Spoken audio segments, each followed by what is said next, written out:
Stranger in a Strange Land by Robert A. Heinlein continued. Cassette 7, Side 1. Mike was interested in the disgusting picture. He grokked theoretically what the letter and picture symbolized, and studied the picture with the delight with which he studied each butterfly. He found butterflies and women tremendously interesting. All the grokking world was enchanting, and he wanted to drink so deep that his own grokking would be perfect. He understood the mechanical and biological processes being offered in these letters, but wondered why strangers wanted his help in quickening eggs. Mike knew, without grokking, that these people made ritual of this necessity, a growing closer, somewhat like water ceremony. He was eager to grok it. But he was not in a hurry. He failed to grok. He was sensitive to correct timing, but with Martian approach. Timing was accomplished by waiting.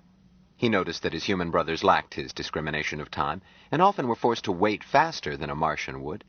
But he did not hold their awkwardness against them. He learned to wait faster to cover their lack. He sometimes waited faster so efficiently that a human would have concluded that he was hurrying at breakneck speed. He accepted Jill's edict that he was not to reply to these brotherly offers from female humans, but accepted it as a waiting.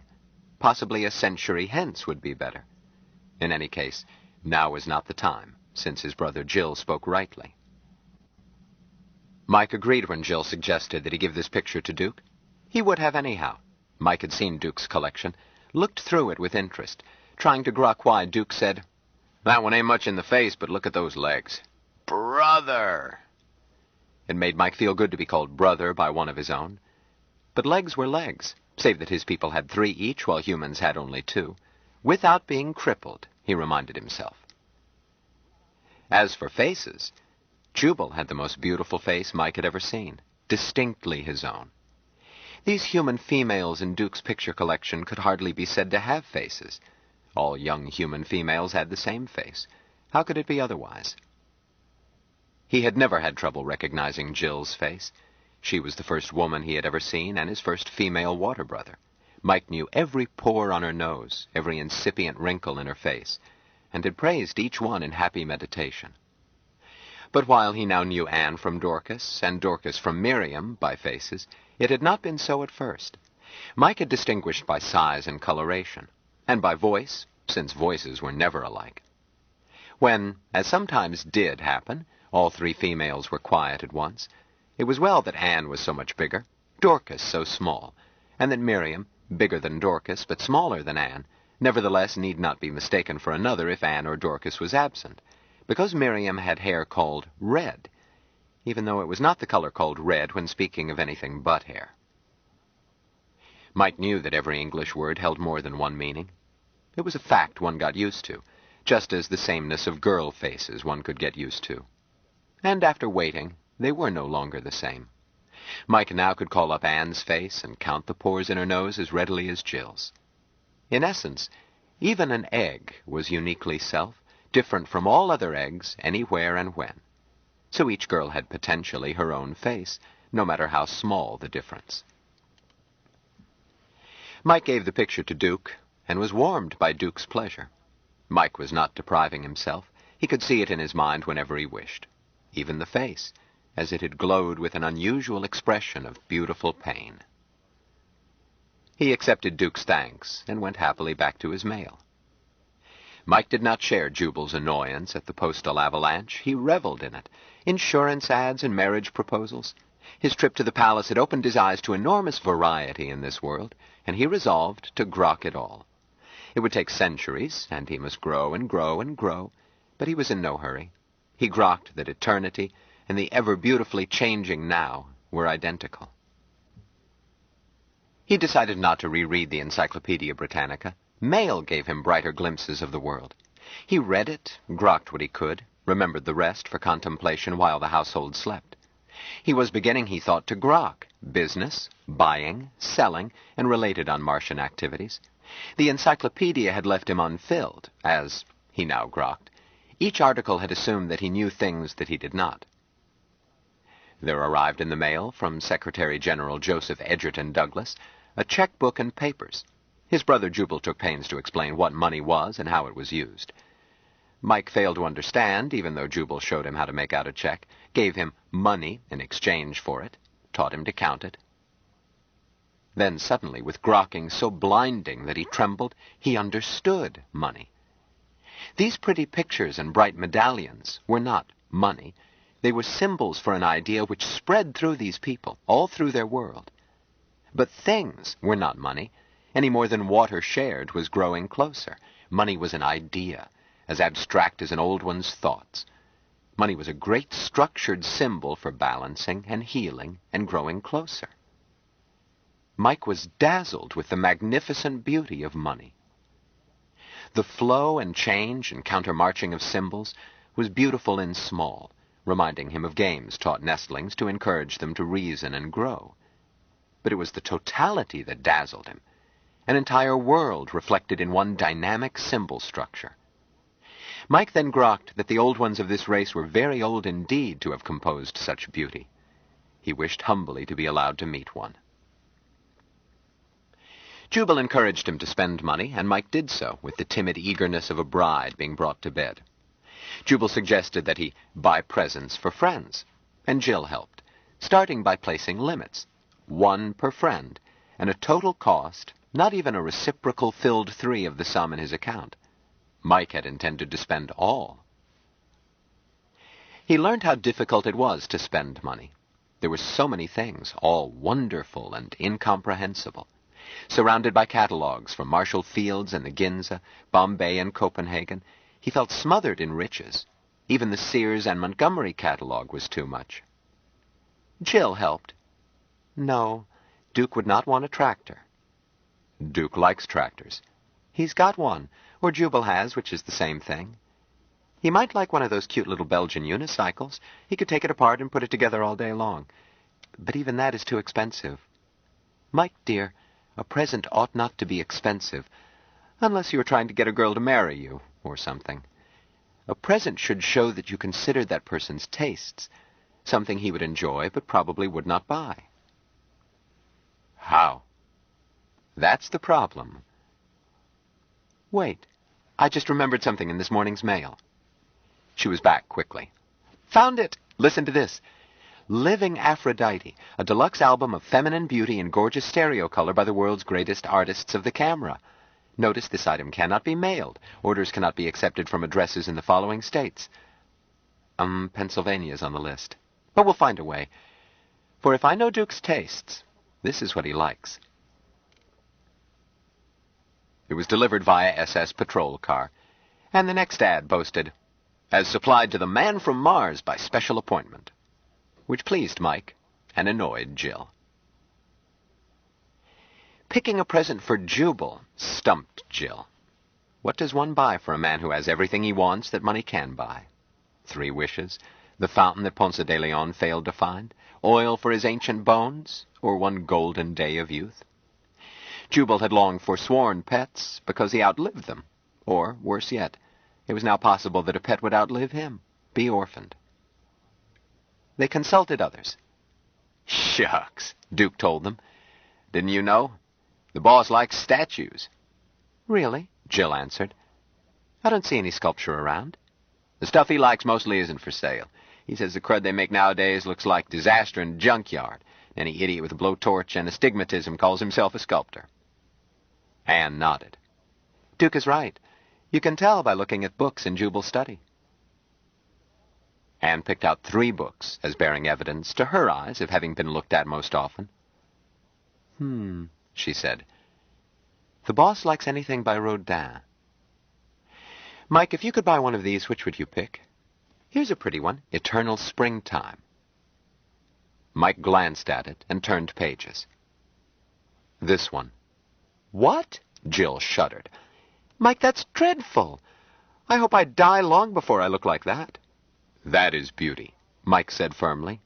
"Mike," Jill protested. "You've got a depraved taste. You're worse than Duke." Ordinarily, such a rebuke, especially from Jill, would shut Mike up, force him to spend the night in trying to grok his fault. But in this he was sure of himself. The portrayed figure felt like a breath of home. Although it pictured a human woman, It gave him a feeling that a Martian old one should be near, responsible for its creation.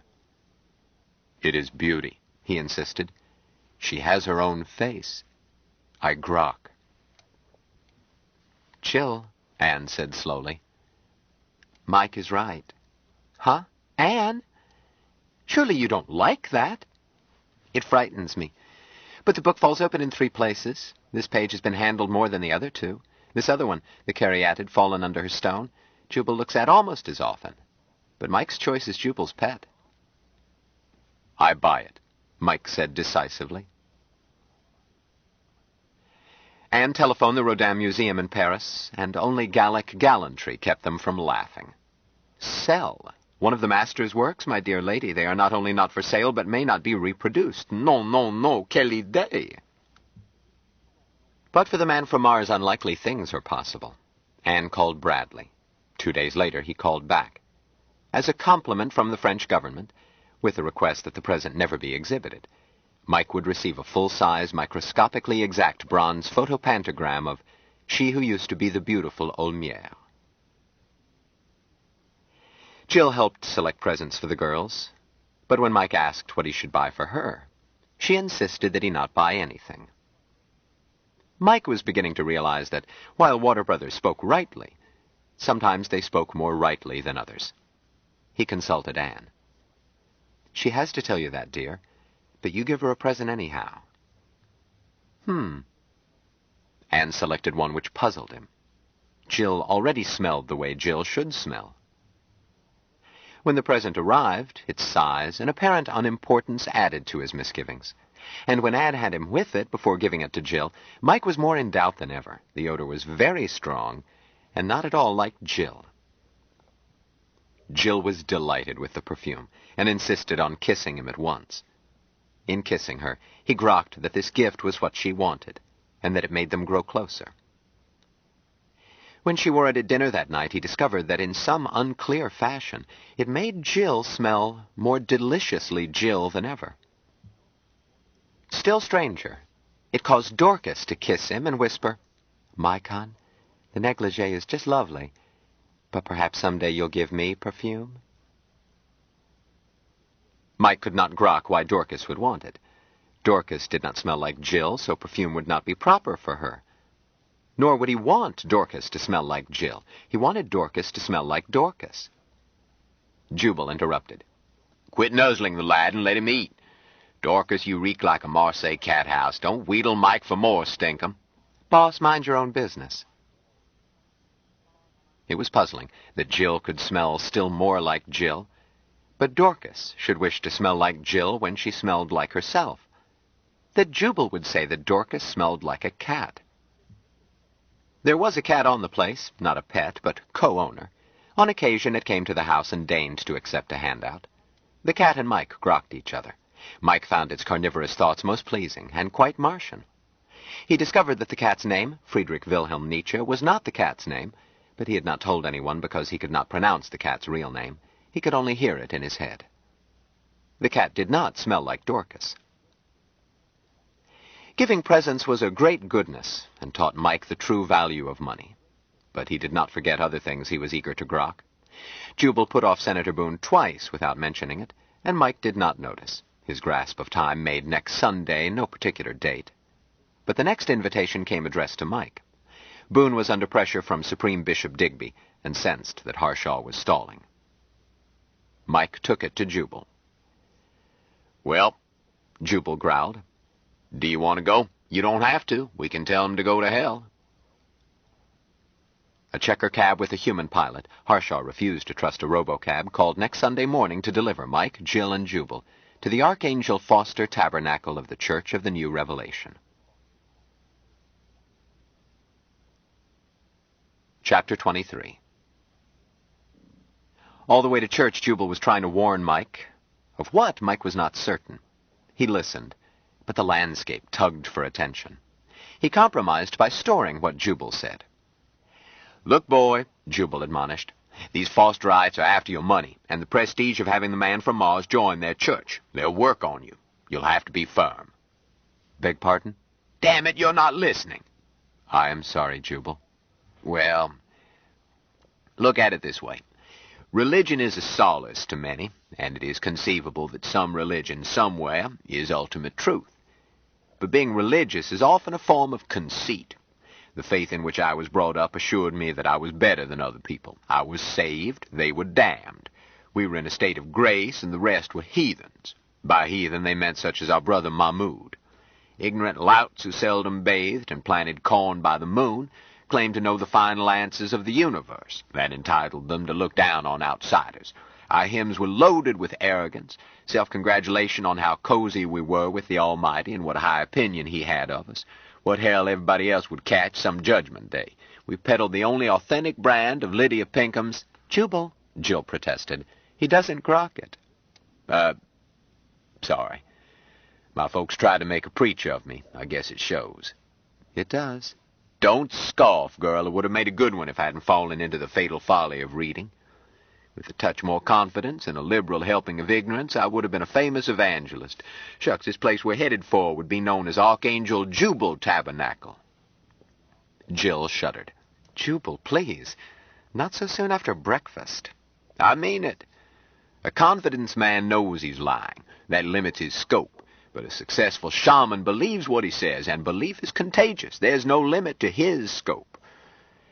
But I lacked the necessary confidence in my own infallibility. I could never become a prophet, just a critic, a sort of fourth-rate prophet with delusions of gender. Jubal frowned. That's what worries me about Fosterites, Jill. I think they are sincere. Mike is a sucker for sincerity. What do you think they'll try to do? Convert him. Then get the hands on his fortune. I thought you had things fixed so that nobody could. No, just so that nobody can grab it against his will. Ordinarily, he couldn't give it away without the government stepping in. But giving it to a politically powerful church is another matter. I don't see why. Jubal scowled. My dear, religion is a null area in the law. A church can do anything any organization can do, and has no restrictions. It pays no taxes, need not publish records, is effectively immune to search, inspection, or control. And a church is anything that calls itself a church. Attempts have been made to distinguish between real religions entitled to immunities and cults. It can't be done short of establishing a state religion, a cure worse than the disease. Both under what's left of the United States Constitution and under the Treaty of Federation, all churches are equally immune, especially if they swing a block of votes. If Mike is converted to Fosterism and makes a will in favor of his church, then goes to heaven some sunrise, it will be, in the correct tautology, as legal as church on Sunday. Oh, dear, I thought we had him safe at last. There's no safety this side of the grave. Well, what are you going to do, Jubal? Nothing. Just fret. Mike stored their conversation without trying to grok it. He recognized the subject as one of utter simplicity in his own language, but amazingly slippery in English. Since his failure to achieve mutual grokking, even with his brother Mahmoud, through imperfect translation of the all-embracing Martian concept as "Thou art God," he had waited. Waiting would fructify at its time. His brother Jill was learning his language, and he would explain it to her. They would grok together. Senator Boone met them at the Tabernacle's landing flat. Howdy, folks. May the good Lord bless you this beautiful Sabbath. Mr. Smith, I'm happy to see you again. And you too, Doctor. He took his cigar out of his mouth and looked at Jill. And this little lady, didn't I see you at the palace? Yes, Senator. I'm Jillian Boardman. Thought so, my dear. Are you saved? I guess not, Senator. It's never too late. We'll be happy to have you attend Seeker service in the Outer Tabernacle. I'll find a guardian to guide you. Mr. Smith and the doc will be going into the sanctuary. Senator. What, Doc? If Miss Boardman can't go into the sanctuary, we had better attend Seeker's service. She's his nurse. Boone looked perturbed. Is he ill? Jubal shrugged. As his physician, I prefer to have a nurse with us. Mr. Smith is not acclimated to this planet. Why don't you ask him?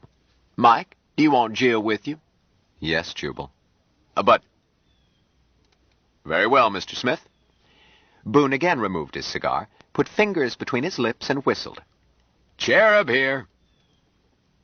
A youngster in his teens came dashing up.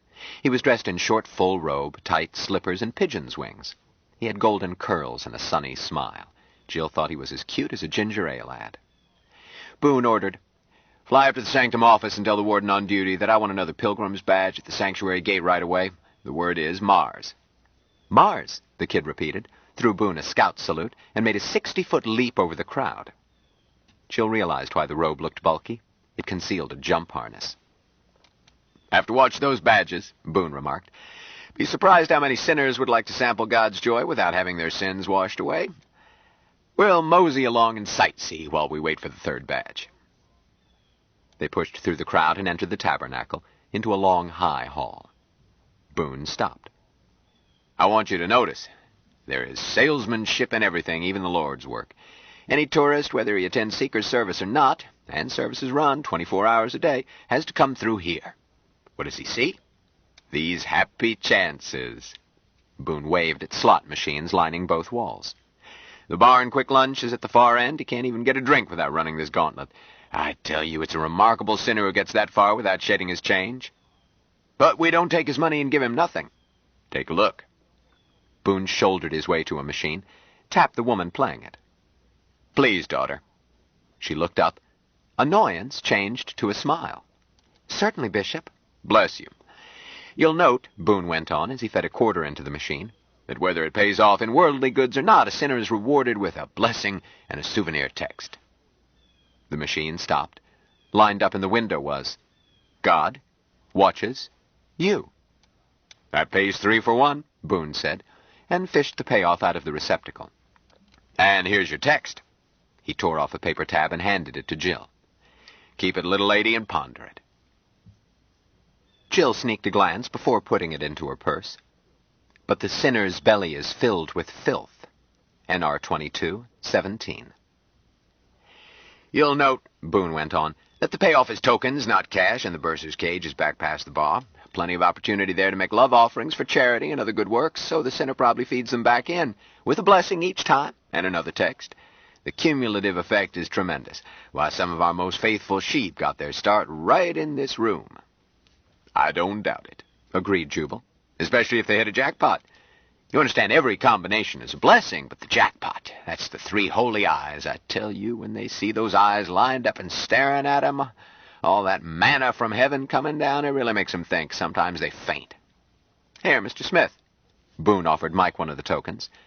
"Give it a whirl." Mike hesitated.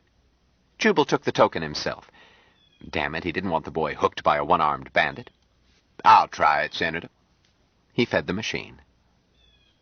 Mike had extended his time sense a little and was feeling around inside the machine, trying to discover what it did. He was too timid to play it himself. But when Jubal did so, Mike watched the cylinders spin, noted the eye pictured on each, and wondered what this jackpot was. The word had 3 meanings, so far as he knew. None of them seemed to apply. Without intending to cause excitement, he slowed and stopped each wheel so that the eyes looked out through the window. A bell tolled, a choir sang hosannas, the machine lighted up and started spewing slugs. Boone looked delighted. "Well, bless you, Doc, this is your day. Here, put one back to take the jackpot off." He picked up one of the flood and fed it back in. Mike was wondering why this was happening, so he lined up the eyes again. Events repeated, save that the flood was a trickle. Boone stared. "Well, I'll be blessed.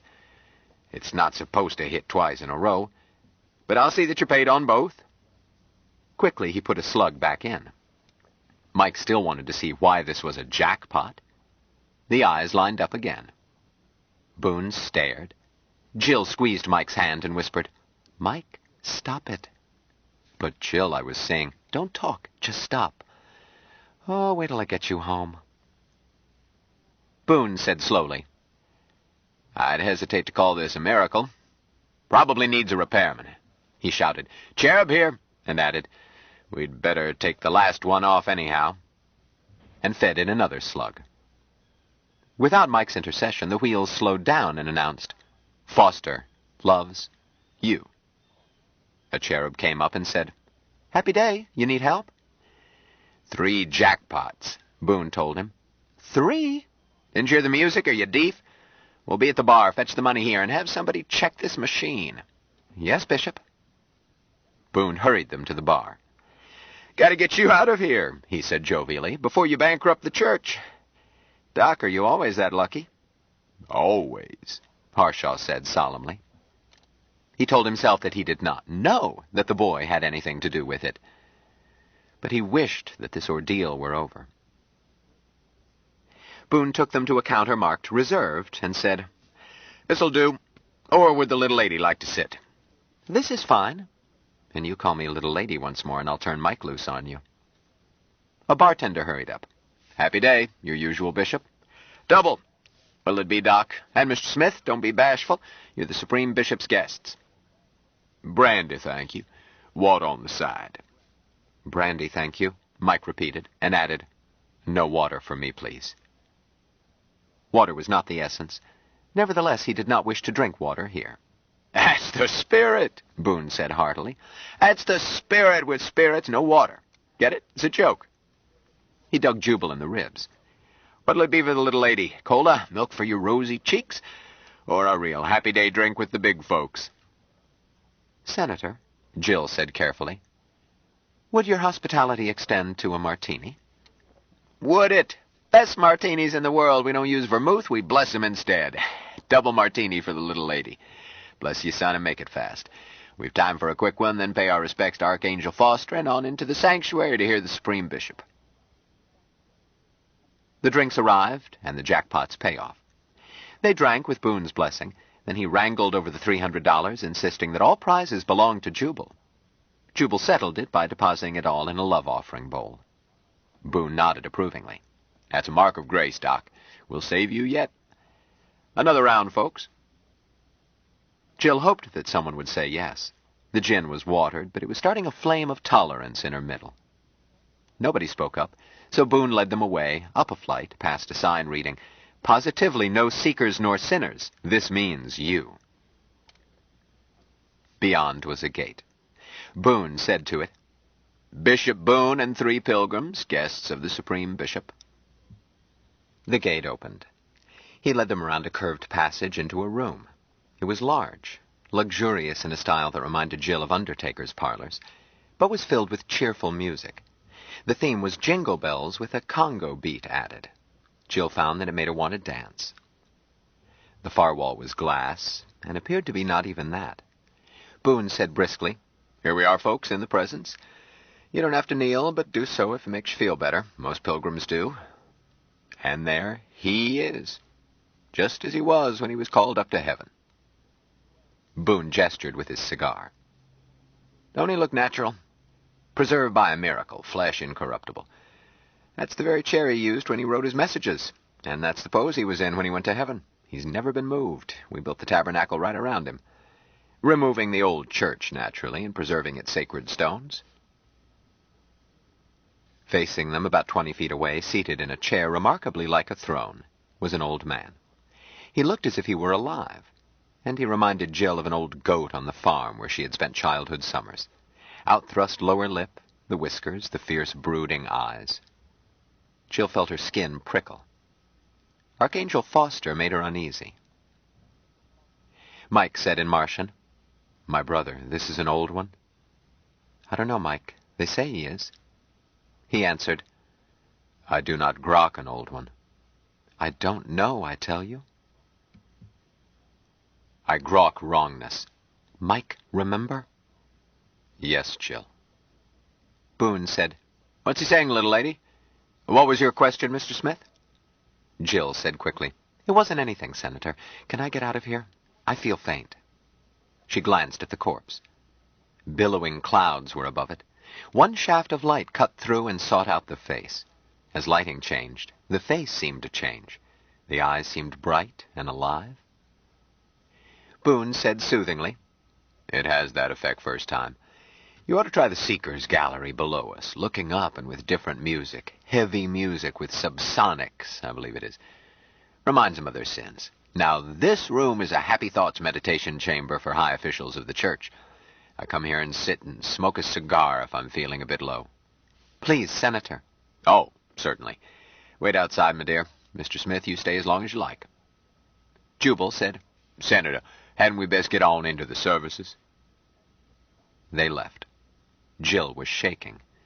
She had been scared silly that Mike might do something to that grisly exhibit. Get them all lynched. Two guards thrust crossed spears in their path at the portal of the sanctuary. Boone said reprovingly, "Come, come, these pilgrims are the Supreme Bishop's personal guests. Where are their badges?" Badges were produced, and with them, door prize numbers. A respectful usher said, "This way, Bishop," and led them up wide stairs to a center box facing the stage. Boone stood back. "You first, little lady?" Boone wanted to sit next to Mike. Harshaw won, and Mike sat between Jill and Jubal with Boone on the aisle.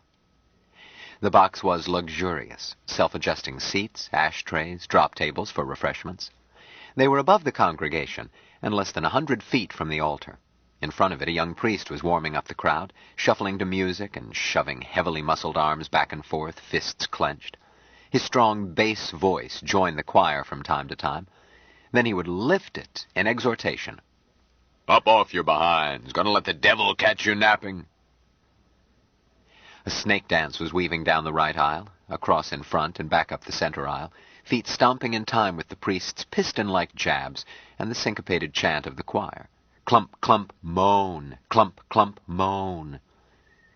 Jill felt the beat and realized sheepishly that it would be fun to get into that dance, as more and more people were doing under the brawny young priest's taunts. "That boy's a comer," Boone said approvingly. "I've team preached with him, and I can testify he turns the crowd over to you sizzling. Reverend Jug Jackerman used to play left tackle for the Rams. You've seen him?" "I'm afraid not," Jubal admitted. "I don't follow football." "Really? Why, during the season, most of the faithful stay after services, eat lunch in their pews, and watch the game. The wall behind the altar slides away, and you're looking into the biggest stereo tank ever built. Puts the plays right in your lap. Better reception than you get at home. And it's more thrill with the crowd around you." He whistled. "Cherub, over here." Their usher hurried over. "Yes, Bishop?" "Son, you ran away so fast I didn't have time to put in my order."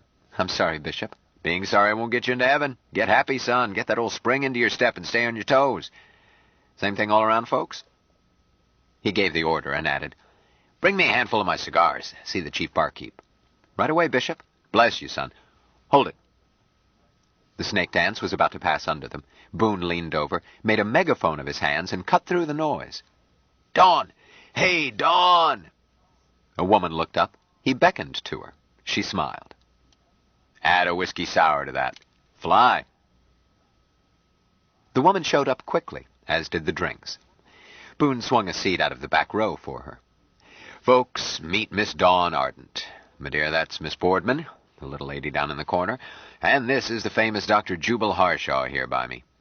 "Really, Doctor? I think your stories are simply divine." "Thank you." "Oh, I do. I put one of your tapes on and let it lull me to sleep almost every night." "Higher praise a writer cannot expect," Jubal said with a straight face. "That's enough, Dawn," put in Boone. "The young man between them is Mr. Valentine Smith, the man from Mars." Her eyes got big. "Oh, my goodness." Boone roared. "Bless you, child, I really snuck up on you," she said. "Are you really the man from Mars?" "Yes, Miss Dawn Ardent." "Just call me Dawn." "Oh, goodness." Boone patted her hand. "Don't you know it's a sin to doubt the word of a bishop? My dear, how would you like to help lead the man from Mars to the light?" "Oh, I'd love it." "You would, you sleek bitch," Jill said to herself. She had been growing angry ever since Miss Ardent joined them. The woman's dress was long-sleeved, high-necked, and opaque, and covered nothing. It was a knit fabric the shade of her tanned skin, and Jill was certain that skin was all there was under it, other than Miss Ardent, which was plenty. The dress was ostentatiously modest compared with the clothes of most females in the congregation, some of whom seemed about to jounce out. Jill thought that Miss Ardent looked as if she had just wiggled out of bed and was anxious to crawl back in. With Mike. "Quit squirming your carcass at him, you cheap hussy." Boone said, "I'll speak to the Supreme Bishop, my dear. Now get back and lead that parade. Jug needs you." "Yes, Bishop. Pleased to meet you, Doctor, and Miss Broad. I hope I'll see you again, Mr. Smith. I'll pray for you." She undulated away. "A fine girl, that," Boone said happily.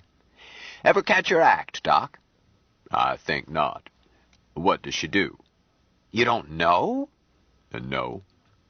"Didn't you hear her name? That's Dawn Ardent. She's the highest-paid peeler in all Baja California, that's who. Works under an irised spot, and by the time she's down to her shoes, the light is just on her face, and you really can't see anything else. Very effective. Highly spiritual. Would you believe, looking at that sweet face now, that she used to be a most immoral woman?" "I can't believe it." "Well, she was. Ask her. She'll tell you.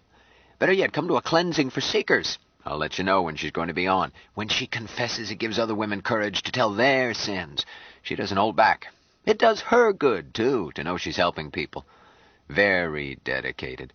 Flies up every Saturday night after her last show to teach Sunday school.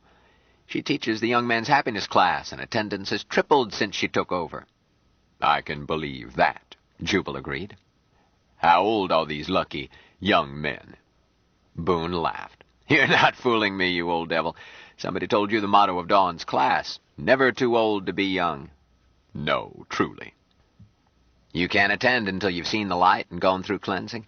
This is the one true church, pilgrim, not like those traps of Satan, those foul pits of iniquity that call themselves churches to lure the unwary into idolatry and other abominations. You can walk in to kill a couple hours out of the rain. You got to be saved first. In fact, uh-oh, camera warning." Lights were blinking in each corner of the great hall. And Jugs got 'em done to a turn. Now you'll see action. The snake dance gained recruits, while the few left seated clapped cadence and bounced up and down.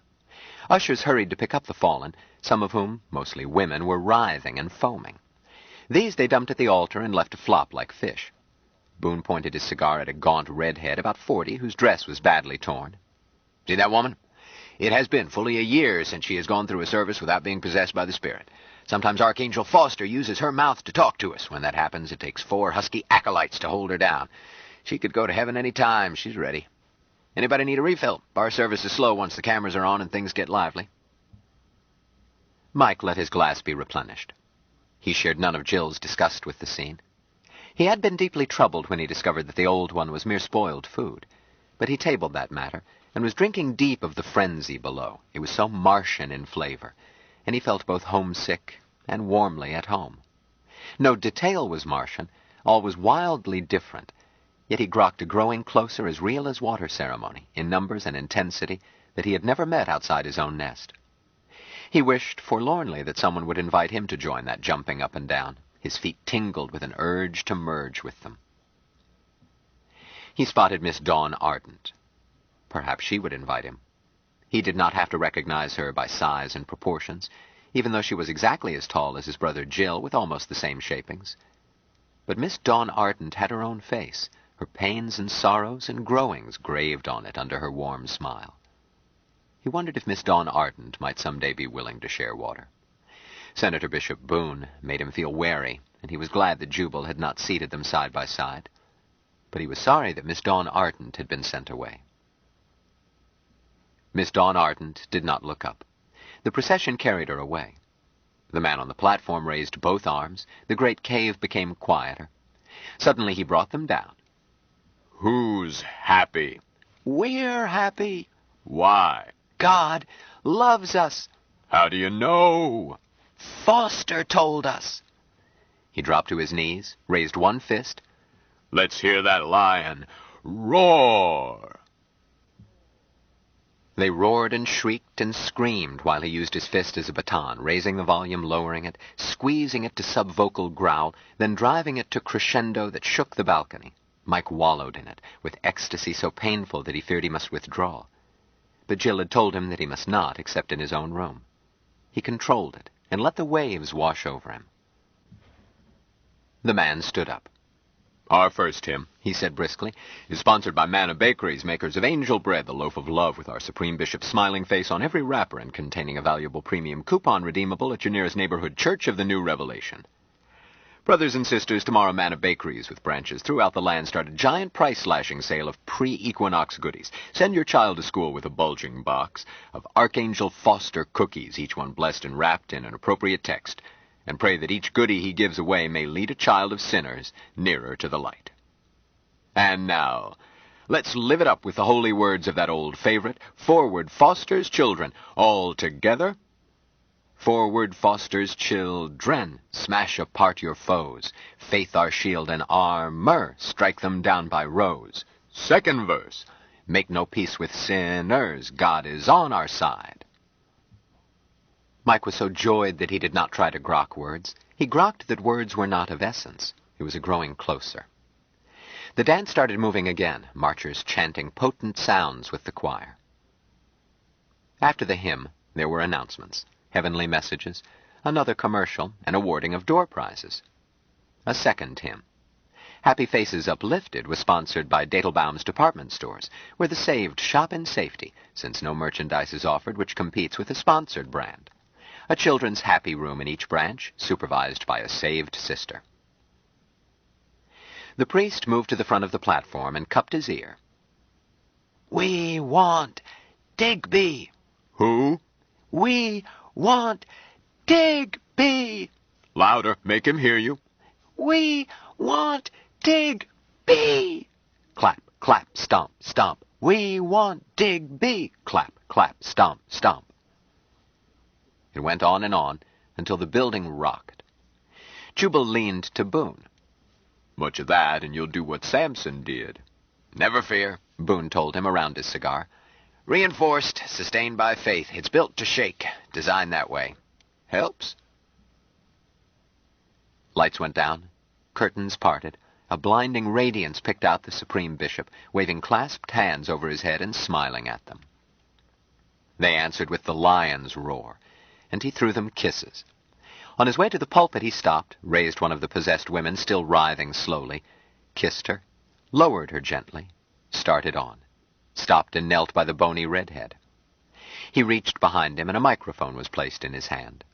He put an arm around her shoulders, placed the pickup near her lips. Mike could not understand her words. He did not think they were English.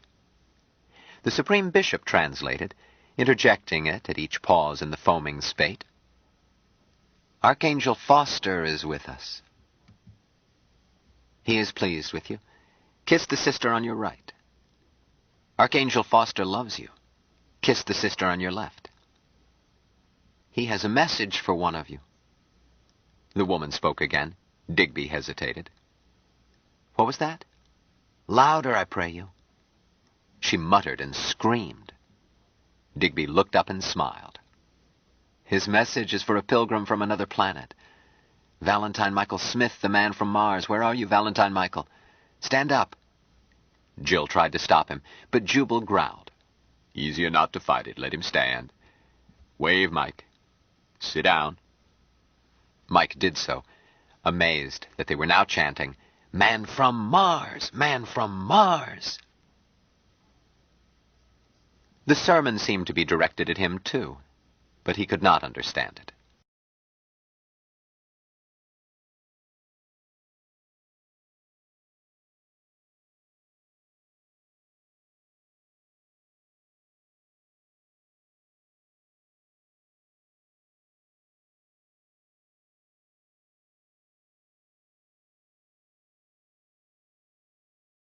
Stranger in a Strange Land by Robert A. Heinlein continued. Cassette 7, Side 2.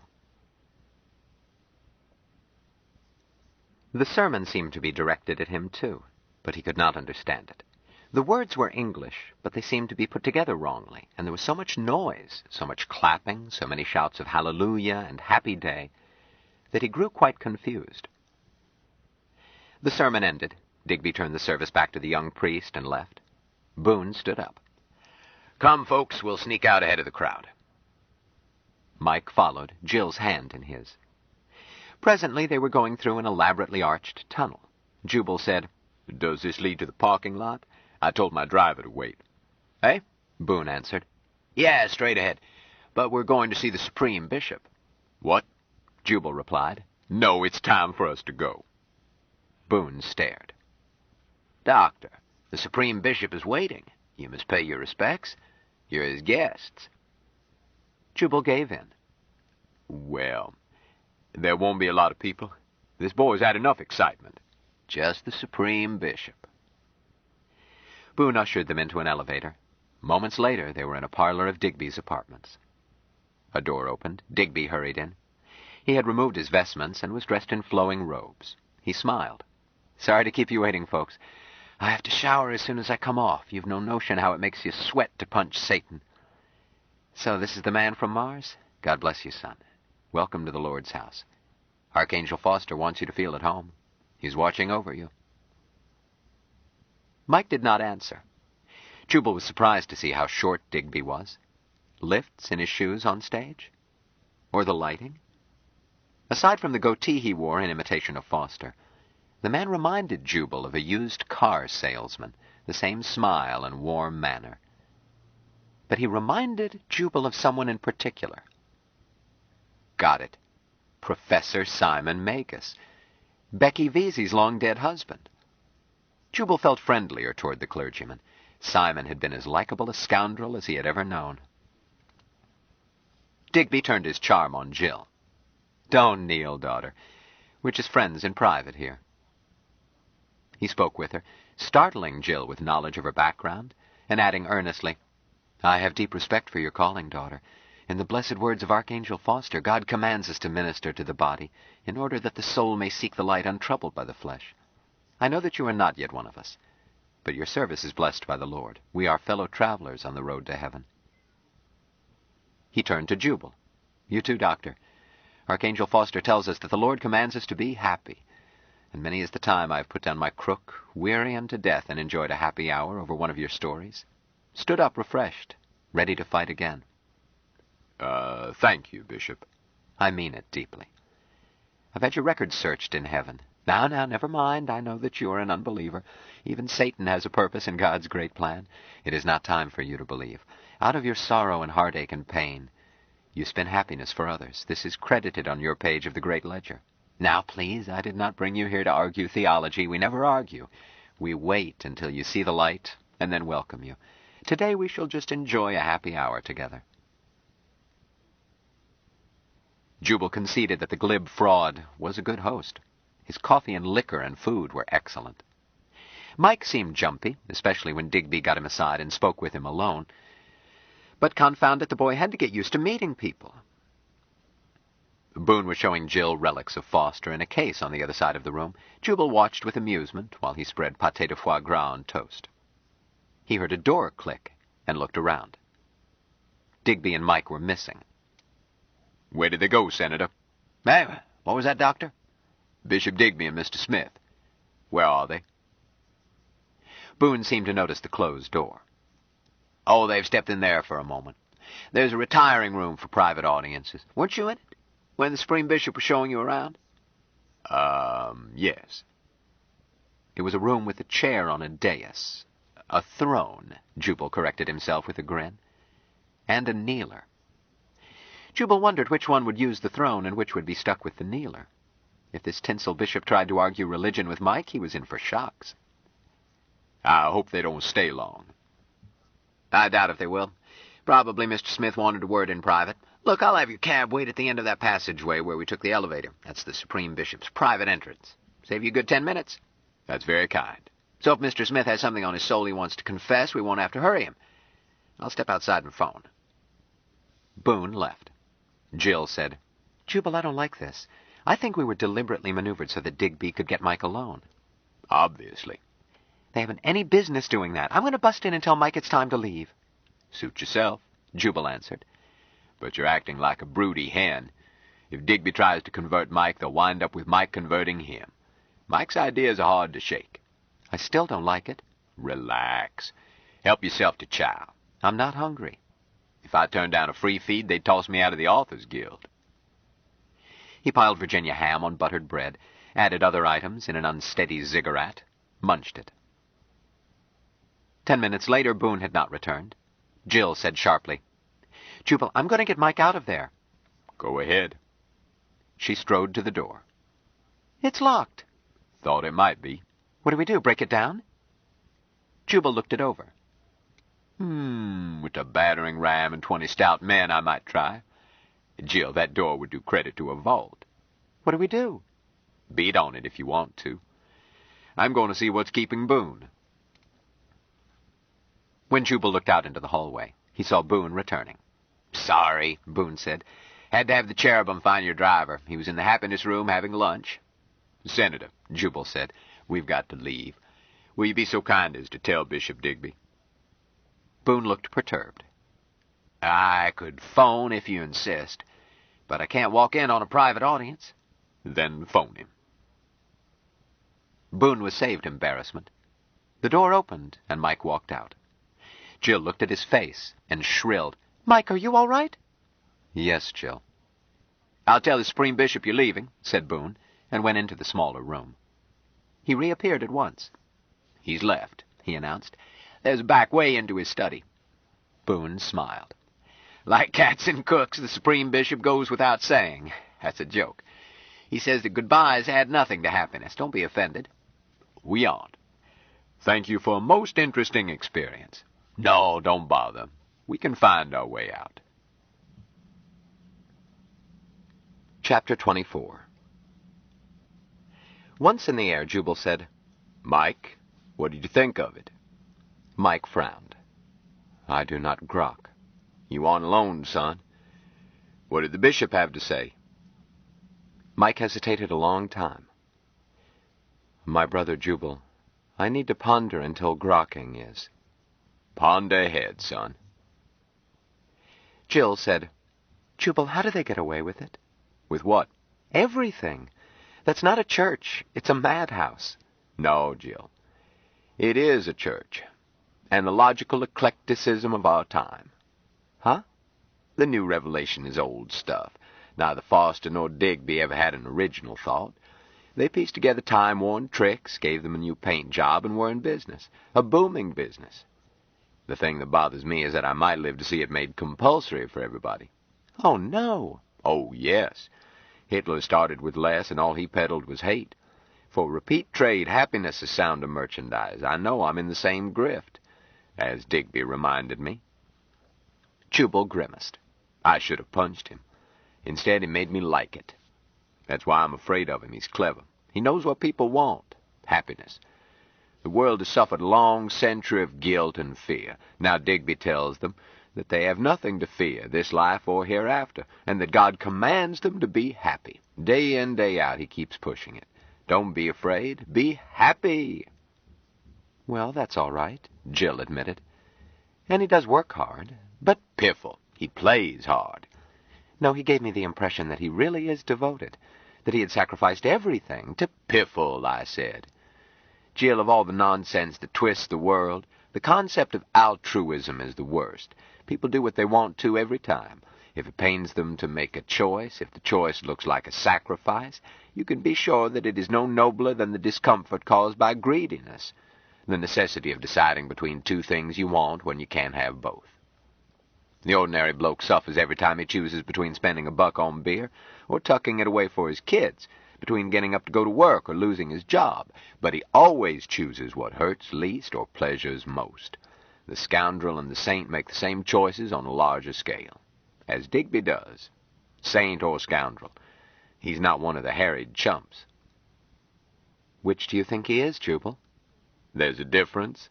"Oh, Jubal, your cynicism is a pose. Of course there's a difference." Yes, there is. I hope he's a scoundrel, because a saint can stir up 10 times as much mischief. Strike that last, you would tag it cynicism, as if tagging it proved it wrong. Jill, what troubled you about those services?" "Well, everything. You can't tell me that that is worship." "Meaning they didn't do things that way in the little brown church you attended as a kid?" "Brace yourself, Jill. They don't do it your way in St. Peter's either, nor in Mecca." "Yes, but..." "Well, none of them do it that way. Snake dances, slot machines, even a bar. That's not even dignified." "I don't suppose temple prostitution was dignified either." "Huh?" "I imagine the two-back beast is as comical in the service of a god as it is under other circumstances. As for snake dances, have you ever seen a Shaker service?" "Neither have I. A church that is against sexual intercourse doesn't last. But dancing to the glory of God has a long history. It doesn't have to be artistic. The Shakers could never have made the Bolshoi. It merely has to be enthusiastic." Do you find Indian rain dances irreverent? That's different. Everything always is. And the more it changes, the more it is the same. Now, slot machines. Ever see a bingo game in church? Well, yes, our parish used them to raise the mortgage. But only on Friday nights. We didn't do such things during church services. So? Reminds me of a wife who was proud of her virtue, slept with other men only when her husband was away. Jubal, the two cases are miles apart. Probably. Analogy is even slipperier than logic. But, little lady, smile when you say that. It's a joke. Jill, if a thing is sinful on Sunday, it is sinful on Friday. At least it grokks that way to me. And perhaps to a man from Mars. The only difference I see is that the Fosterites give away, absolutely free, a scriptural text even if you lose. Could your bingo games make that claim? Fake scripture? A text from the New Revelation. Boss, have you read the thing? I've read it. Then you know. It's just dressed up in biblical language. Part is icky sweet, more is nonsense, and some is just hateful. Jubal was silent a long time. At last he said, Jill, are you familiar with Hindu sacred writings? I'm afraid not. The Koran? Any other major scripture? I could illustrate my point from the Bible, but do not wish to hurt your feelings. You won't hurt my feelings. Well, I'll use the Old Testament. Picking it to pieces usually doesn't upset people as much. You know about Sodom and Gomorrah? How Lot was saved from these wicked cities when Yahweh smote them? Oh, of course. His wife was turned into a pillar of salt. Always seemed to me a stiff punishment. But we were speaking of Lot. Peter describes him as a just, godly, and righteous man, vexed by the filthy conversation of the wicked. St. Peter must be an authority on virtue, since to him were given the keys to the kingdom of heaven. But it is hard to see what made Lot such a paragon. He divided a cattle range at his brother's suggestion. He got captured in battle. He lammed out of town to save his skin. He fed and sheltered 2 strangers, but his conduct shows that he knew them to be VIPs. And by the Koran and by my own lights, his hospitality would count more if he had thought they were mere beggars. Aside from these items and St. Peter's character reference, there's only one thing in the Bible on which we can judge Lot's virtue. Virtue so great that heavenly intercession saved his life. See Genesis 19, verse 8. What does it say? Look it up. I don't expect you to believe me. Jubal, you're the most infuriating man I've ever met. And you're a very pretty girl, so I don't mind your ignorance. All right, but look it up later. Lot's neighbors beat on his door and wanted to meet these blokes from out of town. Lot didn't argue. He offered a deal. He had 2 daughters, virgins, so he said. He told this mob that he would give them these girls, and they could use them any way they liked. A gang shagging. He pleaded with them to do any damn thing they pleased, only quit beating on his door. Jubal, does it really say that? I've modernized the language, but the meaning is as unmistakable as a whore's wink. Lot offered to let a gang of men, young and old, the Bible says, abuse 2 young virgins, if only they wouldn't break down his door. Say, Jubal beamed. I should have tried that when the SS was breaking down my door. Maybe it would have got me into heaven. He frowned. No, the recipe calls for virginis intacti, and I wouldn't have known which of you gals to offer. You won't find out from me. Well, even Lot might have been mistaken, but that's what he promised. His virgin daughters, young and tender and scared, urged this gang to rape them, if only they would leave him in peace. Jubal snorted. The Bible cites this scum as a righteous man. Jill said slowly, I don't think that's the way we were taught it in Sunday school. Damn it, look it up. That's not the only shock in store for anybody who reads the Bible. Consider Elisha. Elisha was so all-fired holy that touching his bones restored a dead man to life. He was a bald-headed old coot like myself. One day children made fun of his baldness, just as you girls do. So God sent bears to tear 42 children into bloody bits. That's what it says, 2nd chapter of 2 Kings. Boss, I never make fun of your bald head. Who sent my name to those hair restore quacks? Whoever it was, God knows, and she had better keep a sharp eye for bears. The Bible is loaded with such stuff. Crimes that turn your stomach are asserted to be divinely ordered or divinely condoned. Along with, I must add hard common sense and workable rules for social behavior. I'm not running down the Bible. It isn't a patch on the pornographic trash that passes as sacred writings among Hindus or a dozen other religions. But I'm not condemning them either. It is conceivable that one of these mythologies is the Word of God. That God is, in truth, the sort of paranoid who rends to bits 42 children for sassing his priest. Don't ask me about the front office, I just work here. My point is that Foster's new revelation is sweetness and light as Scripture goes. Bishop Digby's patron is a good Joe. He wants people to be happy. Happy on earth, plus eternal bliss in heaven. He doesn't expect you to chastise the flesh. Oh, no. This is the giant economy package. If you like to drink and gamble and dance and wench, come to church and do it under holy auspices. Do it with your conscience free. Have fun at it. Live it up. Get happy.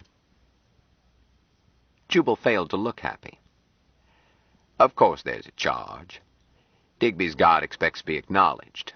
Anyone stupid enough to refuse to get happy on his terms is a sinner and deserves anything that happens to him. But this rule is common to all gods. Don't blame Foster and Digby. Their snake oil is orthodox in all respects. Boss, you sound halfway converted. Not me. I don't enjoy snake dances. I despise crowds, and I do not let slobs tell me where to go on Sundays. I simply object to your criticizing them for the wrong things. As literature, the New Revelation stacks up about average. It should. It was composed by plagiarizing other scriptures. As for internal logic, mundane rules do not apply to sacred writings. But here the New Revelation must be rated superior. It hardly ever bites its own tail. Try reconciling the Old Testament with the New, or Buddhist doctrine with Buddhist apocrypha. As morals, Fosterism is the Freudian ethic sugar-coated for people who can't take psychology straight, although I doubt if the old lecturer who wrote it, pardon me, was inspired to write it. Knew this, he was no scholar. But he was in tune with his times. He tapped the zeitgeist. Fear and guilt and loss of faith. How could he miss? Pipe down, I'm going to nap. Who's talking? The woman tempted me. Jubal closed his eyes. On reaching home, they found that Caxton and Mahmoud had flown in for the day. Ben had been disappointed to find Jill away, but had managed to bear up through the company of Anne, Miriam, and Dorcas. Mahmoud always visited for the avowed purpose of seeing Mike and Dr. Harshaw. However, he too had shown fortitude at having only Jubal's food, liquor, garden, and odalisques to entertain him. Miriam was rubbing his back while Dorcas rubbed his head. Jubal looked at him. But don't get up. I can't. She's sitting on me. Hi, Mike.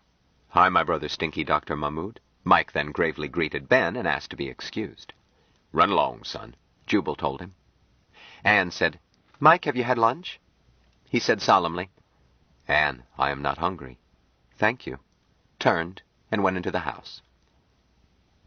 Mahmoud twisted, almost unseating Miriam. Jubal, what's troubling our son? Yeah, said Ben. He looks seasick. Let him be. An overdose of religion. Jubal sketched the morning's events. Mahmoud frowned. Was it necessary to leave him alone with Digby? This seems to me, pardon me, my brother, unwise. Stinky, he's got to take such things in stride. You've preached theology at him, he told me. Can you name one reason why Digby shouldn't have his innings?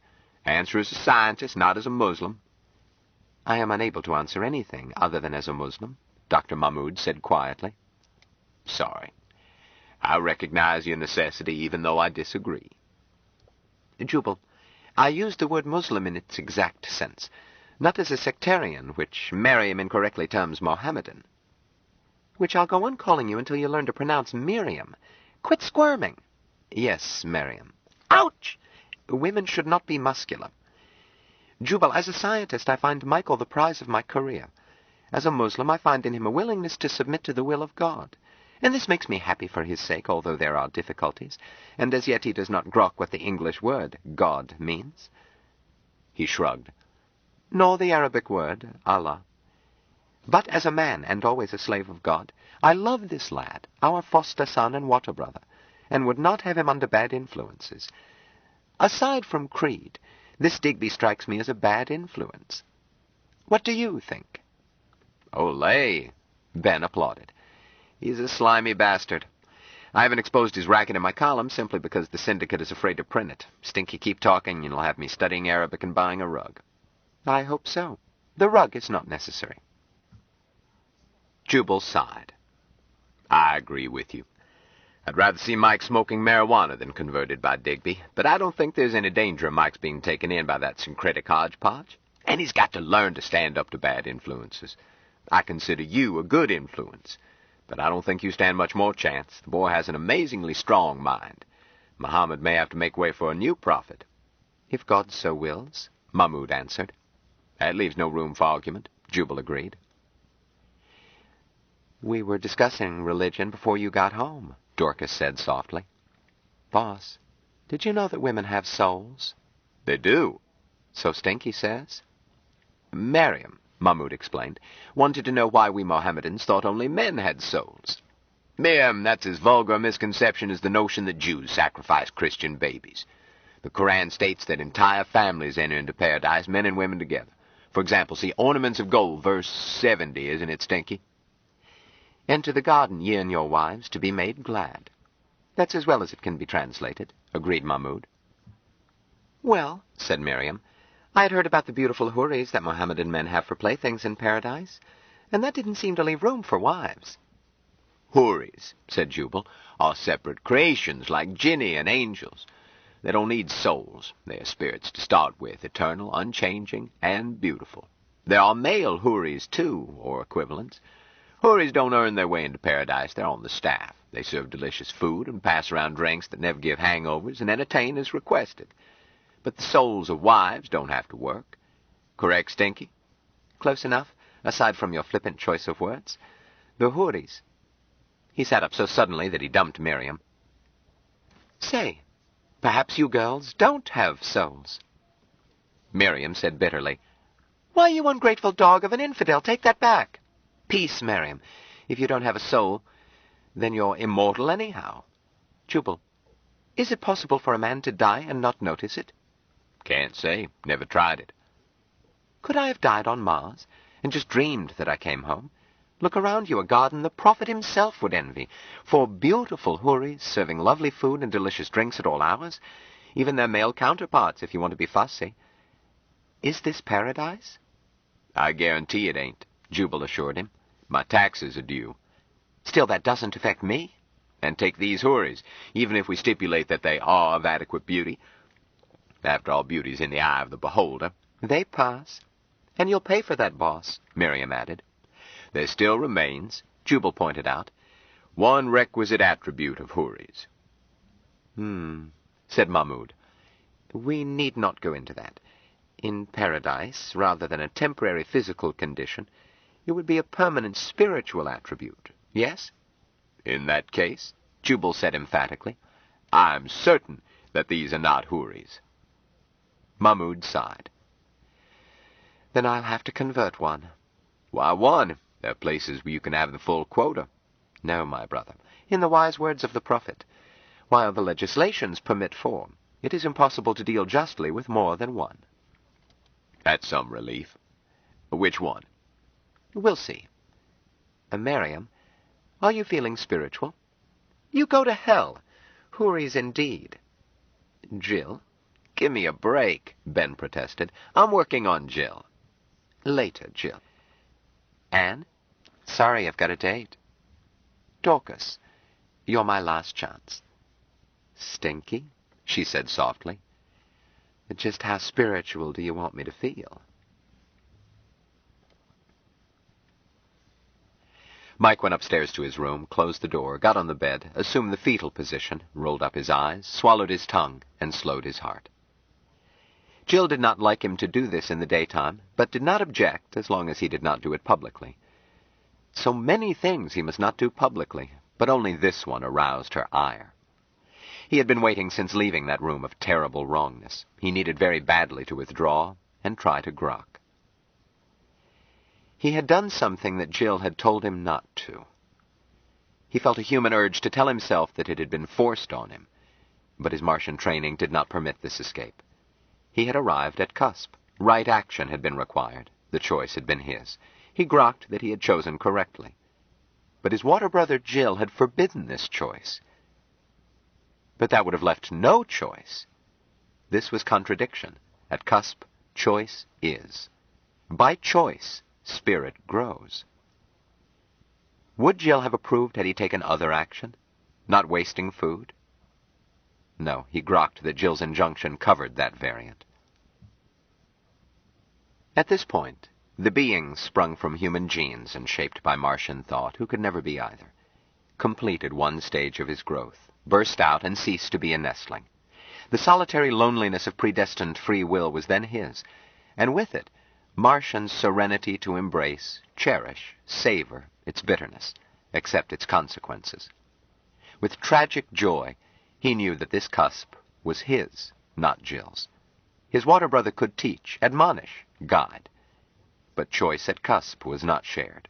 Here was ownership, beyond sale, gift, hypothecation. Owner and owned grokked inseparable. He eternally was the action he had taken at cusp. Now that he knew himself to be self, he was free to grok ever closer to his brothers, merge without let. Self's integrity was and is and ever had been. Mike stopped to cherish all his brother selves. The many threes fulfilled on Mars, corporate and discorporate, the precious few on Earth. The unknown powers of three on Earth that would be his to merge with and cherish. Now that at last, long waiting, he grokked and cherished himself. Mike remained in trance. There was much to grok, loose ends to puzzle over and fit into his growing. All that he had seen and heard and been at the Archangel Foster Tabernacle, not just cusp when he and Digby had come face to face alone. Why Bishop Senator Boone made him warily uneasy. How Miss Dawn Ardent tasted like a water brother when she was not. The smell of goodness he had incompletely grokked, and the jumping up and down and wailing. Jubal's conversations, coming and going. Jubal's words troubled him most. He studied them, compared them with what he had been taught as a nestling, struggling to bridge between languages, the one he thought with and the one he was learning to think in. The word church, which turned up over and over again among Jubal's words, gave him knotty difficulty. There was no Martian concept to match it.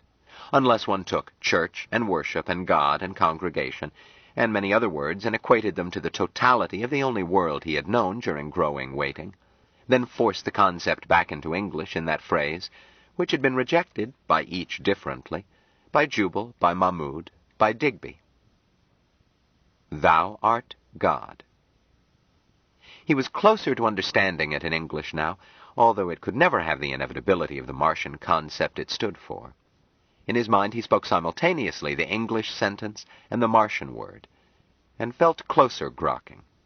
Repeating it like a student, telling himself that the jewel is in the lotus, he sank into nirvana. Before midnight he speeded his heart, resumed normal breathing, ran down his checklist, uncurled, and sat up. He had been weary. Now he felt light and gay and clear-headed, ready for the many actions he saw spreading out before him. He felt a puppyish need for company as strong as his earlier necessity for quiet.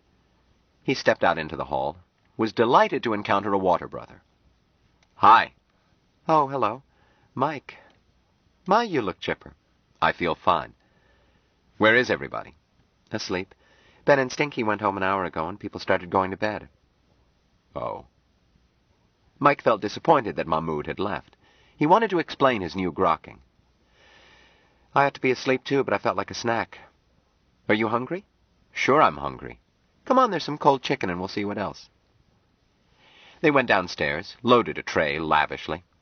"Let's take it outside, it's plenty warm." "A fine idea," Mike agreed. "Warm enough to swim, a real Indian summer. I'll switch on the floods." "Don't bother," Mike answered. "I'll carry the tray." He could see in almost total darkness.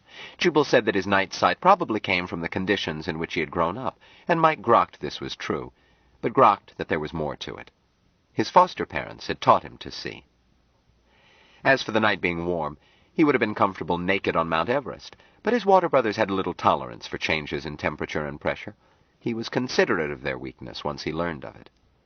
But he was looking forward to snow, seeing for himself that each tiny crystal of the water of life was a unique individual, as he had read, walking barefoot, rolling in it. In the meantime, He was pleased with the warm night and the still more pleasing company of his water brother. Okay, take the tray. I'll switch on the underwater lights. That'll be plenty to eat by. Fine. Mike liked having light up through the ripples. It was a goodness, beauty. They picnicked by the pool, then lay back on the grass and looked at stars. Mike, there's Mars. It is Mars, isn't it? Or Antares? It is Mars. Mike, what are they doing on Mars? He hesitated. The question was too wide for the sparse English language. On the side toward the horizon, the southern hemisphere, it is spring. Plants are being taught to grow. Taught to grow? He hesitated. Larry teaches plants to grow. I have helped him. But my people, Martians, I mean, I now grok, you are my people, teach plants another way. In the other hemisphere it is growing colder, and nymphs, those who stayed alive through the summer, are being brought into nests for quickening and more growing. He thought. Of the humans we left at the equator, one has discorporated, and the others are sad. Yes, I heard it in the news. Mike had not heard it. He had not known it until asked. They should not be sad. Mr. Booker T. W. Jones, food technician, first class, is not sad. The old ones have cherished him. You knew him? Yes, he had his own face, dark and beautiful. But he was homesick. Oh, dear. Mike, do you ever get homesick? For Mars? At first I was homesick, he answered. I was lonely always. He rolled toward her and took her in his arms. But now I am not lonely. I grok I shall never be lonely again. Mike, darling. They kissed and went on kissing. Presently his water brother said breathlessly, Oh my, that was almost worse than the first time. You are all right, my brother? Yes. Yes, indeed. Kiss me again. A long time later, by cosmic clock, she said, Mike, is that... do you know? I know. It is for growing closer. Now we grow closer. Well, I've been ready a long time. Goodness, we all have, but... Never mind, dear. Turn just a little. I'll help. As they merged, grokking together, Mike said softly and triumphantly, Thou art God. Her answer was not in words. Then, as their grokking made them ever closer, and Mike felt himself almost ready to discorporate, her voice called him back. Oh, thou art God. We grok God. Chapter 25. On Mars, humans were building pressure domes for the male and female party that would arrive by next ship. This went faster than scheduled, as the Martians were helpful. Part of the time saved was spent on a preliminary estimate for a long-distance plan to free bound oxygen in the sands of Mars to make the planet more friendly to future human generations. The old ones neither helped nor hindered this plan. Time was not yet. Their meditations were approaching a violent cusp that would shape Martian art for many millennia. On Earth, elections continued, and a very advanced poet published a limited edition of verse consisting entirely of punctuation marks and spaces. Time magazine reviewed it and suggested that the Federation Assembly Daily Record should be translated into the medium. A colossal campaign opened to sell more sexual organs of plants, and Mrs. Joseph, Shadow of Greatness Douglas, was quoted as saying, I would no more sit down without flowers on my table than without serviettes. A Tibetan Swami from Palermo, Sicily, announced in Beverly Hills a newly discovered ancient yoga discipline for ripple breathing, which increased both prana and cosmic attraction between sexes. His chelas were required to assume the Matsyendra posture, dressed in hand-woven diapers, while he read aloud from Rig Veda, and an assistant guru examined their purses in another room. Nothing was stolen. The purpose was less immediate. The President of the United States proclaimed the first Sunday in November as National Grandmother's Day, and urged America to say it with flowers. A funeral parlor chain was indicted for price-cutting.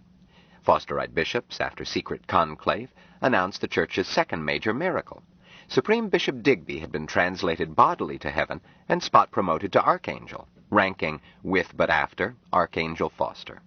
The glorious news had been held up pending heavenly confirmation of the elevation of a new Supreme Bishop, Huey Short, a candidate accepted by the Boone faction after lots had been cast repeatedly.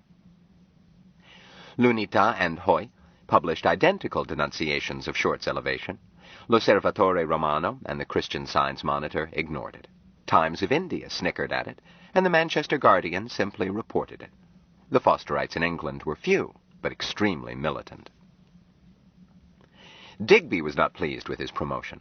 The man from Mars had interrupted him with his work half finished, and that stupid jackass Short was certain to louse it up.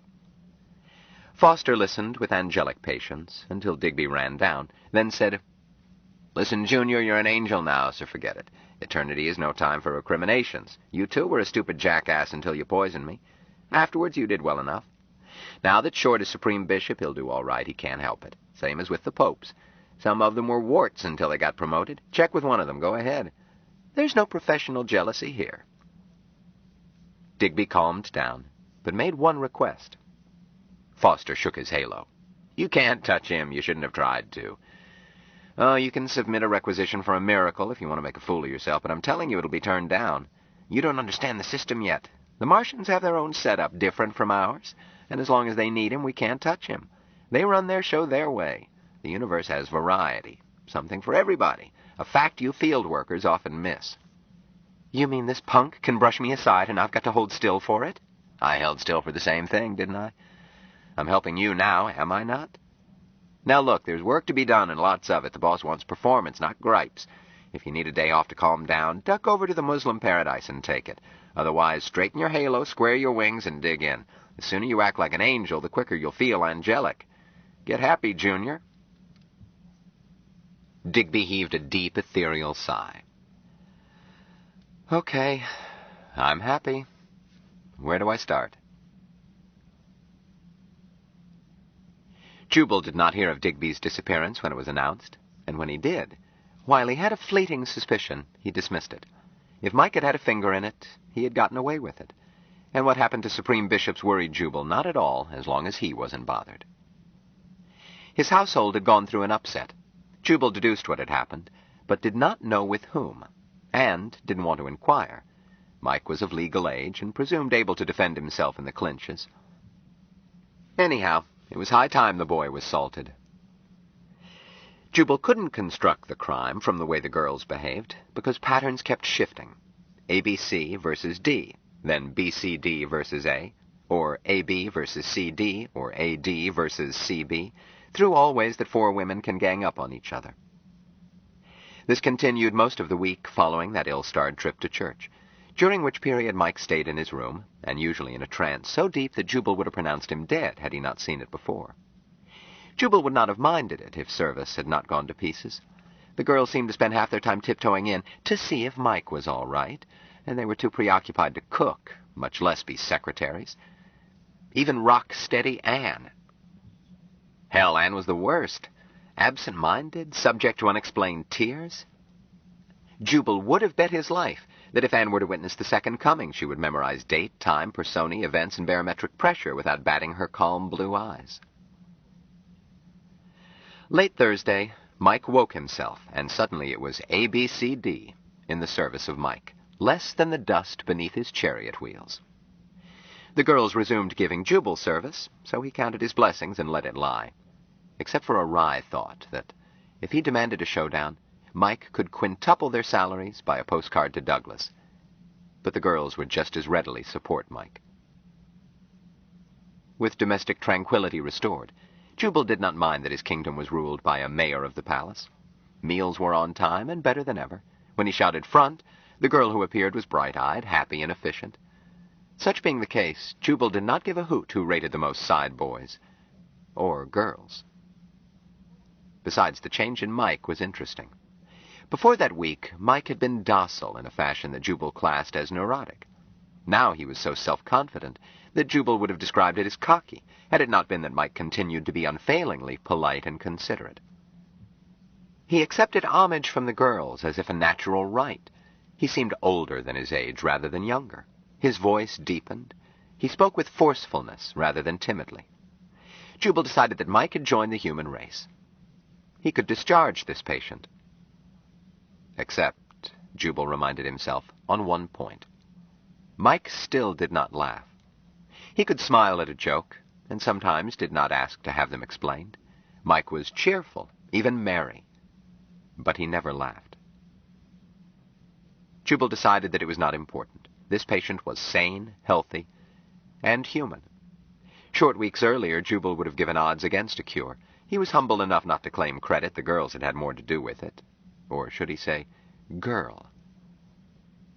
From the first week of his stay, Jubal had told Mike almost daily that he was welcome, but that he should stir out and see the world as soon as he felt able. Jubal should not have been surprised when Mike announced one breakfast that he was leaving. But he was surprised, and to his greater surprise, hurt. He covered it by using his napkin unnecessarily. So? When? We're leaving today.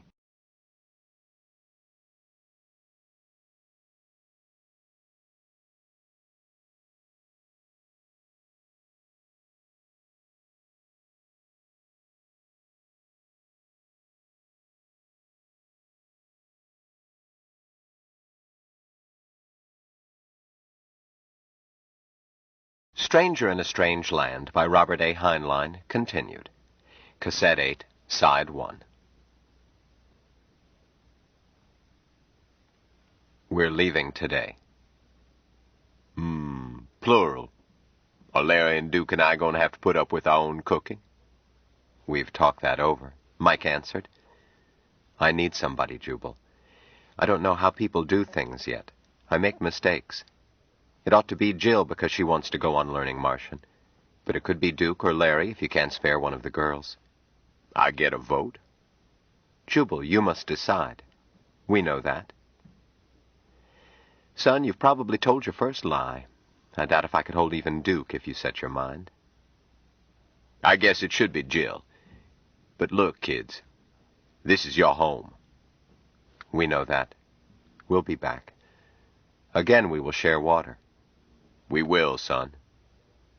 Yes, Father. Huh? Jubal, there is no Martian word for father, but lately I grokked that you are my father, and Jill's father. Jubal glanced at Jill. I grok. Take care of yourselves. Yes. Come, Jill. They were gone before he left the table. Chapter 26. It was the usual carnival, rides, cotton candy, the same flat joints separating marks from dollars. The sex lecture deferred to local opinion concerning Darwin's opinions. The posing show wore what local lawmen decreed. Fearless Fenton did his death-defying dive before the last bally. The 10-in-1 did not have a mentalist. It had a magician. It had no bearded lady. It had a half-man, half-woman. No sword-swallower, but a fire-eater. No tattooed man, but a tattooed lady who was also a snake-charmer. And for the blow-off, she appeared absolutely nude, clothed only in bare living flesh in exotic designs. Any mark who found 1 square inch untattooed below her neckline would win $20. The prize went unclaimed. Mrs. Pywanski posed in bare living flesh, her own, and a 14-foot boa constrictor named Honeybun, with the snake looped so strategically that the Ministerial Alliance could not complain. As further protection, for the boa, she stood on a stool in a canvas tank containing a dozen cobras. Besides, the lighting was poor. But Mrs. Pywanski's claim was honest. Until his death, her husband had a tattooing studio in San Pedro. When trade was slack, they decorated each other. Eventually, the artwork on her was so complete from neck down that there was no room for an encore. She took pride in being the most decorated woman in the world by the world's greatest artist, such being her opinion of her husband. Patricia Pywanski associated with grifters and sinners unharmed. She and her husband had been converted by Foster himself. She attended the nearest church of the New Revelation wherever she was. She would gladly have dispensed with any covering in the blow-off because she was clothed in conviction that she was canvas for religious art greater than any in museum or cathedral. When she and George saw the light, there was about 3 square feet of Patricia untouched. Before he died, she carried a pictorial life of Foster from his crib with angels hovering around to the day of glory when he had taken his appointed place. Regrettably, much of this sacred history had to be covered, but she could show it in closed happiness meetings of the churches she attended if the shepherd wanted her to, which he almost always did. Patricia couldn't preach, she couldn't sing. She was never inspired to speak in tongues, but she was a living witness to the light. Her act came next to last. This left time to put away her photographs, then slip behind the rear canvas for the blow-off. Meanwhile, the magician performed. Dr. Apollo passed out steel rings and invited the audience to make sure that each was solid. Then he had them hold the rings so that they overlapped, tapped each overlap with his wand. The links formed a chain. He laid his wand in the air, accepted a bowl of eggs from his assistant, juggled half a dozen. His juggling did not attract many eyes. His assistant got more stares. She wore more than the young ladies in the posing show. Nevertheless, there seemed slight chance that she was tattooed anywhere. The marks hardly noticed. 6 eggs become 5, then 4, 3, 2. At last, Dr. Apollo was tossing 1 egg in the air. He said, "Eggs are scarcer every year," and tossed it into the crowd. He turned away, and no one seemed to note that the egg never reached a destination. Dr. Apollo called a boy to the platform. "Son, I know what you were thinking. You think I'm not a real magician. For that, you win $1. He handed the kid a $1 bill. It disappeared. "Oh, dear. We'll give you one more chance. Got it? Get out of here fast. You should be home in bed." The kid dashed away with the money. The magician frowned. "Madam Merlin, what should we do now?"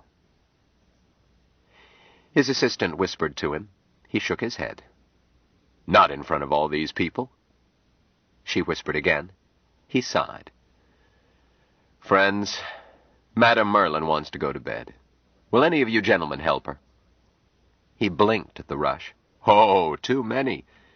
Were any of you in the army?" There were still many volunteers. Dr. Apollo picked 2 and said, "There's an army cot under the platform. Just lift the canvas. Now will you set it up on the platform? Madam Merlin, face this way, please." While the men set up the cot, Dr. Apollo made passes in the air. "Sleep. Sleep. You are asleep." Friends, she is in deep trance. Will you gentlemen who prepared her bed now place her on it? Careful. In corpse-like rigidity, the girl was transferred to the cot. "Thank you, gentlemen." The magician recovered his wand from the air, pointed to a table at the end of his platform. A sheet detached itself from piled props and came to him. "Spread this over her. Cover her head. A lady should not be stared at while sleeping. Thank you. If you will step down. Fine. Madam Merlin, can you hear me?" "Yes, Dr. Apollo." "You were heavy with sleep. Now you feel lighter. You are sleeping on clouds. You are floating." The sheet-covered form raised about a foot. "Whoops! Don't get too light." A boy explained in a whisper. "When they put the sheet over her, she went down through a trap door. That's just a wire framework. He'll flip the sheet away and the framework collapses and disappears. Anybody could do it." Dr. Apollo ignored him. "Higher, Madam Merlin. Higher. There." The draped form floated 6 feet above the platform. The youngster whispered, "There's a steel rod you can't see. It's where that corner of the sheet hangs down and touches the cot." Dr. Apollo requested volunteers to remove the cot. "She doesn't need it. She sleeps on clouds." He faced the floating form and appeared to listen. "Louder, please." "Oh? She says she doesn't want the sheet." "Here's where the framework disappears." The magician snatched the sheet away. The audience hardly noticed that it disappeared. They were looking at Madam Merlin, sleeping 6 feet above the platform. A companion of the boy, who knew all about magic, said, "Where's the steel rod?" The kid said, You have to look where he doesn't want you to. It's the way they've got those lights fixed to shine in your eyes. Dr. Apollo said, "That's enough, fair princess. Give me your hand. Wake up." He pulled her erect and helped her step down to the platform. You saw where she put her foot? That's where the rod went. The kid added with satisfaction. Just a gimmick. The magician went on. And now, friends, kindly give your attention to our learned lecturer, Professor Timoshenko. The talker cut in. Don't go away for this one performance only by arrangement with the Council of Universities and the Department of Safety of this wonderful city. We offer this $20 bill absolutely free to any one of you. The tip was turned into the blow-off. Carney started packing for teardown. There was a train jump in the morning. Living tops would remain up for sleep, but canvas boys were loosening stakes on the sideshow top. The talker owner-manager came back into the top, having rushed the blow-off and spilled the marks out the rear. Smitty, don't go away. He handed the magician an envelope and added, Kid, I hate to tell you, but you and your wife ain't going to Paducah. I know. Look, it's nothing personal. I gotta think of the show. We're getting a mentalist team. They do a top reading act. Then she runs a phrenology and mitt camp while he makes with the mad ball. You know you didn't have no season's guarantee. I know, agreed the magician. No hard feelings, Tim. Well, I'm glad you feel that way. The talker hesitated. Smitty, want some advice? I would like to have your advice, the magician said simply. Okay. Smitty, your tricks are good, but tricks don't make a magician. You're not really with it. You behave like a carny, you mind your own business and never crab anybody's act, and you're helpful, but you're not a carny. You don't have any feeling for what makes a chump a chump. A real magician can make the marks open their mouths by picking a quarter out of the air. That levitation you do, I've never seen it done better, but the marks don't warm to it. No psychology. Now take me. I can't even pick a quarter out of the air. I got no act. Except that one that counts. I know Marks. I know what he hungers for, even if he don't. That's showmanship, son. Whether you're a politician, a preacher pounding a pulpit, or a magician. Find out what the chumps want, and you can leave half your props in the trunk. I'm sure you're right. I know I am. He wants sex and blood and money. We don't give him blood, but we let him hope that a fire eater or a knife thrower will make a mistake. We don't give him money. We encourage his larceny while we take a little. We don't give him sex. But why do 7 out of 10 buy the blow-off? To see a naked broad. So he don't see one, and still we send him out happy. What else does a chump want? Mystery. He wants to think the world is a romantic place when it damn well ain't. That's your job. Only you ain't learned how. Shucks, son, the marks know your tricks are fake. Only they'd like to believe they're real, and it's up to you to help them. That's what you lack. How do I get it, Tim? Hell, you have to learn for yourself. But, well, this notion you had of billing yourself as the man from Mars, you mustn't offer the chump what he can't swallow. They've seen the man from Mars, in pictures or on stereo. You look a bit like him. But even if you were his twin, the marks know they won't find him in a 10-in-1. It's like billing a sword swallower as President of the United States. A chump wants to believe, but he won't let you insult what intelligence he has. Even a chump has brains of a sort. I will remember. I talk too much. A talker gets the habit. Are you kids going to be all right? How's the grouch bag? Hell, I oughtn't to. But do you need a loan? Thanks, Tim. We're not hurting. Well, take care of yourself. Bye, Jill. He hurried out. Patricia Pywanski came in through the rear wearing a robe. Kids, Tim sloughed your act. We were leaving anyhow, Pat. I'm so mad I'm tempted to jump the show. Now, Pat, leave him without a blow-off. He can get acts, but a blow-off the clowns won't clobber is hard to find. Pat, Tim is right. I don't have showmanship. Well, I'm going to miss you. Oh, dear. Look, the show doesn't roll until morning. Come back to my top and sit a while. Jill said, Better yet, Patty, come with us. How would you like to soak in a big, hot tub? I'll bring a bottle. No, Mike objected. I know what you drink, and we've got it. Well, you're at the Imperial, aren't you? I've got to be sure my babies are all right, and tell Honeybun I'll be gone. I'll catch a cab. Half an hour, maybe. They drove with Mike at the controls. It was a small town without robot traffic guidance. Mike drove exactly at zone maximum, sliding into holes Jill did not see until they were through them. He did it without effort. Jill was learning to do it. Mike stretched his time sense until juggling eggs or speeding through traffic was easy, everything in slow motion. She reflected that it was odd in a man who, only months earlier, had been baffled by shoelaces. They did not talk. It was awkward to converse with minds on different time rates. Instead, Jill thought about the life they were leaving, calling it up and cherishing it in Martian concepts and English. All her life until she met Mike, she'd been under the tyranny of the clock, as a girl in school, then as a big girl in a harder school, then the pressures of hospital routine. Carnival life was nothing like that. Aside from standing around looking pretty several times a day, she never had to do anything at any set time. Mike did not care whether they ate once a day or 6 times. Whatever housekeeping she did suited him. They had their own living top. In many towns, they never left the lot from arrival to tear down. The carnival was a nest where troubles of the outside world did not reach. To be sure, every lot was crawling with marks, but she had learned the carny viewpoint. Marks weren't people. They were blobs, whose sole function was to cough up cash. The carny had been a happy home. Things had not been that way when first they had gone out into the world to increase Mike's education.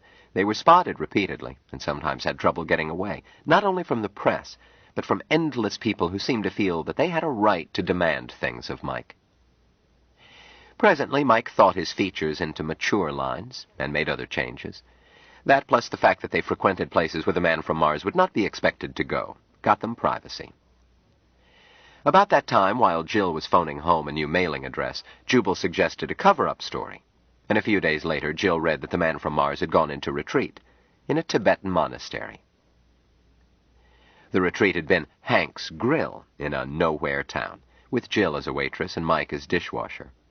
Mike had a quick way of cleaning dishes when the boss was not watching. They kept that job a week, moved on, sometimes working, sometimes not. They visited public libraries almost daily once Mike found out about them. Mike had thought that Jubal's library contained a copy of every book on Earth. When he learned the marvelous truth, they remained in Akron a month. Jill did a lot of shopping. Mike, with a book, was almost no company. But Baxter's combined shows and riot of fun had been the nicest part of their meandering. Jill recalled with a giggle the time in... what town? When the posing show had been pinched. It wasn't fair. They always worked under prearrangement. Bras or no bras, blue lights or bright lights, whatever the fix was. Nevertheless, the sheriff hauled them in, and the justice of the peace had seemed disposed to jail the girls. The lot closed down, and the carnies went to the hearing along with chumps slavering to catch sight of shameless women. Mike and Jill had crowded into the back of the courtroom. Jill had impressed on Mike that he must never do anything out of the ordinary where it might be noticed. But Mike grokked a cusp.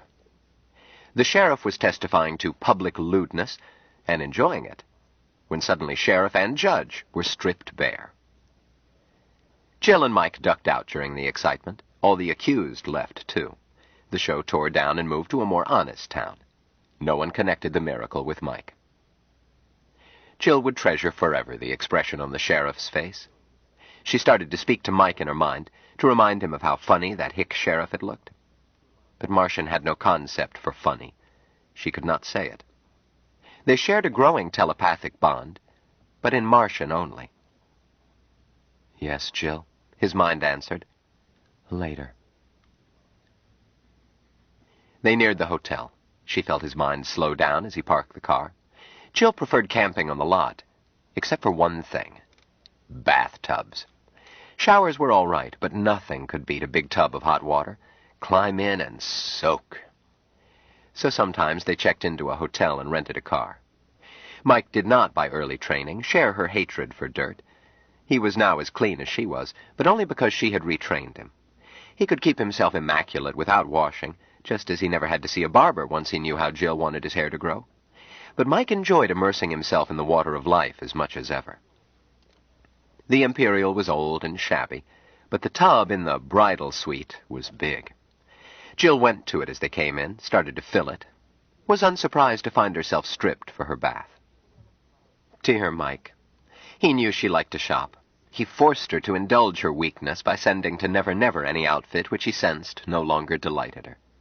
He would do so daily, had she not warned him that too many new clothes would be conspicuous around the carnival. "Thanks, dear," she called out. "Let's climb in." He had either undressed or vanished his clothes. The former, she decided. Mike found buying clothes without interest. He could see no sense in clothes other than for protection against weather, a weakness he did not share. They got in facing each other. She scooped up water, touched it to her lips, offered it to him. The ritual was not necessary. It simply pleased Jill to remind them of something for which no reminder could ever be necessary through eternity. Then she said, "I was thinking how funny that horrid sheriff looked in his skin." "Did he look funny?" "Oh, yes, indeed." "Explain why he was funny. I did not see the joke." I don't think I can. It was not a joke, not like puns and things which can be explained." "I did not grok he was funny," Mike said. "In both men, the judge and the lawman, I grokked wrongness. Had I not known that it would displease you, I would have sent them away." "Dear Mike." She touched his cheek. "Good, Mike. It was better to do what you did. They'll never live it down. There won't be another arrest for indecent exposure there for 50 years. Let's talk about something else. I have been wanting to say that I'm sorry our act flopped. I did my best in writing the patter, but I'm no showman either." "It was my fault, Jill. Tim speaks rightly. I don't grok chumps. But it has helped me to be with the carny. I've grokked closer to chumps each day." "You must not call them chumps, nor marks, now that we are no longer with it. Just people, not chumps." "I grok they are chumps." "Yes, dear, but it isn't polite." "I will remember." "Have you decided where we are going?" "No. When the time comes, I will know." True, Mike always did know. From his first change from docility to dominance, he had grown steadily in strength and sureness. The boy who had found it tiring to hold an ashtray in the air could now not only hold her in the air while doing other things, but could exert any strength needed.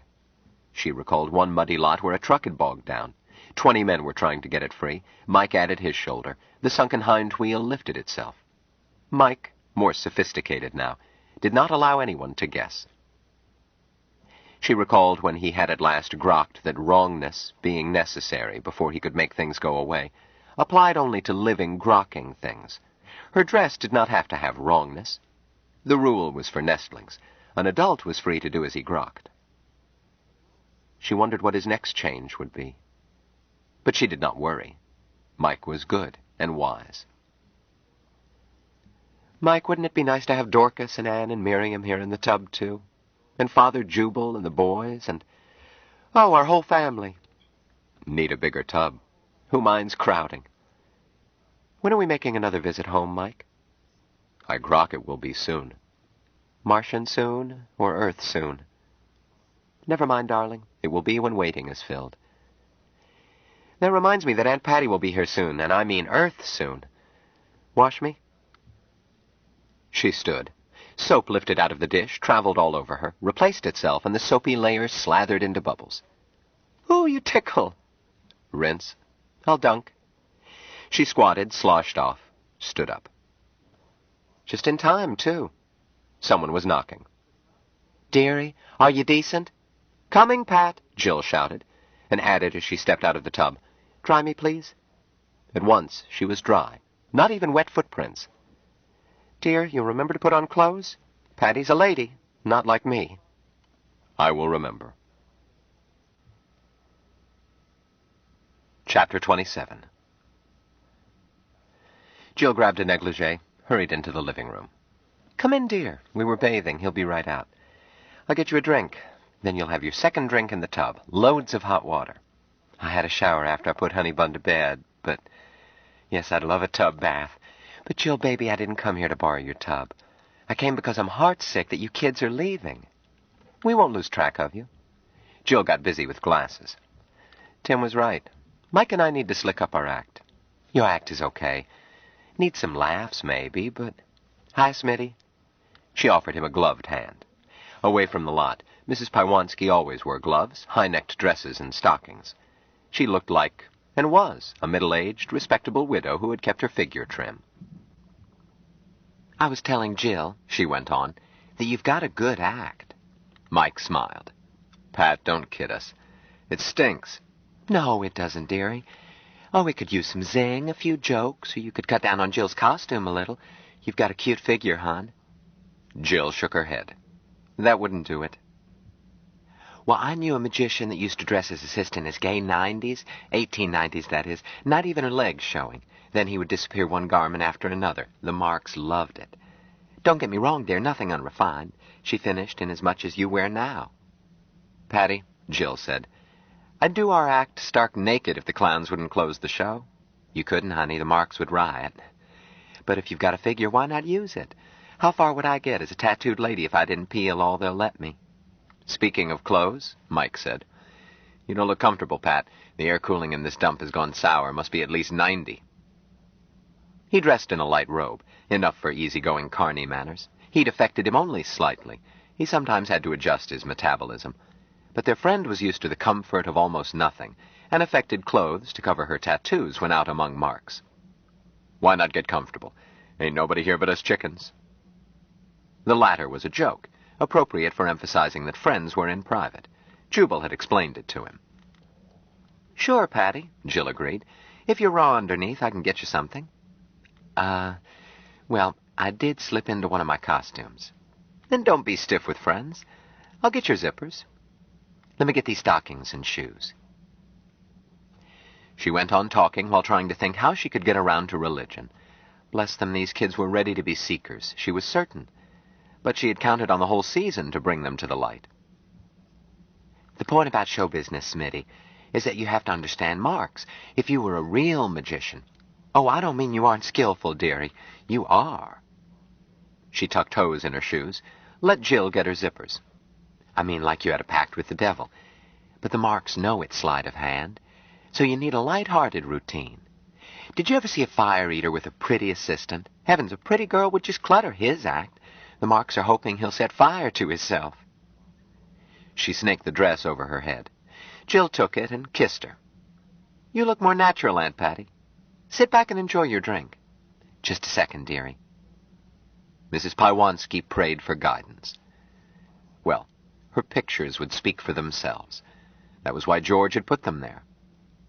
Now, this is what I've got for the Marks.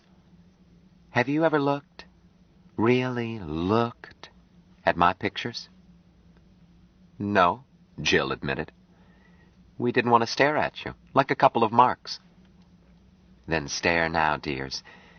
That's why George, bless his sweet soul in heaven, put them on me, to be stared at and studied.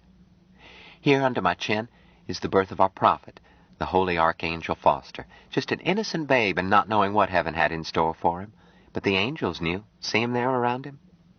The next scene is his first miracle, when a young sinner in the country school he went to shot a poor little birdie, and he picked it up and stroked it, and it flew away unharmed. Now I have to turn my back. She explained that George had not had a bare canvas when the great opus was started. How, with inspired genius, George had turned Attack on Pearl Harbor into Armageddon, and Skyline of New York into the Holy City. But, she admitted, even though every inch is sacred pictures now, it did force George to skip around to record in living flesh each milestone in the earthly life of our prophet. Here you see him preaching on the steps of the ungodly theological seminary that turned him down. That was the first time he was arrested, the beginning of the persecution. And on around on my spine, you see him smashing idolatrous images. And next you see him in jail with holy light streaming down. Then the faithful few bust into the jail. The Reverend Foster had realized that, in upholding religious freedom, brass knucks, clubs, and a willingness to tangle with cops outweighed passive resistance. His was a church militant from scratch. But he had been a tactician. Battles were fought where the heavy artillery was on the side of the Lord. And rescue him and tar and feather the false judge who put him there. Around in front, you can't see much, my bra covers it. A shame. Michael, what does she want? Thou knowest. Tell her. Aunt Patty, Jill said gently, you want us to look at all your pictures, don't you? Well, It's just as Tim says in the bally, George used all the skin I have in making the story complete. If George went to all that work, he meant them to be seen. Take off your costume. I told you that I wouldn't mind working our act stark naked, and ours is just entertainment. Yours has a purpose, a holy purpose. Well, if you want me to. She sang a silent hallelujah. Foster was sustaining her. With blessed luck and George's pictures, she would have these dear kids seeking the light. I'll unhook you. Jill. No. Michael? Wait. With stunned astonishment, Mrs. Pywanski found that her spangled briefies and bra were gone. Jill was unsurprised when her negligee vanished, and only mildly surprised when Mike's robe disappeared. She chalked it up to his cat-like good manners. Mrs. Pywanski gasped. Jill put her arms around her. There, dear, it's all right. Mike, you must tell her. Yes, Jill. Pat. Yes, Smitty? You said my tricks were sleight of hand. You were about to take off your costume, so I did it for you. But how? Where is it?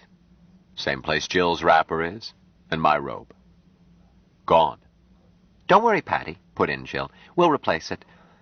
Mike, you shouldn't have done it. I'm sorry, Jill. I grokked it was all right. Well, perhaps it is. Aunt Patty wasn't too upset, and would never tell. She was Carney. Mrs. Pywanski was not worried over 2 scraps of costume, nor by nudity, hers or theirs. But she was greatly troubled by a theological problem. Smitty, that was real magic? I guess you would call it that, he agreed, using words exactly. I'd rather call it a miracle, she said bluntly. Call it that if you like. It wasn't sleight of hand. I know that. She was not afraid. Patricia Pywanski was not afraid of anything, being sustained by faith. But she was uneasy for her friends. Smitty, look me in the eye. Have you made a pact with the devil? No, Pat, I have not. She continued to search his eyes. You aren't lying. He doesn't know how to lie, Aunt Patty. So it's a miracle. Smitty, you are a holy man. I don't know, Pat. Archangel Foster didn't know until his teens. Even though he performed miracles before then, you are a holy man. I can feel it. I think I felt it when I first met you. I don't know, Pat. I think he may be, admitted Jill. But he doesn't know. Michael, we've told too much not to tell more. Michael, Patty repeated suddenly. Archangel Michael, sent to us in human form. Patty, please. If he is, he doesn't know it. He wouldn't necessarily know. God performs his wonders in his own way. Aunt Patty, will you please let me talk? Shortly, Mrs. Pywanski knew that Mike was the man from Mars. She agreed to treat him as a man, while stating that she kept her own opinion as to his nature and why he was on Earth. Foster had been truly a man while on Earth, but had been also and always an archangel. If Jill and Michael insisted that they were not saved, she would treat them as they asked to be treated. God moves in mysterious ways. I think you could call us seekers, Mike told her. That's enough, dears. I'm sure you're saved. But Foster himself was a seeker in his early years. I'll help. She participated in another miracle. They were seated on the rug. Jill lay back and suggested it to Mike in her mind. With no patter, no props, Mike lifted her. Patricia watched with serene happiness. Pat, Mike then said, lie flat.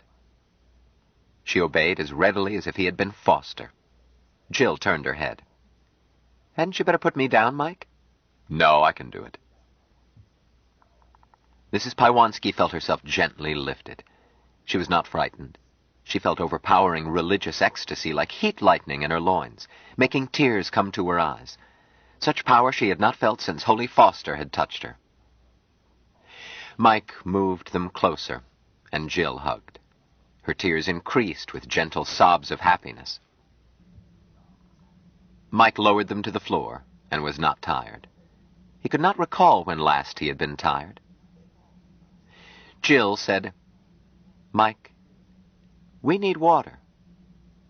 "Hmm? Yes," her mind answered. "And of elegant necessity. Why do you think she came here?" "I knew. I was not sure that you knew, or would approve. My brother. Myself. My brother." Mike sent a glass into the bathroom, had the tap fill it, return it to Jill. Mrs. Pywanski watched with interest. She was beyond being astonished. Jill said to her, "Aunt Patty, this is like being baptized, and like getting married. It's a Martian thing. It means you trust us and we trust you. We can tell you anything and you can tell us anything, and that we are partners now and forever. But once done, it can never be broken. If you broke it, we would die, at once, saved or not. If we broke it, but we won't. But don't share water with us if you don't want to. We'll still be friends. If this interferes with your faith, don't do it. We don't belong to your church. We may never belong. Seekers is the most you can call us. Mike?" "We grok," he agreed. "Pat, Jill speaks rightly. I wish we could tell you in Martian it would be clearer. But this is everything that getting married is, and much more. We are free to offer water, but if there is any reason in your religion or your heart not to accept, don't drink it." Patricia Pywanski took a deep breath. She had made such a decision before, with her husband watching, had not funked it. Who was she to refuse a holy man? And this blessed bride? "I want it," she said firmly. Jill took a sip. We grow ever closer. She passed the glass to Mike. "I thank you for water, my brother."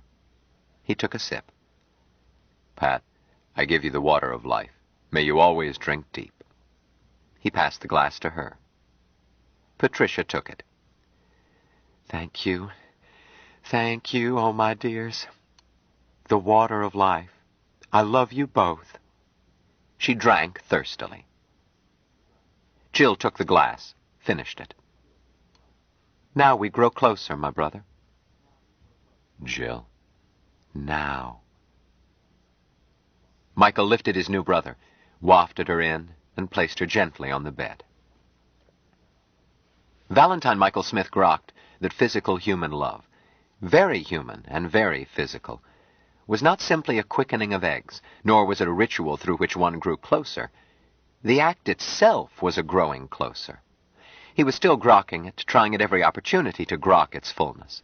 He had long since quit shying away from his strong suspicion that even the old ones did not know this ecstasy. He grokked that his new people held spiritual depths unique. Happily, he tried to sound them, with no childhood inhibitions to cause him guilt, nor reluctance of any sort. His human teachers, gentle and generous, had instructed his innocence without bruising it. The result was as unique as he was. Jill was unsurprised to find that Patty accepted with forthright fullness that sharing water with Mike in a very ancient Martian ceremony led at once to sharing Mike himself in an ancient human rite. Jill was somewhat surprised at Pat's calm acceptance when Mike proved capable of miracles here, too. But Jill did not know that Patricia had met a holy man before. She expected more of holy men. Jill was serenely happy that a cusp had been met with right action, then was ecstatically happy to grow closer herself. When they rested, Jill had Mike treat Patty to a bath by telekinesis, and squealed and giggled when the older woman did. Mike had done it playfully for Jill on the initial occasion. It had become a family custom, one that Jill knew Patty would like. It tickled Jill to see Patty's face when she found herself scrubbed by invisible hands, then dried with neither towel nor air blast. Patricia blinked. "After that, I need a drink." "Certainly, darling. And I still want to show you kids my pictures." They went into the living room, and Patty stood in the middle of the rug. "First, look at me. At me, not my pictures. What do you see?" Mike stripped off her tattoos in his mind and looked at his new brother without her decorations. He liked her tattoos. They set her apart and made her a self. They gave her a slightly Martian flavor. She did not have the bland sameness of most humans. He thought of having himself tattooed all over once he grokked what should be pictured. The life of his father, water brother Jubal. He would ponder it. Jill might wish to be tattooed, too. What designs would make Jill more beautifully Jill? What he saw when he looked at Pat without tattoos pleased him not as much. She looked as a woman must look to be woman. Mike still did not grok Duke's collection of pictures.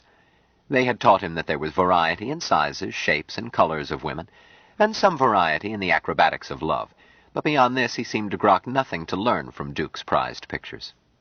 Mike's training had made him an exact observer, but that same training had left him unresponsive to the subtle pleasures of voyeurism. It was not that he did not find women, including, emphatically, Patricia Piewanski, sexually stimulating, but it lay not in seeing them. Smell and touch counted more, in which he was quasi-human, quasi-Martian. The parallel Martian reflex, as unsubtle as a sneeze, was triggered by those senses, but could activate only in season. Sex, in a Martian, was as romantic as intravenous feeding. With her pictures gone, Mike noted more sharply one thing. Patricia had her own face, marked in beauty by her life. She had, he saw with wonder, her own face even more than Jill had. It made him feel toward Pat even more of an emotion he did not as yet call love. She had her own odor, too, and her own voice. Her voice was husky. He liked hearing it, even when he did not grok her meaning. Her odor was mixed with a trace of bitter muskiness from handling snakes. Mike liked her snakes and could handle the poisonous ones, not alone by stretching time to avoid their strikes. They grokked with him. He savored their innocent, merciless thoughts. They reminded him of home. Mike was the only other person who could handle Honey Bun with pleasure to the boa constrictor. Her torpor was such that others could handle her. But Mike, she accepted as a substitute for Pat. Mike let the pictures reappear. Jill wondered why Aunt Patty had let herself be tattooed. She would look rather nice if she weren't a living comic strip. But she loved Patty herself, not the way she looked, and it did give her a steady living, until she got so old that Marx wouldn't pay to see her, even if those pictures had been by Rembrandt. She hoped that Patty was tucking away plenty in the grouch bag, then remembered that Aunt Patty was now a water brother, and shared Mike's endless fortune. Jill felt warmed by it. "Well," repeated Mrs. Piewanski, "what do you see? How old am I, Michael?" "I don't know." "Guess." "I can't, Pat." "Oh, go ahead." "Patty," Jill put in, "he really can't. He hasn't learned to judge ages. You know how short a time he's been on Earth. And Mike thinks in Martian years and Martian arithmetic. If it's time or figures, I'll do it for him." "Well, you guess, hon. Be truthful." Jill looked Patty over, noting her trim figure, but also hands and throat and eyes, then discounted by 5 years, despite the honesty owed a water brother. 30-ish, give or take a year." Mrs. Piewanski chortled. "That's one bonus of the true faith, my dears. Jill, hon, I'm crowding 50. You don't look it. That's what happiness does, dearie. After my first kid, I let my figure go to pot. They invented the word broad just for me. My belly looked like 6 months gone, my busts hung down, and I've never had 'em lifted. You can see for yourself. Sure, good surgeon doesn't leave a scar, but on me it would show, dear. It would chop holes in 2 pictures. Then I seen the light. Nope, not exercise, not diet. I eat like a pig. Happiness, dear, perfect happiness in the Lord, through the help of Blessed Foster." "It's amazing," said Jill. Aunt Patty certainly had not dieted nor exercised during the time she had known her, and Jill knew what was excised in breast lifting. Those tattoos had never known a knife. Mike assumed that Pat had learned to think her body as she wished it, whether she attributed it to Foster or not. He was teaching this control to Jill, but she would have to perfect her knowledge of Martian before it could be perfect. No hurry. Waiting would do it. Pat went on. "I wanted you to see what faith can do. But the real change is inside. Happiness. The good Lord knows I'm not gifted with tongues, but I'll try to tell you. First, you've got to realize that all other so-called churches are traps of the devil. Our dear Jesus preached the true faith, so Foster said, and I truly believe. But in the Dark Ages, his words were twisted and changed until Jesus would recognize them. So Foster was sent to proclaim a new revelation and make it clear again. Patricia Paiwansky pointed her finger and suddenly was a priestess clothed in holy dignity and mystic symbols.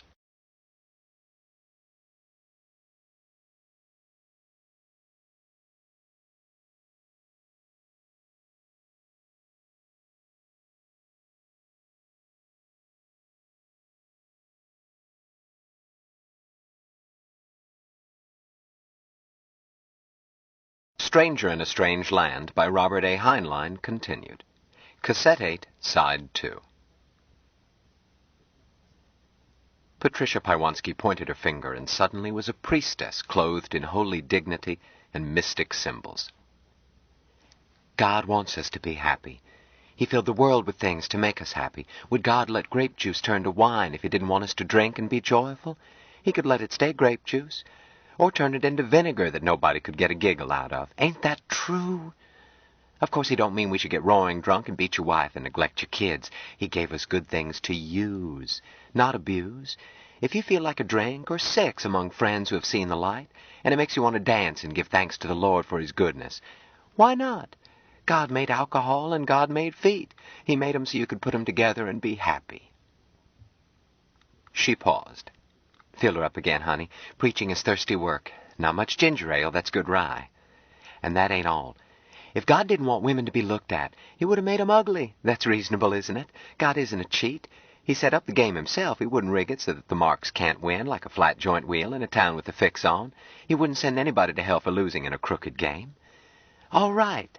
God wants us to be happy, and he told us how. Love one another. Love a snake if the poor thing needs love. Love thy neighbor. And the back of your hand only to Satan's corruptors who want to lead you away from the appointed path and down into the pit. And by love, he didn't mean namby-pamby old maid love that's scared to look up from a hymn book for fear of seeing a temptation of the flesh. If God hated flesh, why did he make so much of it?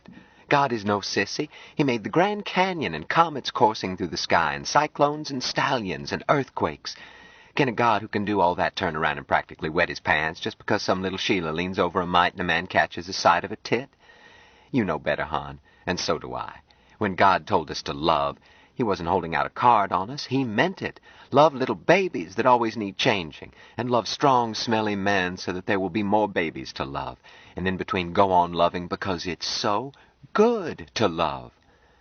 Of course, that don't mean to peddle it, any more than a bottle of rye means I got to get fighting drunk and clobber a cop. You can't sell love, and you can't buy happiness. No price tags on either. And if you think there is, the way to hell lies open. But if you give with an open heart and receive what God has an unlimited supply of, the devil can't touch you. Money? She looked at Jill. Hon, would you do that water-sharing thing with somebody? Say for $1 million. Make it 10 million, tax-free. Of course not. Michael, do you grok this? Almost in fullness, Jill. Waiting is. You see, dearie, I knew love was in that water. Your seeker's very near the light. But since you two, from the love that is in you, did share water and grow closer, as Michael says, I can tell you things I couldn't ordinarily tell a seeker. The Reverend Foster, self-ordained, or ordained by God, depending on authority cited, had an instinct for the pulse of his times, stronger than that of a skilled carney sizing up a mark. The culture known as America had a split personality throughout its history.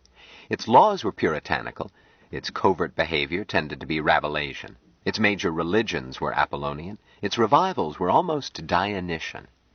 In the 20th century, Terran Christian era, nowhere on earth was sex so vigorously suppressed, and nowhere was there such deep interest in it.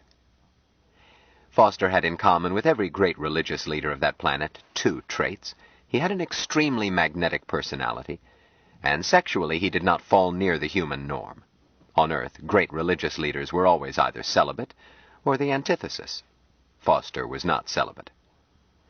Nor were his wives and priestesses. The clincher for rebirth under the new revelation included a ritual uniquely suited for growing closer. In Terran history, many cults had used the same technique, but not on a major scale in America before Foster's time. Foster was run out of town more than once before he perfected a method that permitted him to expand his Capric cult. He borrowed from Freemasonry, Catholicism, the Communist Party, and Madison Avenue, just as he borrowed from earlier scriptures in composing his new revelation. He sugar-coated it all as a return to primitive Christianity. He set up an outer church which anybody could attend. Then there was a middle church, which to outward appearance was the church of the new revelation. The happy saved who paid tithes, enjoyed all benefits of the church's ever-widening business tie-ins, and whooped it up in an endless carnival of happiness, happiness, happiness. Their sins were forgiven, and very little was sinful, as long as they supported their church, dealt honestly with fellow Fosterites, condemned sinners, and stayed happy. The new revelation did not specifically encourage lechery, but it got quite mystical in discussing sexual conduct. The middle church supplied shock troops. Foster borrowed a trick from early 20th century wobblies. If a community tried to suppress a Fosterite movement, Fosterites converged on that town until neither jails nor cops could handle them. Cops had ribs kicked in, and jails were smashed. If a prosecutor was rash enough to push an indictment, it was impossible to make it stick. Foster, after learning under fire, saw to it that prosecutions were persecution under the letter of the law. No conviction of a Fosterite qua Fosterite was ever upheld by the Supreme Court, nor later by the High Court. Inside the overt church was the inner church, a hard core of fully dedicated, who made up the priesthood, the lay leaders, all keepers of keys and makers of policy. They were reborn, beyond sin, certain of heaven, and sole celebrants of the inner mysteries. Foster selected these with great care, personally, until the operation got too big. He looked for men like himself, and for women like his priestess wives, dynamic, utterly convinced, stubborn, and free, or able to be freed, once guilt and insecurity were purged, of jealousy in its most human meaning, and all of them potential satyrs and nymphs, as the secret church was that Dionysian cult that America had lacked, and for which there was enormous potential market. He was most cautious. If candidates were married, it had to be both spouses. Unmarried candidates had to be sexually attractive and aggressive, and he impressed on his priests that males must equal or exceed in number the females. Nowhere was it recorded that Foster studied earlier similar cults in America, but he knew, or sensed, that most such had foundered because possessive concupiscence of their priests led to jealousy. Foster never made this error. Not once did he keep a woman to himself, not even those he married. Nor was he too eager in expanding his core group. The middle church offered plenty to slake the milder needs of the masses. If a revival produced 2 couples capable of heavenly marriage, Foster was content. If it produced none, he let the seeds grow and sent in a salted priest and priestess to nurture them. So far as possible, he tested candidate couples himself with a priestess. Since such a couple was already saved, insofar as the middle church was concerned, he ran little risk, none with the woman, and he always sized up the man before letting his priestess go ahead. Before she was saved, Patricia Piewanski was young, married, and very happy. She had 1 child. She looked up to and admired her much older husband. George Piewanski was a generous, affectionate man, with only one weakness, but one which often left him too drunk to show his affection after a long day. Patty counted herself a lucky woman. True, George occasionally got affectionate with a female client, quite affectionate if it was early in the day, and of course tattooing required privacy, especially with ladies. Patty was tolerant. She sometimes made a date with a male client after George got to hitting the bottle more and more. But there was a lack in her life, one not filled even when a grateful client gave her a snake. Shipping out, he said, and couldn't keep it. She liked pets and had no snake phobia. She made a home for it in their show window, and George made a beautiful 4-color picture to back it. "Don't tread on me." This design turned out to be popular. She acquired more snakes, and they were a comfort. But she was the daughter of an Ulsterman and a girl from Cork. The armed truce between her parents had left her with no religion. She was already a seeker when Foster preached in San Pedro. She had managed to get George to go a few Sundays, but he had not seen the light. Foster brought them the light.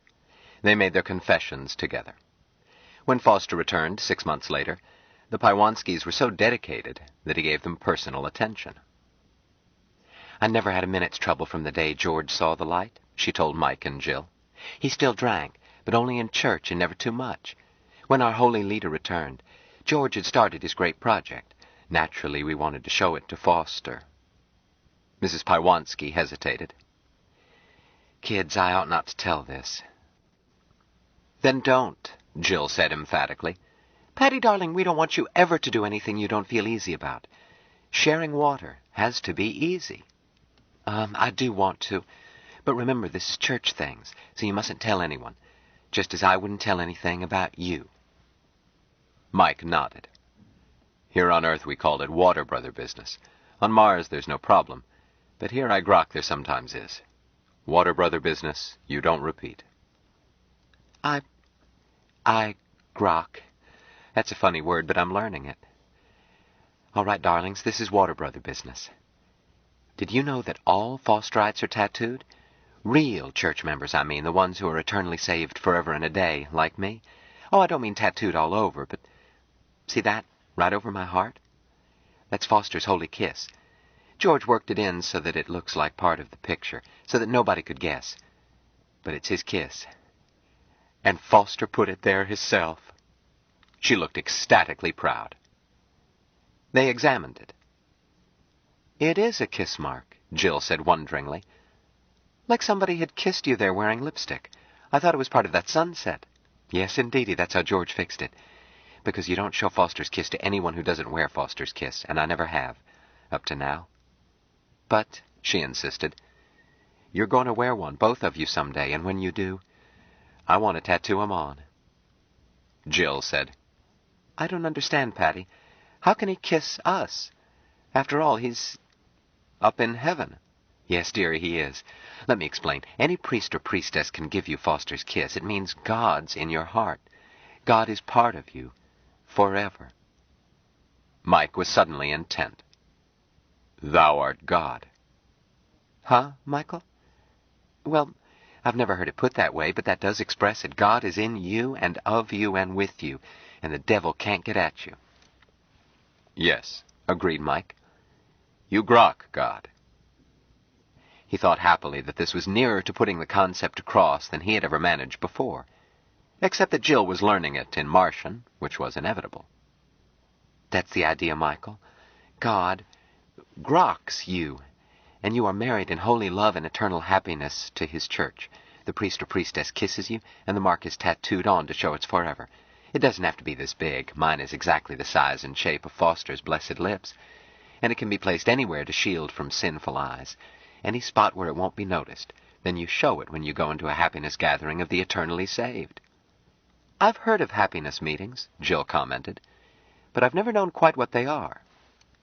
"Well," Mrs. Pywanski said judicially, "there are happiness meetings and happiness meetings. The ones for ordinary members who are saved but might backslide are fun. Grand parties with only the amount of praying that comes happily, and plenty of whoop-it-up that makes a good party. Maybe a little real lovin', but you'd better be mighty careful who and how, because you mustn't be a seed of dissension among the brethren. The church is very strict about keeping things in their proper places. But a happiness meeting for the eternally saved, well, you don't have to be careful, because there won't be anybody there who can sin. All past and done with. If you want to drink and pass out, okay, it's God's will, or you wouldn't want to. You want to kneel down and pray, or lift up your voice in song, or tear off your clothes and dance. It's God's will. There can't possibly be anybody there who would see anything wrong in it." "It sounds like quite a party," said Jill. "Oh, it is, always. And you're filled with heavenly bliss. If you wake up in the morning with one of the eternally saved brethren, he's there because God willed it to make you all blessedly happy. They've all got Foster's kiss. They're yours." She frowned thoughtfully. "It feels a little like sharing water. You understand?" "I grok," agreed Mike. "Mike? Wait, Jill. Wait for fullness." "But don't think," Patricia said earnestly, "that a person can get into an intertemple happiness meeting just with a tattoo mark. A visiting brother or sister will take me.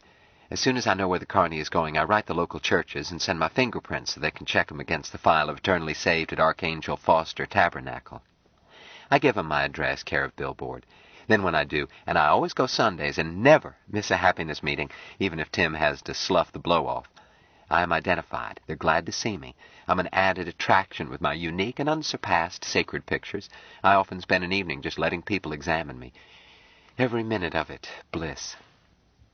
Sometimes the priest has me bring Honey Bun to do Eve and the Serpent. That takes body makeup, of course. Some brother plays Adam, and we get scourged out of the Garden of Eden, and the priest explains the real meaning, not the twisted lies. And we end by regaining our blessed innocence. And that gets the party rolling. Joy. She added, but everybody is interested in my Foster's kiss.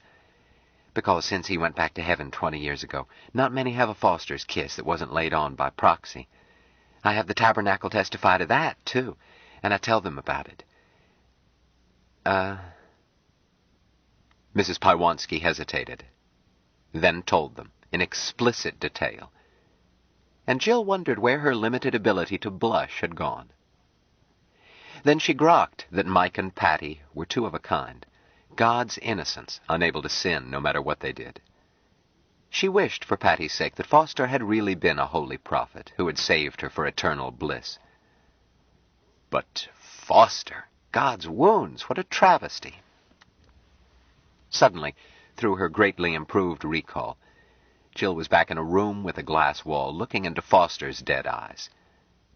But he seemed alive, and she felt a shiver in her loins, and wondered what she would have done if Foster had offered her his holy kiss, and his holy self. She shut it out of her mind, but not before Mike caught it. She felt him smile with knowing innocence. She stood up. Pettycake, darling, what time do you have to be at the lot? Oh, dear, I should be back this blessed minute. Why, the show doesn't roll until 9:30. Well, Honey Bun misses me. She's jealous if I stay out late. Can't you tell her that it's a happiness meeting? The older woman gathered Jill in her arms. It is. It certainly is. Good. I'm going to sleep. Jill is bushed. What time do you have to be up? If I'm back by 8, I can get Sam to tear down my top and have time to make sure my babies are loaded safely. Breakfast? I'll get it on the train. Just coffee when I wake up, usually. I make that here. You dare stay up as long as you like. I won't let you oversleep. If you sleep. Mike doesn't sleep. Not at all. Never. He curls up and thinks a while, usually. But he doesn't sleep. Mrs. Pywanski nodded solemnly. Another sign. I know. And, Michael, someday you will know. Your call will come. Maybe, agreed Jill. Mike, I'm falling asleep. Pop me into bed, please. She was lifted, wafted into the bedroom. Covers rolled themselves back. She slept. Jill woke at 7, slipped out of bed, put her head into the other room. Lights were out and shades were tight, but they were not asleep. Jill heard Mike say with soft certainty, Thou art God. Thou art God, Patricia whispered, in a voice as heavy as if drugged. Yes, Jill is God. Jill is God, yes, Michael. And thou art God.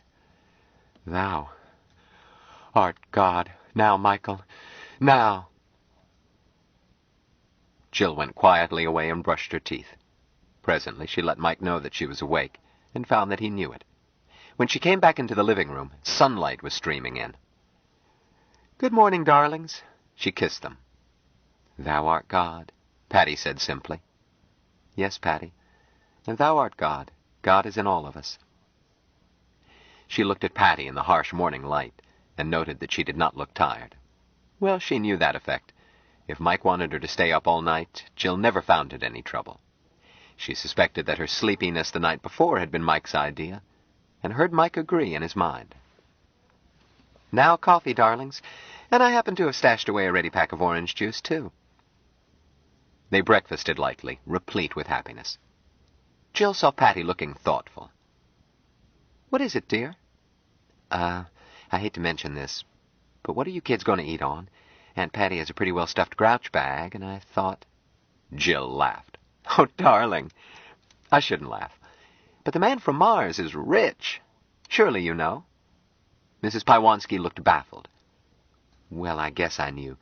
But you can't trust anything you hear over the news. Patty, you're an utter darling. Believe me, now that we're Water Brothers, we wouldn't hesitate. Sharing the nest isn't just poetry. But it's the other way around. If you ever need money, just say so. Any amount, any time. Write us. Better yet, call me. Mike doesn't have the foggiest idea about money. Why, dear, I'm keeping a couple of $100,000 in my name right now. Want some? Mrs. Pywanski looked startled. Bless me, I don't need money. Jill shrugged. If you ever do, just holler. If you want a yacht, Mike would enjoy giving you a yacht. I certainly would, Pat. I've never seen a yacht. Mrs. Pywanski shook her head. Don't take me up on a tall mountain, dearie. All I want from you two is your love. You have that, Jill told her. I don't grok love, Mike said. But Jill always speaks rightly. If we've got it, it's yours. And to know that you're saved. But I'm no longer worried about that. Mike has told me about waiting and why waiting is. You understand, Jill? I grok. I'm no longer impatient about anything. But I have something for you two. The tattooed lady got her purse, took a book out. My dear ones, this is the very copy of the new revelation that Blessed Foster gave me, the night he placed his kiss on me. I want you to have it. Jill's eyes filled with tears. But, Aunt Patty, our brother, we can't take this one. We'll buy one. No, it's water I'm sharing with you for growing closer. Oh, Jill jumped up. We'll share it. It's ours now. All of us. She kissed her. Mike tapped her shoulder. Greedy little brother. My turn. I'll always be greedy that way. The man from Mars kissed his new brother, first on her mouth, then kissed the spot Foster had kissed. He pondered, briefly by Earth time, picked a corresponding spot on the other side where George's design could be matched, kissed her there, while he thought by stretched-out time and in great detail. It was necessary to grok the capillaries. To the other two he briefly pressed his lips to skin, but Jill caught a hint of his effort. Patty, see! Mrs. Pywanski looked down. Marked on her, paired stigmata in blood red, were his lips. She started to faint, then showed her staunch faith. Yes, yes, Michael. Shortly, the tattooed lady was replaced by a mousy housewife in high neck, long sleeves, and gloves. I won't cry, she said soberly, and there are no goodbyes in eternity. I will be waiting. She kissed them, left without looking back.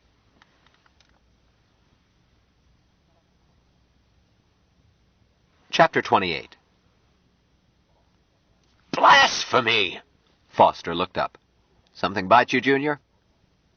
This annex had been run up in a hurry, and things did get in. Swarms of almost invisible imps, usually. Harmless, but a bite from one left an itch on the ego. You'd have to see it to believe it. Here, I'll run the omniscio back a touch. You'd be surprised at what I can believe, Junior. Nevertheless, Digby's supervisor shifted part of his attention. 3 temporals. Humans, he saw they were. A man and 2 women, speculating about the eternal. Nothing odd about that. Yes?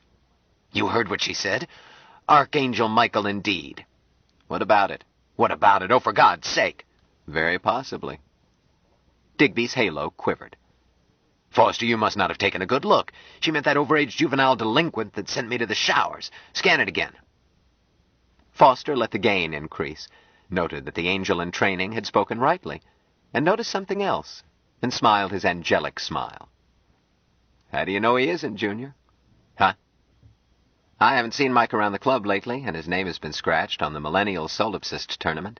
That's a sign that he's likely away on detached duty. Mike is one of the most eager solipsism players in this sector.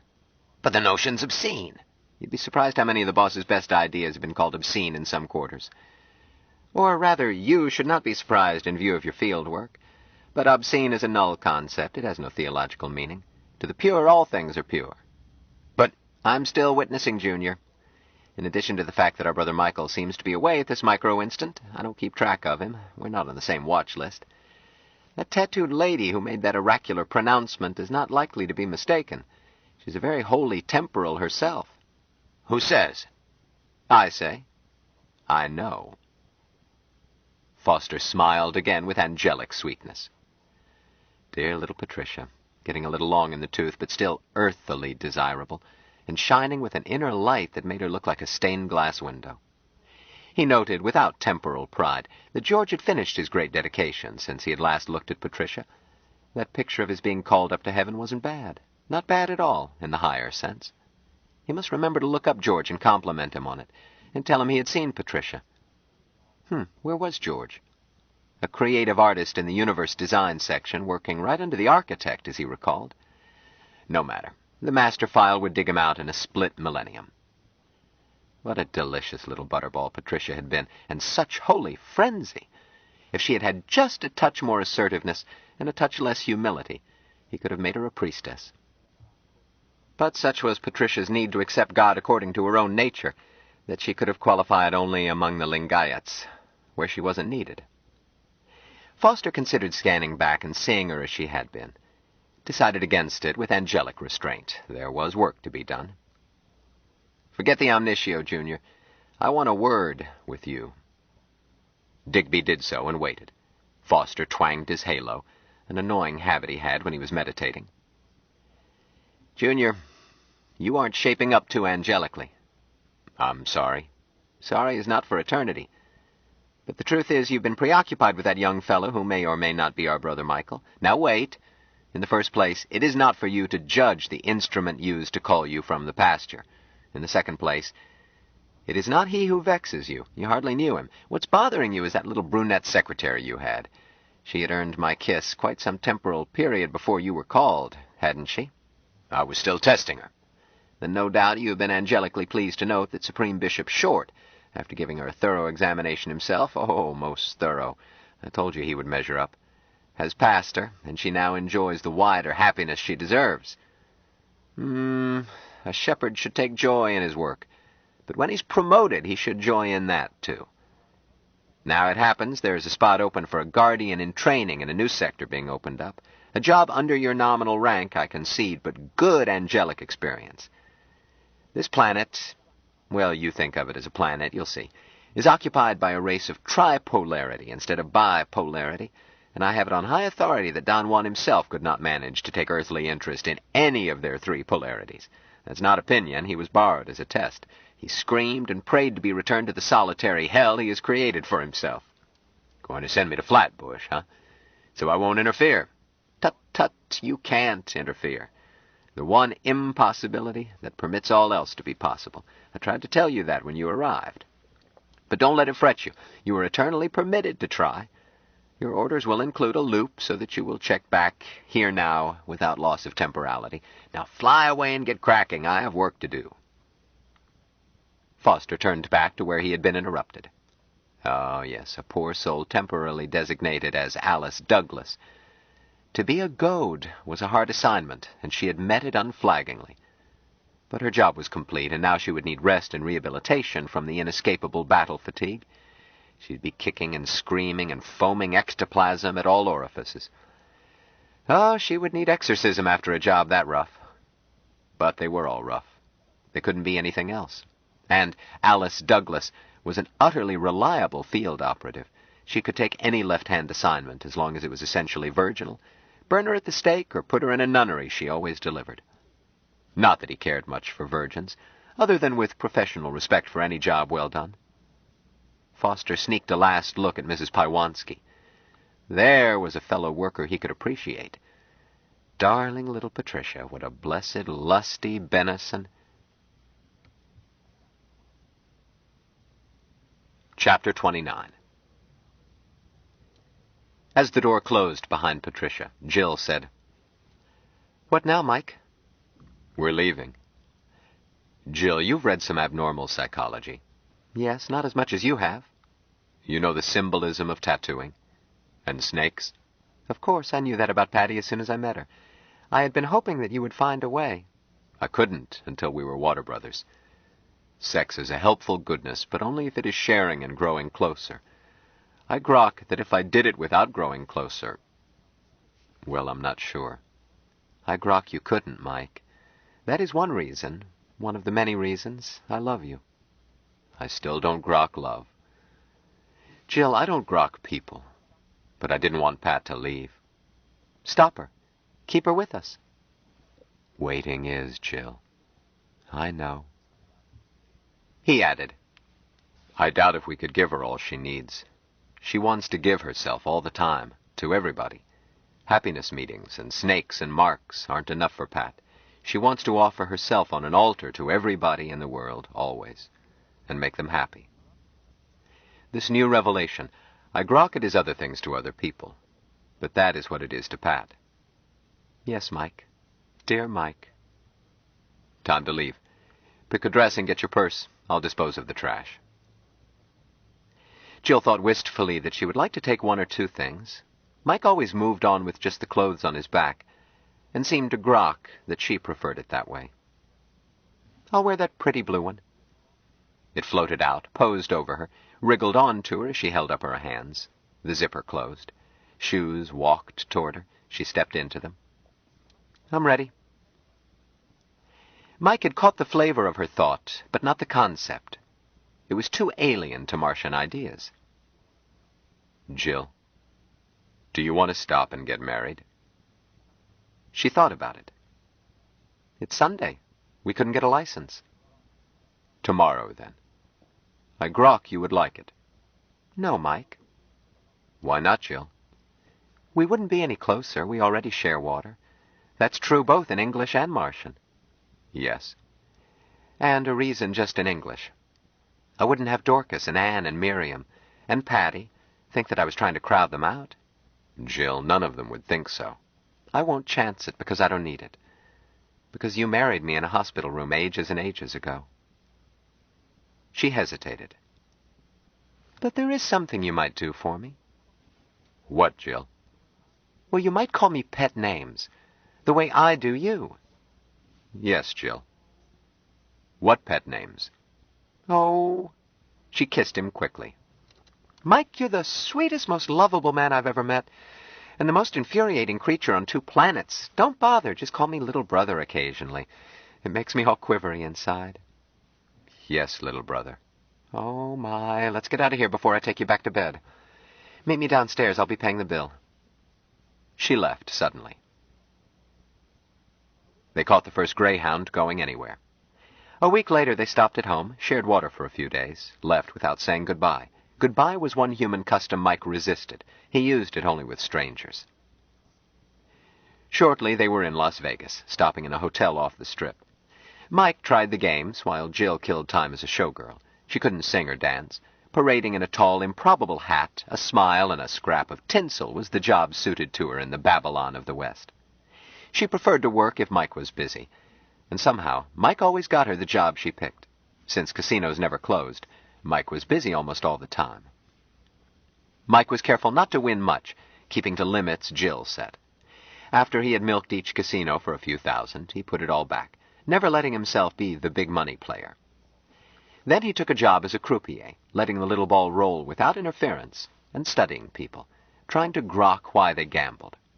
He grokked a drive that felt intensely sexual, but he seemed to grok wrongness in this. Jill assumed that the customers in the palatial theater restaurant where she worked were just marks, and as such did not count. But to her surprise, she actively enjoyed displaying herself in front of them. With increasing Martian honesty, she examined this feeling. She had always enjoyed being looked at with admiration by men whom she found attractive enough to want to touch. She had been irked that the sight of her body meant nothing to Mike, even though he was as devoted to her body as a woman could dream of. If he wasn't preoccupied. But he was generous even then. He would let her call him out of a trance, shift gears without complaint, and be smiling and eager and loving. Nevertheless, there it was.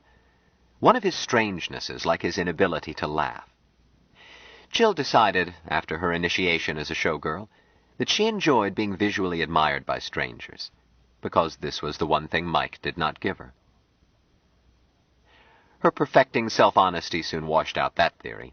The men in the audience were mostly too old, too fat, too bald for Jill to find them attractive. And Jill had always been scornful of lecherous old wolves, although not of old men, she reminded herself. Jubal could look at her, even use crude language, and not give her any feeling that he wanted to get her alone and grope her. But now she found that these lecherous old wolves did not set her teeth on edge. When she felt their admiring stares or outright lust, and she did feel it, could identify the sources, she did not resent it. It warmed her, and made her smugly pleased. Exhibitionism had been to her just a technical term, a weakness she held in contempt. Now, in digging out her own and looking at it, she decided that either this form of narcissism was normal or she was abnormal. But she didn't feel abnormal. She felt healthier than ever. She had always been of rugged health, nurses need to be. But she hadn't had a sniffle or an upset stomach in... she couldn't remember when.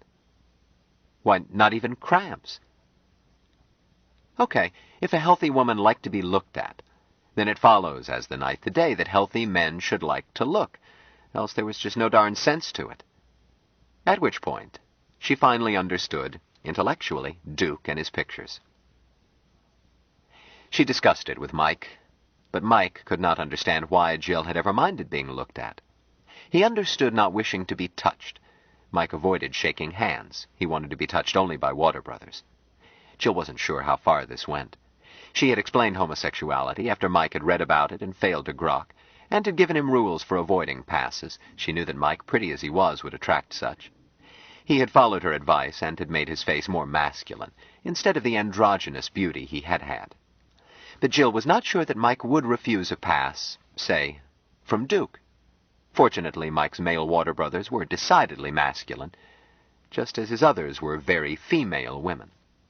Jill suspected that Mike would grok a wrongness in the poor in-betweeners anyhow. They would never be offered water.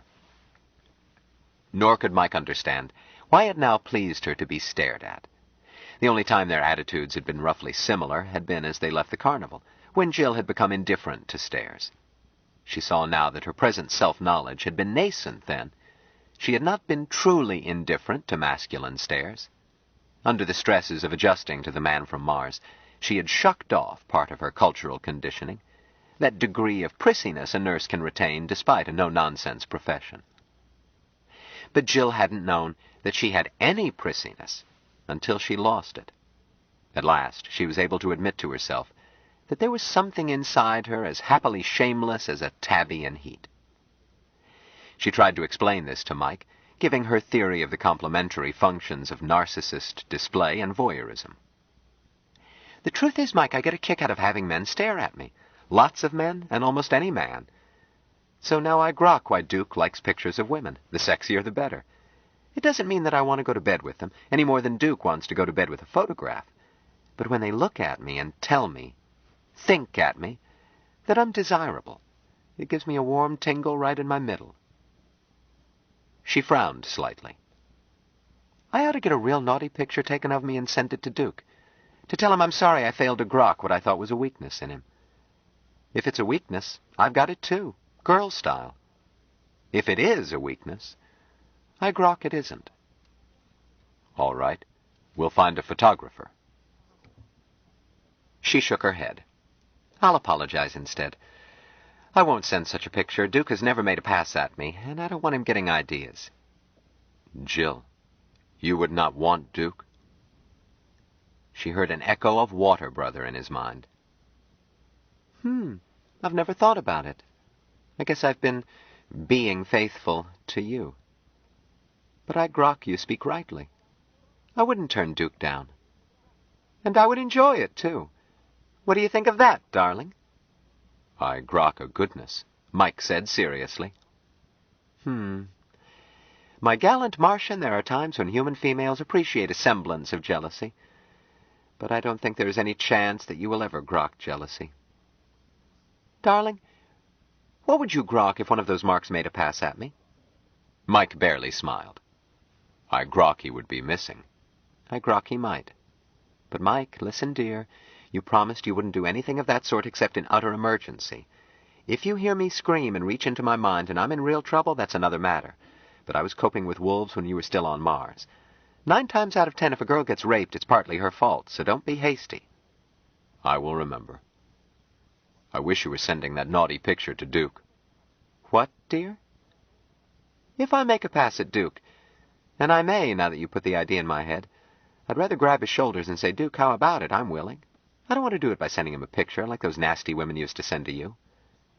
But if you want me to, okay. Mike frowned. If you wish to send Duke a naughty picture, do so. If you not wish, then not. But I had hoped to see the naughty picture taken. Jill, what is a naughty picture? Mike was baffled by Jill's reversal in attitude, plus long-standing bafflement at Duke's art collection. But the pale Martian thing which parallels tumultuous human sexuality gave him no foundation for grokking either narcissism or voyeurism, modesty or display.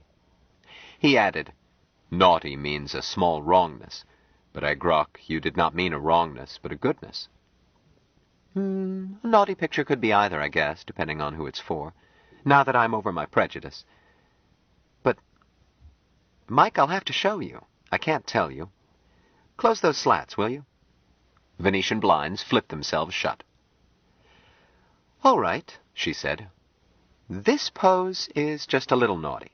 Any showgirl would use it as a professional pic.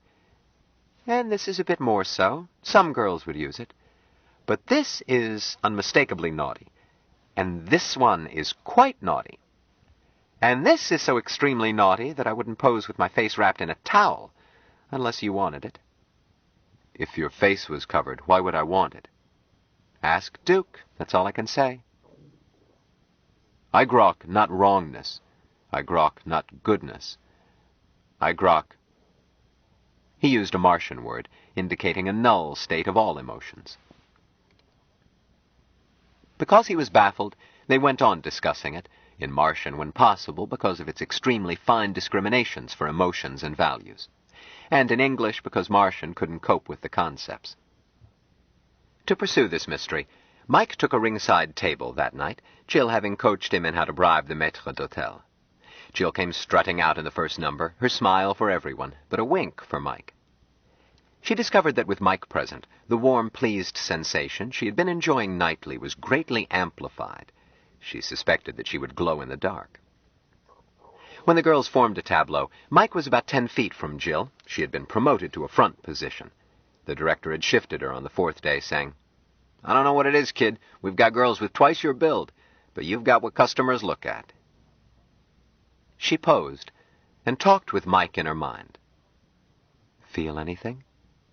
I grok, but not in fullness.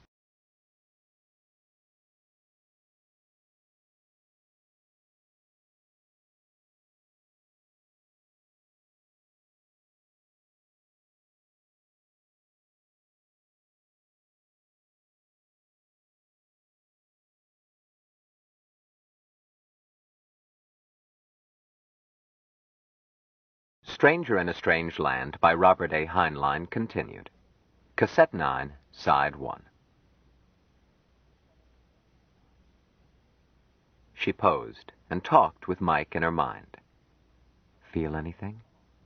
I grok, but not in fullness. Look where I am looking, my brother. The small one. He quivers. He thirsts for me. I grok his thirst. Can you see him? Jill stared into the customer's eyes, both to increase his interest and to let Mike use her eyes. As her grokking of Martian thought had increased, and as they had grown steadily closer, they had begun to use this common Martian convenience. Jill had little control as yet. Mike could see through her eyes simply by calling to her. She could see through his, only if he gave it his attention. We grok him together, Mike agreed. Great thirst for little brother. Yes, beautiful agony. A music cue told Jill to resume her slow strut. She did so, moving with proud sensuousness, and feeling lust boil up in response to emotions both from Mike and the stranger. The routine caused her to walk toward the rutty little stranger. She continued to lock eyes with him. Something happened, which was totally unexpected to her because Mike had never explained that it was possible. She had been letting herself receive the stranger's emotions, teasing him with eyes and body, and relaying what she felt to Mike, when suddenly she was seeing herself through strange eyes and feeling all the primitive need with which that stranger saw her. She stumbled and would have fallen had not Mike caught her, lifted her, steadied her until she could walk unassisted, second sight gone. The parade of beauties continued through the exit. Offstage, the girl behind her said, "What happened, Jill?" "Caught my heel." "That was the wildest recover I ever saw. You looked like a puppet on strings." And so I was, dear. I'm going to ask the stage manager to check that spot. I think there's a loose board. For the rest of the show, Mike gave her glimpses of how she looked to various men, while making sure that she was not again taken by surprise. Jill was startled at how varied were the images. One noticed her legs, another was fascinated by the undulations of her torso, a third saw only her proud bosom.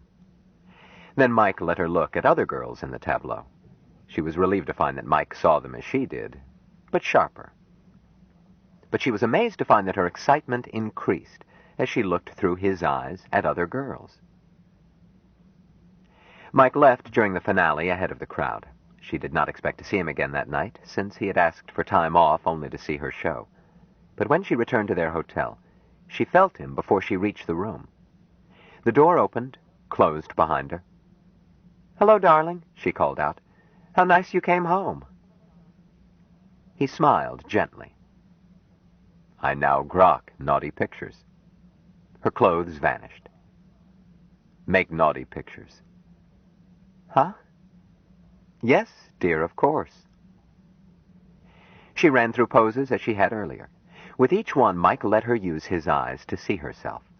She looked and felt his emotions, and felt her own swell and mutually amplified re-echoing. At last, she placed herself in a pose as randy as her imagination could devise. "Naughty pictures are a great goodness," Mike said gravely. "Yes, and now I grok them, too. What are you waiting for?" They quit their jobs and saw every review on the strip. Jill found that she grokked naughty pictures only through a man's eyes. If Mike watched, she shared his mood, from sensuous pleasure to full rut.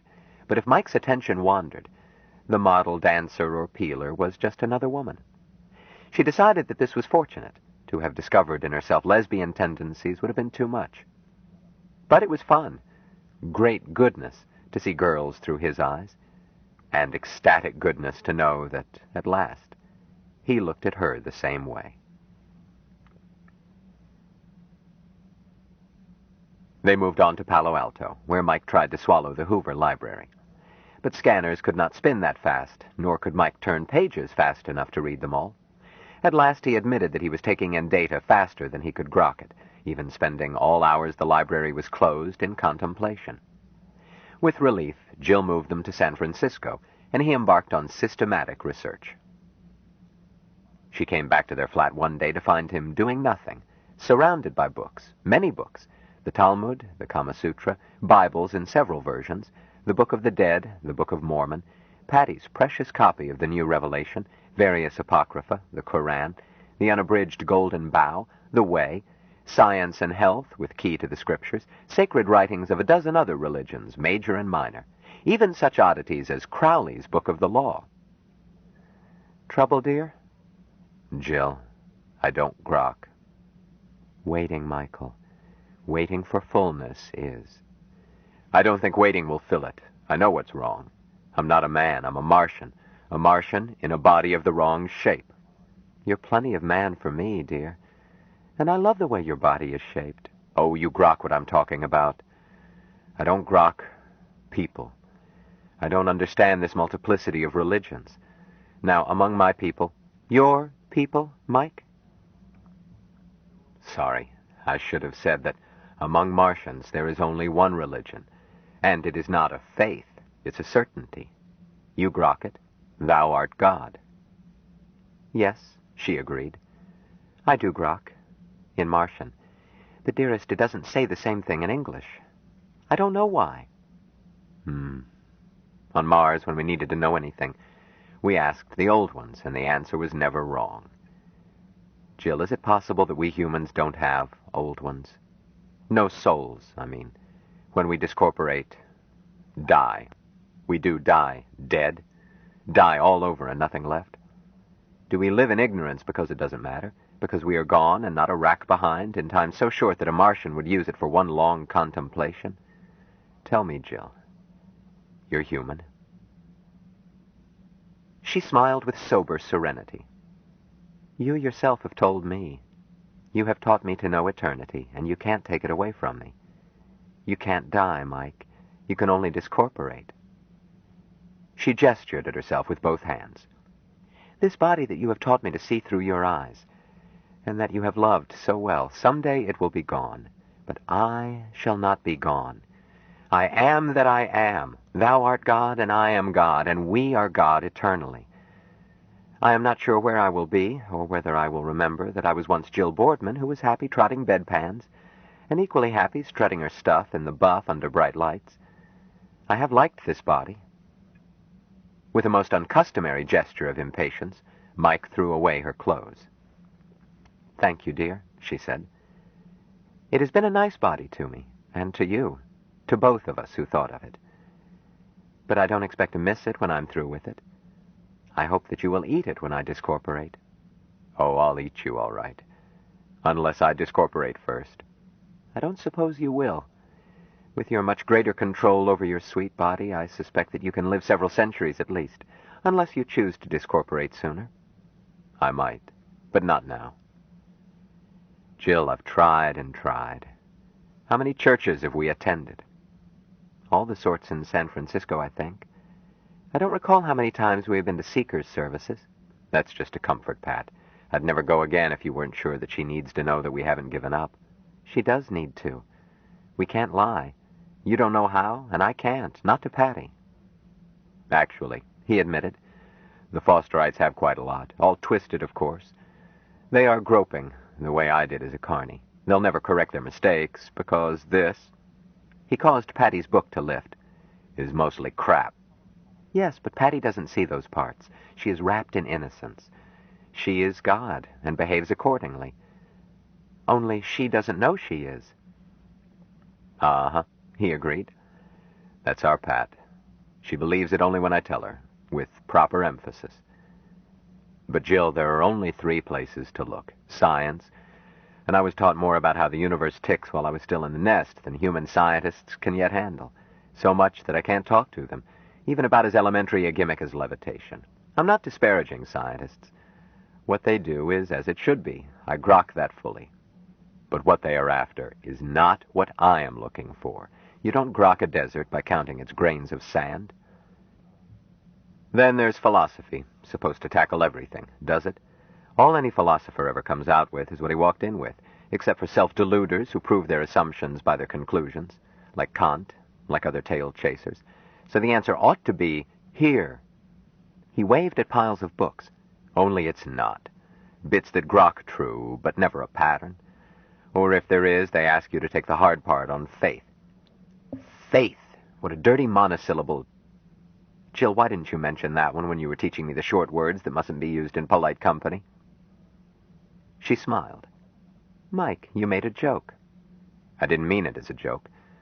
And I can't see that it's funny. Jill, I haven't even been good for you. You used to laugh. I haven't learned to laugh. Instead, you've forgotten. Instead of my becoming human, you're becoming Martian. I'm happy, dear. You probably just haven't noticed me laughing. If you laughed clear down on Market Street, I would hear. I grok. Once I quit being frightened by it, I always noticed it. You especially. If I grokked it, I would grok people, I think. Then I could help somebody like Pat, teach her what I know and learn what she knows. We could understand each other. Mike, all you need to do for Patty is to see her occasionally. Why don't we, dear? Let's get out of this dreary fog. She's home now. The Carney is closed for the season. Drop south and see her. And I've always wanted to see Baja California. We could go on south into warmer weather. And take her with us. That would be fun. All right. She stood up. Let me get a dress. Do you want to save those books? I could ship them to Jubal. He flipped his fingers, and all were gone, but Patricia's gift. We'll take that one. Pat would notice. But Jill, right now, I need to go to the zoo. All right. I want to spit back at a camel and ask him what he's sour about. Maybe camels are the old ones on this planet. And that's what's wrong with the place. 2 jokes in one day, Mike. I ain't laughing. Neither are you, nor the camel. Maybe he groks why. Is this dress all right? Do you want underclothes? Please, dear. It's chilly. Up easy. He levitated her a couple of feet. Pants, stockings, garter belt, shoes. Down you go and lift your arms. Bra? You don't need one. Now the dress and you're decent. And pretty, whatever that is. You look good. Maybe I can get a job as lady's maid if I'm not good for anything else. Baths, shampoos, massages, hairstyling, makeup, dressing for all occasions. I've even learned to do your nails so it suits you. Will that be all, madame? You're a perfect lady's maid, dear. Yes, I grok I am. You look so good I think I'll toss it away and give you a massage. The growing closer kind. Yes, Michael. I thought you had learned waiting. First, you have to take me to the zoo and buy me peanuts. Yes, Mike. It was windy cold at Golden Gate Park, but Mike did not notice, and Jill had learned how not to be cold. But it was pleasant to relax control in the warm monkey house. Aside from its heat, Jill did not like the monkey house. Monkeys and apes were depressingly human. She was, she thought, finished forever with prissiness. She had grown to cherish an ascetic, almost Martian joy in all things physical.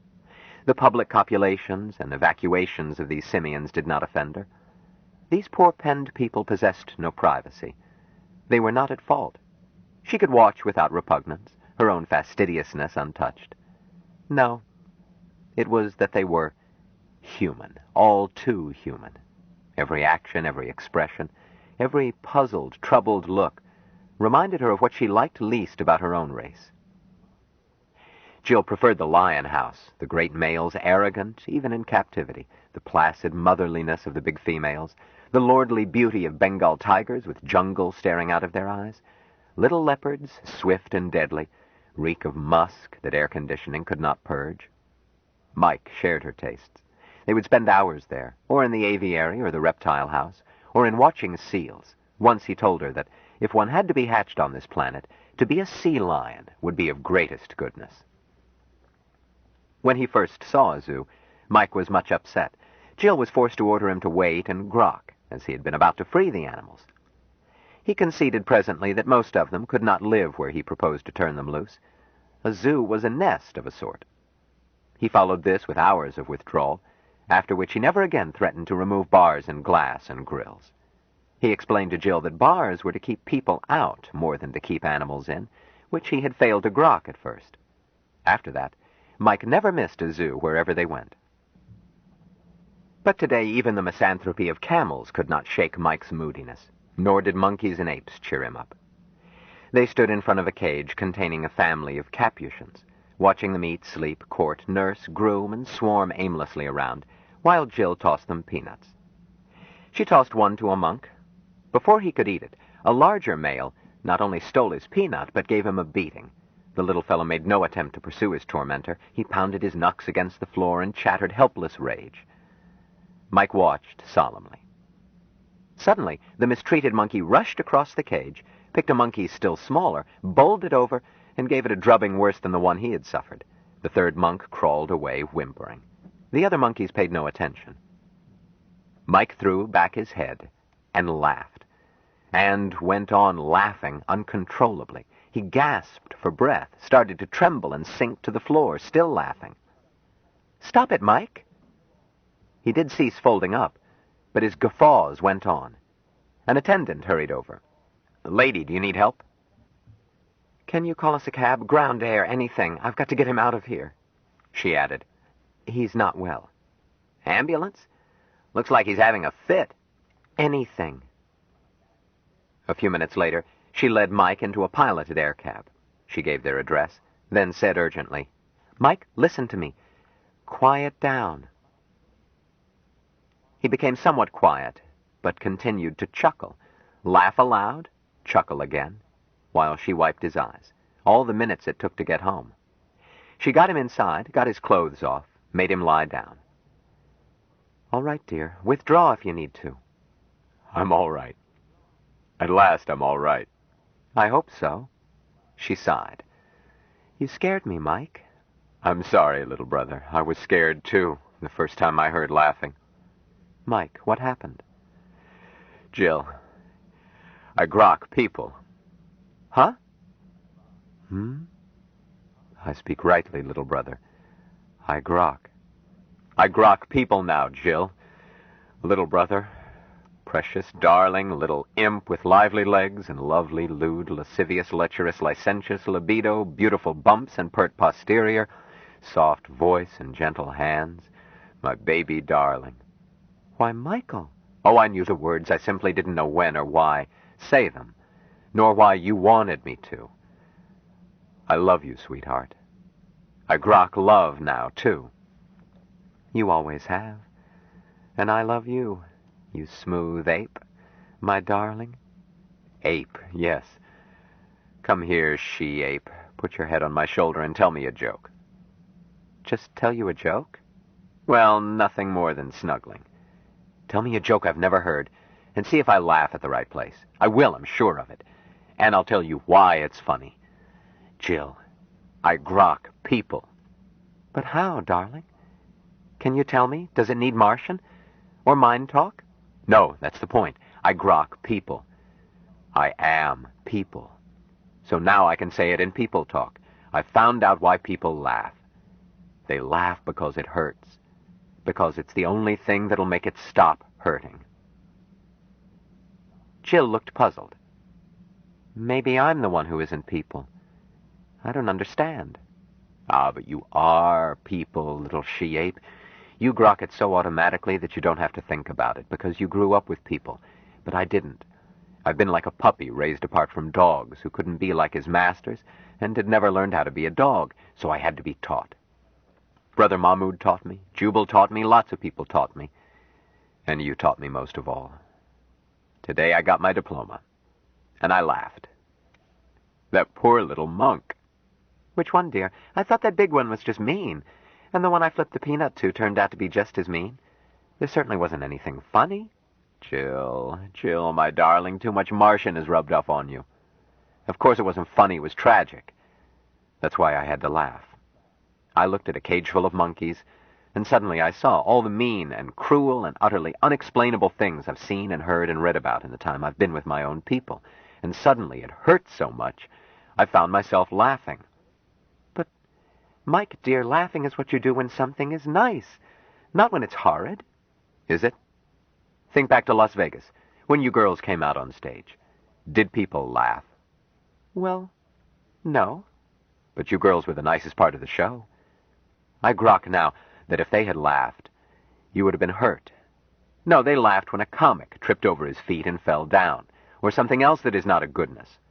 But that's not all people laugh at, isn't it? Perhaps I don't grok its fullness yet. But find me something that makes you laugh, sweetheart, a joke, anything, but something that gave you a belly laugh, not a smile. Then we'll see if there isn't a wrongness somewhere, and whether you would laugh if the wrongness wasn't there. He thought, I grok when apes learn to laugh. They'll be people.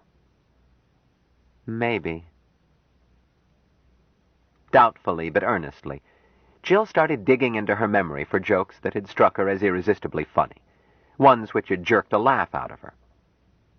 Her entire bridge club. Should I bow? Neither one, you idiot. Instead. The Chinaman objects. Broke her leg. Make trouble for me?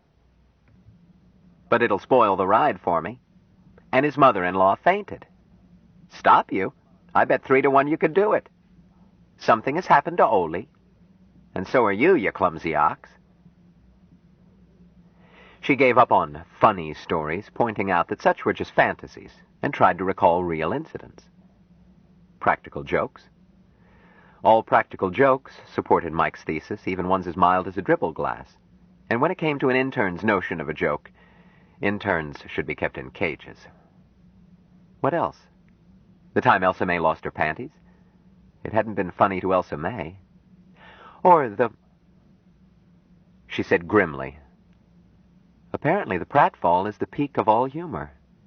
It's not a pretty picture of the human race, Mike. Oh, but it is. Huh? I had been told, that a funny thing is a thing of goodness.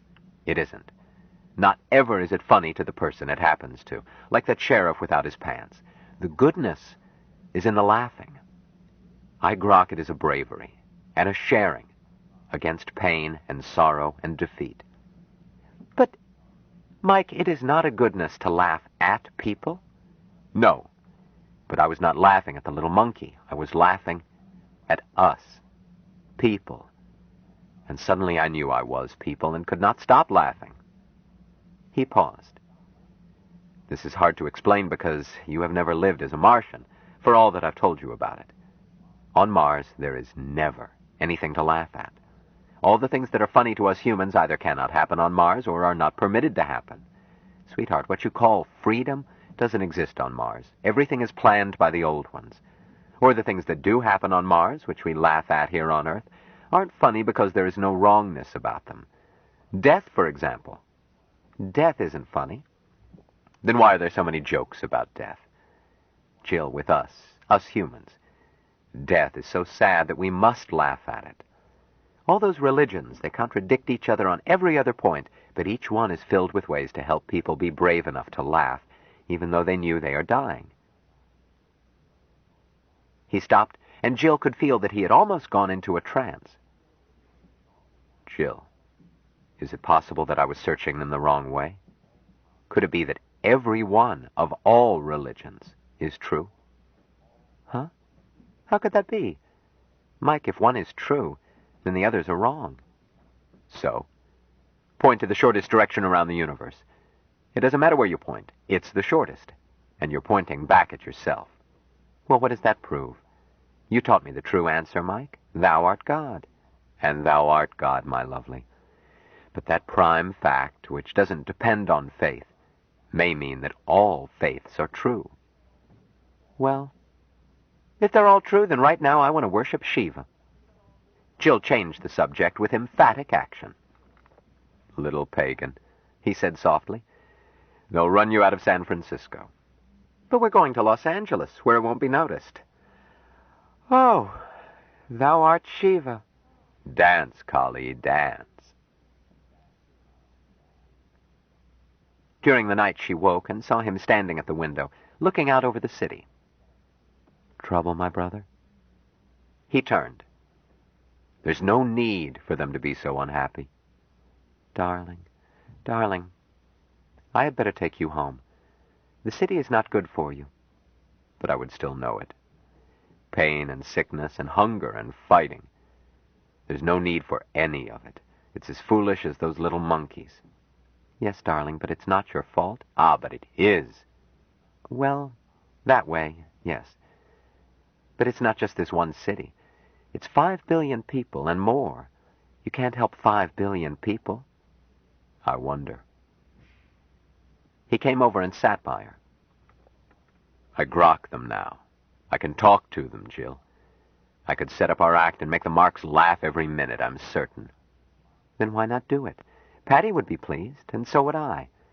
I liked being with it, and now that we've shared water with Patty, it would be like being home. He didn't answer. Jill felt his mind and knew that he was contemplating, trying to grok. She waited. Jill, what do I have to do to be ordained?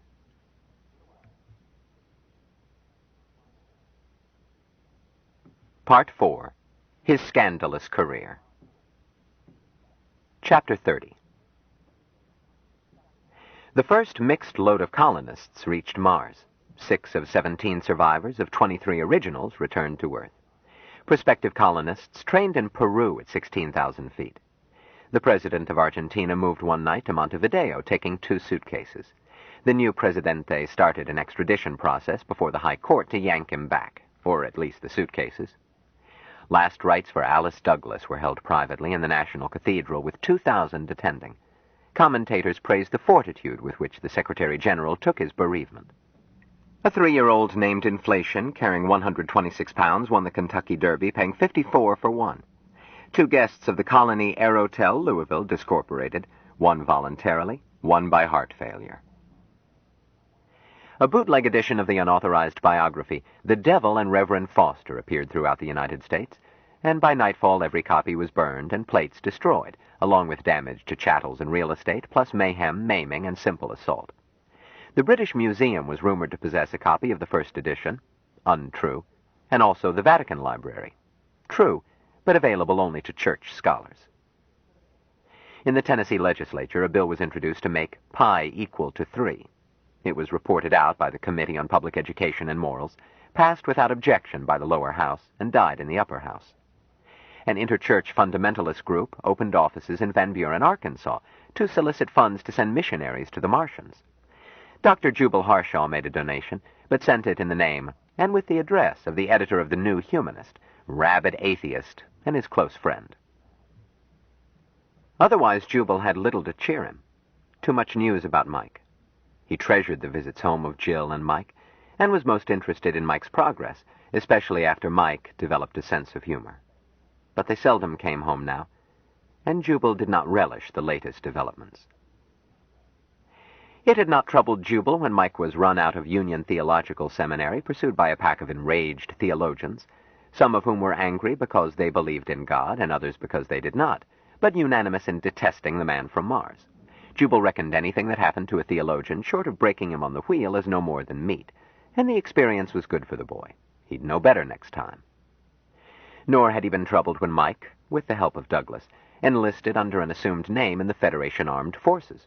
He had been sure that no sergeant could cause Mike permanent distress, and Jubal was not troubled by what might happen to Federation troops. An unreconciled old reactionary, Jubal had burned his honorable discharge, and all that went with it, the day the United States ceased having its own forces. Jubal was surprised at how little shambles Mike created as Private Jones, and how long he lasted, almost 3 weeks. Mike crowned his military career by grabbing the question period following a lecture to preach the uselessness of force, with comments on the desirability of reducing surplus population through cannibalism, then offered himself as a test animal for any weapon of any nature, to prove that force was not only unnecessary, but impossible when attempted against a self-disciplined person. They did not take his offer. They kicked him out. Douglas allowed Jubal to see a super-secret, eyes-only, numbered 1 of 3 report, after cautioning Jubal that no one, not even the Supreme Chief of Staff, knew that Private Jones was the man from Mars. Jubal scanned the exhibits, mostly conflicting reports as to what happened when Jones had been trained in the uses of weapons. The surprising thing to Jubal was that some witnesses had the courage to state under oath that they had seen weapons disappear. The last paragraph Jubal read carefully. Conclusion. Subject man is a natural hypnotist and could conceivably be useful in intelligence, but he is unfitted for any combat branch. However, his low intelligence quotient, moron, his extremely low general classification score, and his paranoid tendencies, delusions of grandeur, make it inadvisable to exploit his idiot savant talent. Recommendation: discharge, inaptitude, no pension credit, no benefits. Mike had managed to have fun. At parade on his last day, while Mike's platoon was passing in review, the commanding general and his staff were buried hip-deep in a bucolic end product, symbolic to all soldiers, but no longer common on parade grounds. This deposit vanished, leaving nothing but an odor and a belief in mass hypnosis. Jubal decided that Mike had atrocious taste in practical jokes. Then he recalled an incident in medical school involving a cadaver and the dean. Jubal had worn rubber gloves, and a good thing, too. Jubal enjoyed Mike's inglorious military career because Jill spent the time at home. When Mike came home after it was over, he hadn't seemed hurt by it. He boasted to Jubal that he had obeyed Jill's wishes and hadn't disappeared anybody, merely a few dead things. Although, as Mike grokked it, there had been times when Earth could have been made a better place if Jill didn't have this weakness. Jubal didn't argue. He had a lengthy better dead list himself. Mike's unique ways of growing up were all right. Mike was unique. But this last thing, the Reverend Dr. Valentine M. Smith, A.B., D.D., Ph.D., founder and pastor of the Church of All Worlds, Incorporated, Gad, it was bad enough that the boy decided to be a holy Joe instead of leaving other people's souls alone as a gentleman should. But these diploma-mill degrees, Jubal wanted to throw up. The worst was that Mike claimed that he had hatched the idea from something Jubal had said about what a church was and what it could do. Jubal admitted that it was something he could have said, although he did not recall it. Mike had been cagey about the operation. Some months of residence at a very small, very poor sectarian college, a bachelor's degree awarded by examination, a call to their ministry, followed by ordination in this recognized, though flat-headed sect, a doctor's dissertation on comparative religion, which was a marvel of scholarship, while ducking any conclusions, the award of the earned doctorate, coinciding with an endowment, anonymous to this very hungry school, the second doctorate, honorary, for contributions to interplanetary knowledge from a university that should have known better, when Mike let it be known that such was his price for appearing at a conference on solar system studies. The man from Mars had turned down everybody from Caltech to Kaiser Wilhelm Institute in the past. Harvard could not resist the bait. Well, they were as crimson as their banner now, Jubal thought cynically. Mike put in a few weeks as assistant chaplain at his church mouse alma mater, then broke with the sect in a schism and founded his own church. Completely kosher, legally airtight, as venerable in precedent as Martin Luther, and as nauseating as last week's garbage. Jubal was called out of his sour daydream by Miriam. "Boss, company." Jubal looked up to see a car about to land. "Larry, fetch my shotgun. I swore I would shoot the next dolt who landed on the rose bushes." "He's landing on the grass, boss." "Tell him to try again. We'll get him on the next pass." "Looks like Ben Caxton." "So it is. Hi, Ben. What'll you drink?" "Nothing, you professional bad influence." "Need to talk to you, Jubal." "You're doing it." "Dorcas, fetch Ben a glass of warm milk. He's sick." "Without much soda," amended Ben, "and milk the bottle with the 3 dimples. Private talk, Jubal." "All right, up to my study. Although if you can keep anything from the kids around here, let me in on your method." After Ben finished greeting properly, and unsanitarily in 3 cases, members of the family, they moseyed upstairs. Ben said, "What the deuce? Am I lost?" "Oh, you haven't seen the new wing. 2 bedrooms and another bath downstairs. And up here, my gallery. Enough statues to fill a graveyard. Please, Ben, statues are dead politicians. This is sculpture. Please speak in a reverent tone, lest I become violent.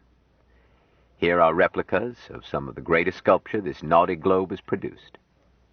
"Well, that hideous thing I've seen before. But when did you acquire the rest of this ballast?" Jubal spoke to the replica of La Belle Olmière. "Do not listen, ma petite chère. He is a barbarian and knows no better." He put his hand to her beautiful, ravaged cheek, then gently touched one empty, shrunken dug. "I know how you feel. It can't be much longer. Patience, my lovely." He turned to Caxton and said briskly, "Ben, you will have to wait while I give you a lesson in how to look at sculpture. You've been rude to a lady. I don't tolerate that." "Huh? Don't be silly, Jubal. You're rude to ladies. Live ones 12 times a day." Jubal shouted, "Anne, upstairs. Wear your cloak." "You know I wouldn't be rude to the old woman who posed for that.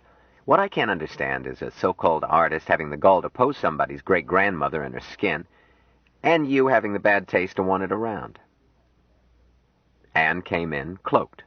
Jubal said, "Anne, have I ever been rude to you, or to any of the girls?" "That calls for opinion." "That's what I'm asking for. You're not in court."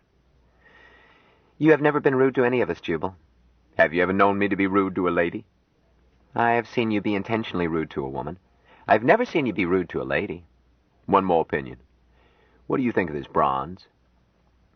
Anne looked at Rodin's masterpiece, said slowly, "When I first saw it, I thought it was horrible. But I've come to the conclusion that it may be the most beautiful thing I've ever seen." "Thanks. That's all." She left. "Want to argue, Ben?" "Huh? When I argue with Anne, that day I turn in my suit. But I don't grok it." "Attend me, Ben. Anybody can see a pretty girl. An artist can look at a pretty girl and see the old woman she will become. A better artist can look at an old woman and see the pretty girl she used to be. A great artist can look at an old woman, portray her exactly as she is, and force the viewer to see the pretty girl she used to be. More than that, he can make anyone with the sensitivity of an armadillo see that this lovely young girl is still alive, prisoned inside her ruined body. He can make you feel the quiet, endless tragedy that there was never a girl born who ever grew older than 18 in her heart, no matter what the merciless hours have done. Look at it, Ben. Growing old doesn't matter to you and me, but it does to them.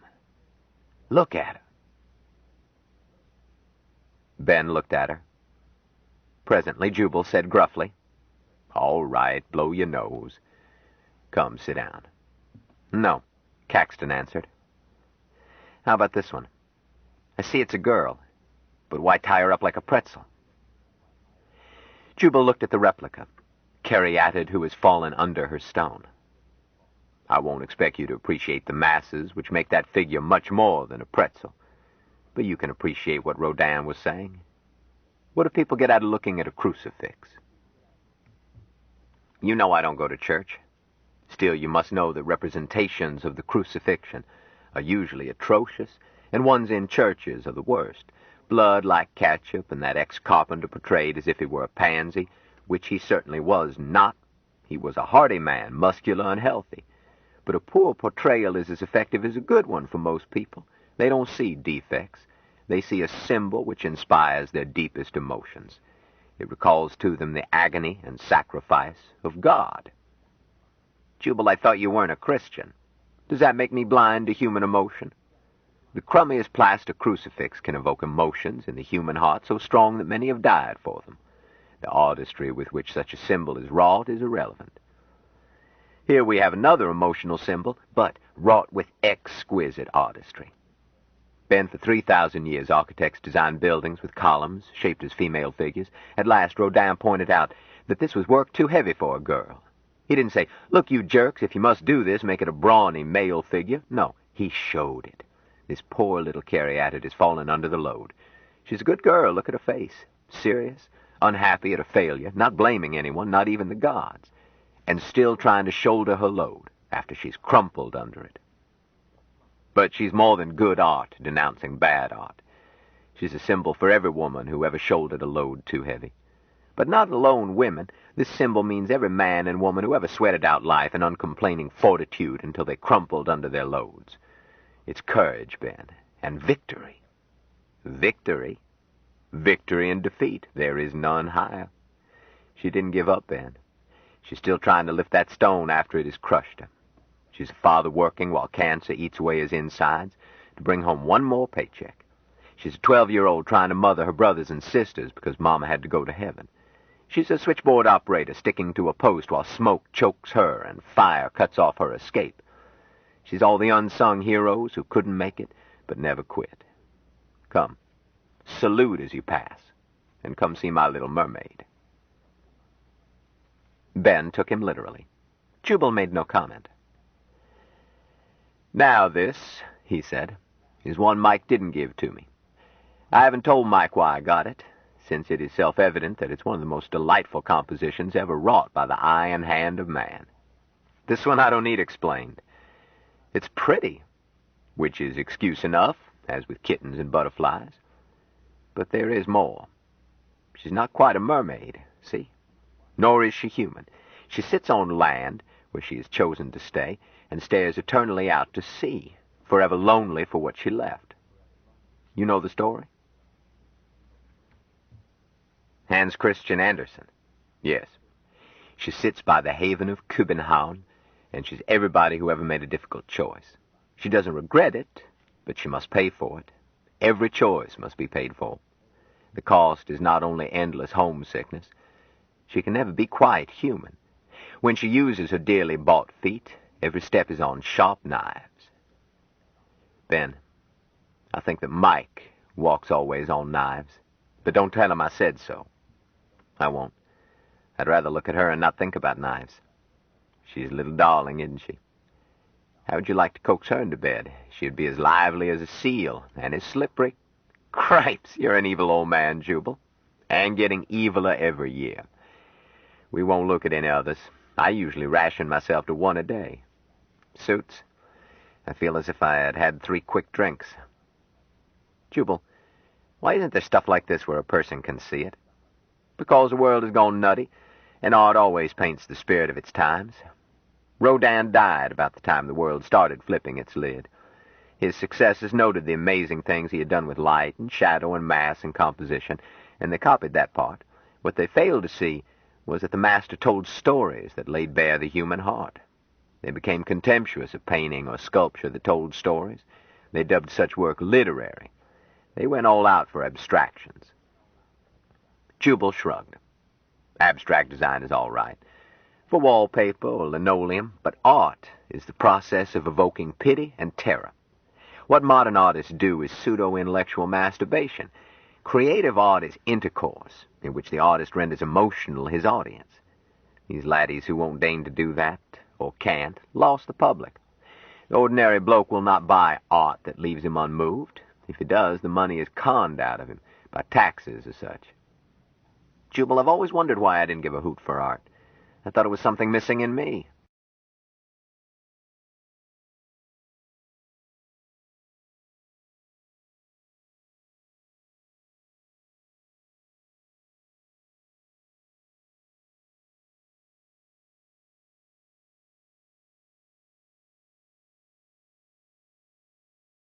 Stranger in a Strange Land by Robert A. Heinlein continued.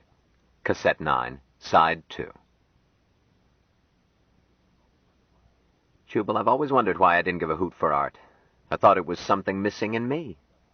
One does have to learn to look at art. But it's up to the artist to use language that can be understood. Most of these jokers don't want to use language you and I can learn. They would rather sneer because we fail to see what they are driving at, if anything. Obscurity is the refuge of incompetence. Ben, would you call me an artist? Huh?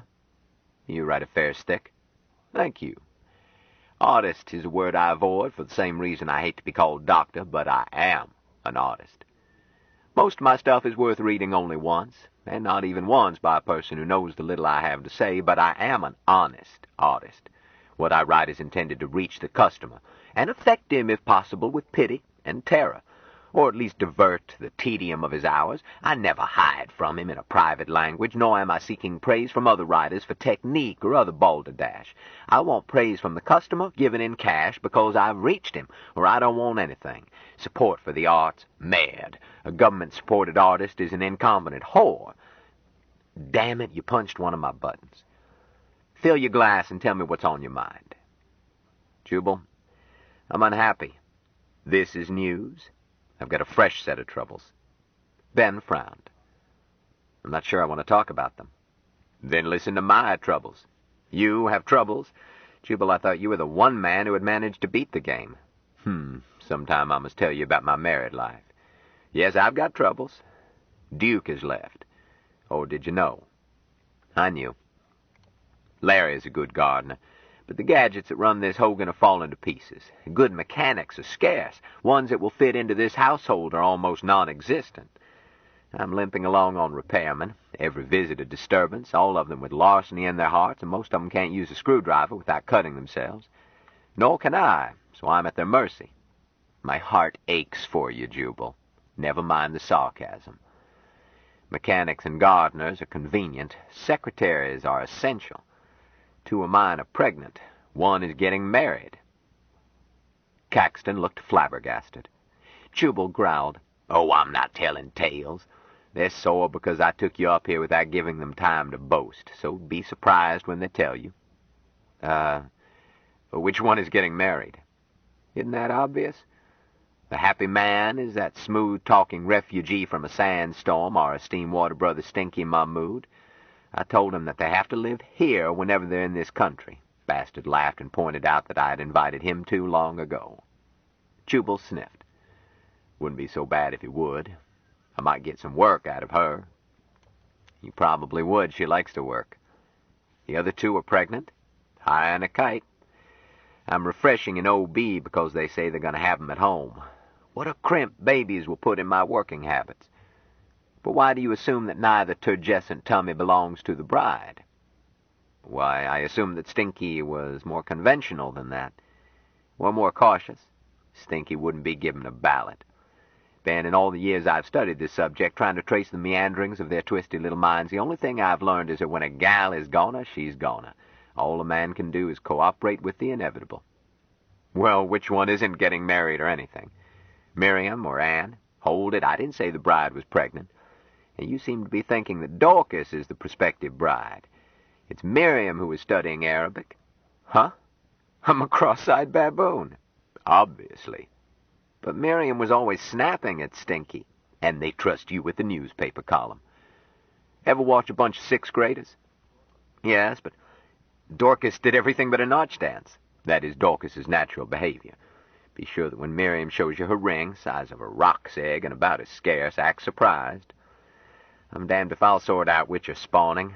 Just remember that they are pleased, which is why I tipped you off so that you wouldn't think they thought they were caught. They don't. They weren't. They're smug. Jubal sighed. I'm too old to enjoy the patter of little feet, but I won't lose perfect secretaries and kids that I love for any reason if I can induce them to stay. This household has become steadily disorganized ever since Jill kicked Mike's feet out from under him. Not that I blame her, and I don't think you do either. No, but... Jubal, are you under the impression that Jill started Mike on his merry rounds? Huh? Jubal looked startled. Then who was it? Don't be nosy, bub. However, Jill straightened me out when I jumped to the same conclusion. As I understand it, which one scored first was more or less chance. Yes, I believe so. Jill thinks so. She thinks Mike was lucky in happening to seduce or be seduced by the one best fitted to start him off right. Which gives you a hint if you know how Jill's mind works. Hell, I don't even know how mine works. As for Jill, I would never have expected her to take up preaching, no matter how love-struck she was. So I don't know how her mind works. She doesn't preach much. We'll get to that. Jubal, what do you read from the calendar? Huh? You think Mike did it, in both cases, if his visits home match up? Jubal said guardedly. Ben, I've said nothing to lead you to think so. The hell you haven't. You said they were smug. I know the effect that goddamn Superman has on women. Hold it, son. He's our water brother. Ben said levelly. I know it, and I love him, too. But that's all the more reason I understand why they are smug. Jubal stared at his glass. Ben, seems to me your name could be on the list easier than Mike's. Jubal, you're out of your mind. Take it easy. While I really do, so help me by all the billion names of God, believe in not poking my nose into other people's business, nevertheless, I have normal eyesight and hearing. If a brass band parades through my home, I notice. You slept under this roof dozens of times. Did you ever sleep alone? Why, you scoundrel. I slept alone the first night I was here. Dorcas must have been off her feed. No, you under sedative that night. Doesn't count. Some other night? Your question is irrelevant, immaterial, and beneath my notice. That's an answer. Please note that the added bedrooms are as far from mine as possible. Soundproofing is never perfect. Jubal, wouldn't your name be higher up that list than mine? What? Not to mention Larry and Duke. Jubal, everybody assumes that you are keeping the fanciest harem since the Sultan. Don't misunderstand me. They envy you. But they think you're a lecherous old goat. Jubal drummed on his chair arm. Ben, I do not mind being treated flippantly by my juniors. But in this matter, I insist that my years be treated with respect. Sorry, Ben said stiffly. I thought if it was all right for you to kick my sex life around, you would not mind my being equally frank. No, Ben, you misunderstand.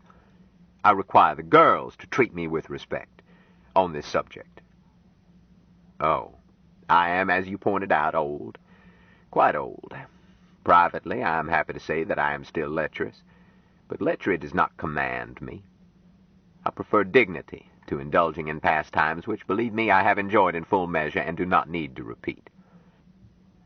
Ben, a man my age, who looks like a slum clearance in its grimmest stage, can bear a young girl, and possibly bigger, and thanks for the compliment, it might not be amiss, through 3 means. Money, or the equivalent in terms of wills and community property and such. And, pause for a question, can you imagine any of these 4 betting with a man for those reasons? No, not any of them. Thank you, sir. I associate only with ladies. I'm pleased that you know it. The 3rd incentive is a most female one. A sweet young girl sometimes takes an old wreck to bed because she is fond of him, sorry for him, and wishes to make him happy. Would that apply? Jubal, it might, with any of them. I think so, too. But this reason, which any of these ladies might find sufficient, is not sufficient for me. I have my dignity, sir, so please take my name off the list. Caxton grinned. Okay, you stiff-necked old coot. I hope that when I'm your age, I won't be so hard to tempt. Jubal smiled. Better to be tempted and resist than be disappointed. Now, about Duke and Larry, I don't know, nor care. Whenever anyone comes here to live, I make it plain that this is neither a sweatshop nor a whorehouse, but a home, and as such it combines anarchy and tyranny without a trace of democracy as in any well-run family, i.e., they are on their own except where I give orders, which orders are not subject to debate. My tyranny never extends to love life. The kids have always kept their private matters reasonably private. At least, Jubal smiled ruefully, until the Martian influence got out of hand. Perhaps Duke and Larry have been dragging the gals behind every bush, but there have been no screams. Then you think it's Mike? Jubal scowled. Yes. That's all right. I told you the girls were smugly happy. And I'm not broke, plus the fact that I could bleed Mike for any amount that babies won't lack. But, Ben, I'm troubled about Mike himself. So am I, Jubal. And about Jill. Jubal, Jill isn't the problem. It's Mike. Damn it, why can't the boy come home and quit this obscene pulpit pounding? Jubal, that's not quite what he's doing. Ben added, I've just come from there. Huh? Why didn't you say so? Ben sighed. First you talked art, then you sang the blues, then you wanted to gossip. You have the flow. Coming back from the Cape Town conference, I visited them. What I saw worried the hell out of me, so I stopped by my office, then came here. Jubal, couldn't you rig it with Douglas to close down this operation? Jubal shook his head. What Mike does with his life is his business. You would if you had seen what I saw. Not I. But in the second place, I can't. Nor can Douglas. Jubal, Mike would accept any decision you made about his money. He probably wouldn't even understand it. Ah, but he would. Ben, recently Mike made his will and sent it to me to criticize. It was one of the shrewdest documents I've ever seen. He recognized that he had more wealth than his heirs could use, so he used part of his money to guard the rest. It is booby-trapped not only against heirs claimants of both his legal and natural parents, he knows he's a bastard, though I don't know how he found out, but also of every member of the envoy's company. He provided a way to settle out of court with any heir having a prima facie claim, and rigged it so that they would almost have to overthrow the government to break his will. The will showed that he knew every security and asset. I couldn't find anything to criticize. Including, Jubal thought, his provision for you, my brother. Don't tell me that I could rig his money. Ben looked morose. I wish you could. I don't. But it wouldn't help if we could. Mike hasn't drawn $1 from his account for almost a year. Douglas called me about it. Mike hadn't answered his letters. No withdrawals? Jubilee's spending a lot. Maybe the church racket pays well. That's the odd part. It's not really a church. What is it? Primarily a language school. Repeat. To teach the Martian language. Well, then I wish he wouldn't call it a church. Maybe it is a church within the legal definition. Look, Ben, a skating rink is a church as long as some sect claims that skating is essential to worship, or even that skating served a desirable function. If you can sing to the glory of God, you can skate to the same end. There are temples in Malaya, which are nothing to an outsider but boarding houses for snakes. But the same high court rules them to be churches as protects our own sex. Well, Mike raises snakes, too. Jubal, isn't anything ruled out? A moot point. A church usually can't charge for fortune-telling or calling up spirits of the dead, but it can accept offerings and let the offerings be fees, in fact. Human sacrifice is illegal, but it is done in several spots around the globe, probably right here in this former land of the free. The way to do anything that would otherwise be suppressed is to do it in the inner sanctum and keep the Gentiles out. Why, Ben? Is Mike doing something that might get him jailed? Probably not. Well, if he's careful, the Fosterites have shown how to get by with almost anything, much more than Joseph Smith was lynched for. Mike has lifted a lot from the Fosterites. That's part of what worries me. But what does worry you? Jubal, this is a water brother matter. Shall I carry poison in a hollow tooth? The inner circle are supposed to be able to discorporate voluntarily. No poison needed. I never got that far, Ben. But I know ways to put up the only final defense. Let's have it. Jubal, I said Mike raises snakes. I meant figuratively and literally. The setup is a snake pit, unhealthy. Mike's temple is a big place, an auditorium for public meetings, smaller ones for invitational meetings, many smaller rooms, and living quarters. Jill sent me a radiogram telling me where to go, so I was dropped at the private entrance on the back street. Quarters are above the auditorium, as private as you can be and still live in a city. Jubal nodded. Be your acts legal or illegal, nosy neighbors are noxious. In this case, a very good idea. Outer doors let me in. I suppose I was scanned, although I didn't spot the scanner.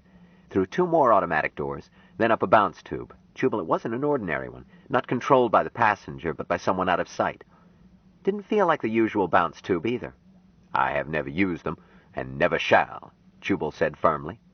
You wouldn't have minded this. I floated up gently as a feather. Ben, I don't trust machinery. It bites. Jubal added, however, Mike's mother was one of the great engineers, and his father, his real father, was a competent engineer, or better. If Mike has improved bounce tubes until they are fit for humans, we ought not to be surprised. As may be. I got to the top and landed without having to grab for it, or depend on safety nets. Didn't see any, to tell the truth. Through more automatic doors and into an enormous living room, oddly furnished and rather austere. Jubal, people think you run an odd household. Nonsense, just plain and comfortable. Well, your ménage is Aunt Jane's finishing school compared with Mike's weirdy. I'm just inside the joint when the first thing I see, I don't believe, a babe tattooed from chin to toes, and not a goddamn stitch on. Hell, she was tattooed everywhere. Fantastic. You're a big city bumpkin, Ben. I knew a tattooed lady once. Very nice girl. Well, Ben conceded. This gal is nice, too, once you get adjusted to her pictorial supplement, and the fact that she usually has a snake with her. I was wondering if it was the same woman. Fully tattooed women are scarce, but the lady I knew 30 years back had the usual vulgar fear of snakes.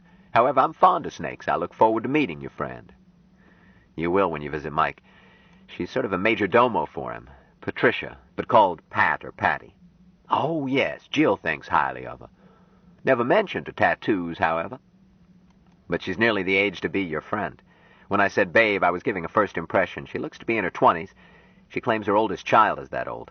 Anyhow, she trotted up, all big smile, put her arms around me, and kissed me. You're Ben. Welcome, brother. I give you water. Jubal, I've been in the newspaper racket for years. I've been around.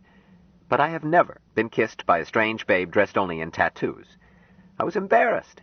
Poor Ben. Damn it, you would have felt the same way. No, remember, I've met one tattooed lady. They feel dressed in those tattoos. Or at least this was true of my friend Sadako. Japanese she was, but Japanese are not body-conscious the way we are. Well, Ben answered, Pat isn't body-conscious, just about her tattoos. She wants to be stuffed and mounted nude when she dies, as a tribute to George. George? Sorry, her husband. Up in heaven, to my relief, although she talked as if he had just slipped out for a beer. But essentially, Pat is a lady, and she didn't let me stay embarrassed. Chapter 31. Patricia Paiwanski gave Ben Caxton the all-out kiss of brotherhood before he knew what hit him. She felt his unease and was surprised. Mike had told her to expect him and placed Ben's face in her mind. She knew that Ben was a brother in all fullness, of the inner nest, and Jill was grown closer with Ben, second only to that with Michael. But Patricia's nature was an endless wish to make other people as happy as she was. She slowed down. She invited Ben to get rid of his clothes, but did not press the matter, except to ask him to remove his shoes. The nest was soft and clean, as only Michael's powers could keep things clean. She showed him where to hang clothes and hurried to fetch him a drink. She knew his preferences from Jill and decided on a double martini. The poor dear looked tired. When she came back with drinks, Ben was barefooted and had removed his jacket. "Brother, may you never thirst." "We share water," he agreed and drank. "There's mighty little water in that." "Enough," she answered. "Michael says that water could be in the thought. It is the sharing. I grok he speaks rightly." "I grok. And just what I needed. Thanks, Patty." "Ours is yours, and you are ours. We're glad you're home. The others are at services or teaching. There's no hurry. They will come when waiting is filled. Would you like to look around your nest?" Ben let her lead him on a tour. A huge kitchen with a bar at one end, a library even more loaded than Jubal's, bathrooms ample and luxurious, bedrooms. Ben decided that they must be bedrooms, although they contained no beds, but simply floors that were even softer than elsewhere. Patty called them little nests, and showed him the one she usually slept in. It had been fitted on one side, for her snakes. Ben suppressed his queasiness until he came to cobras. "It's all right," she assured him. "We did have glass in front of them, but Michael has taught them that they must not come past this line." "I would rather trust glass." "Okay, Ben." She lowered a glass barrier. He felt relieved and managed to stroke Honeybun when invited to. Then Pat showed him one other room. It was very large, circular, had a floor as cushiony as the bedrooms. Its center was a round swimming pool.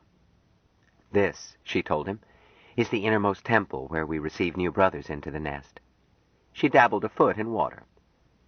"Want to share water and grow closer? Or maybe just swim?" Not right now." "Waiting is," she agreed. They returned to the huge living room, and Patricia went to get him another drink. Ben settled himself on a big couch, then got up. The place was warm. That drink was making him sweat, and a couch that adjusted to his contours made him hotter. He decided it was silly to dress the way he would in Washington, with Patty decked out in nothing but a bull snake she had left around her shoulders.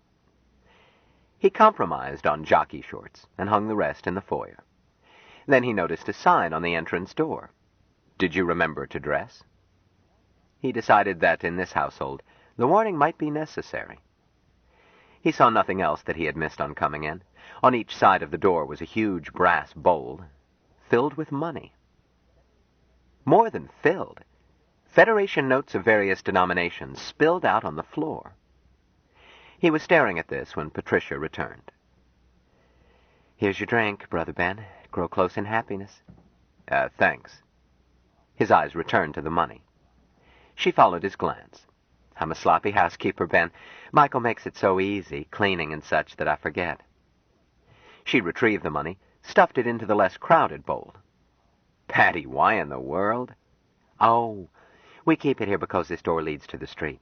If one of us is leaving the nest, and I do myself almost every day for grocery shopping, we may need money. We keep it where you won't forget to take some." "Just grab a handful and go?" "Why, yes, dear." "Oh, I see what you mean.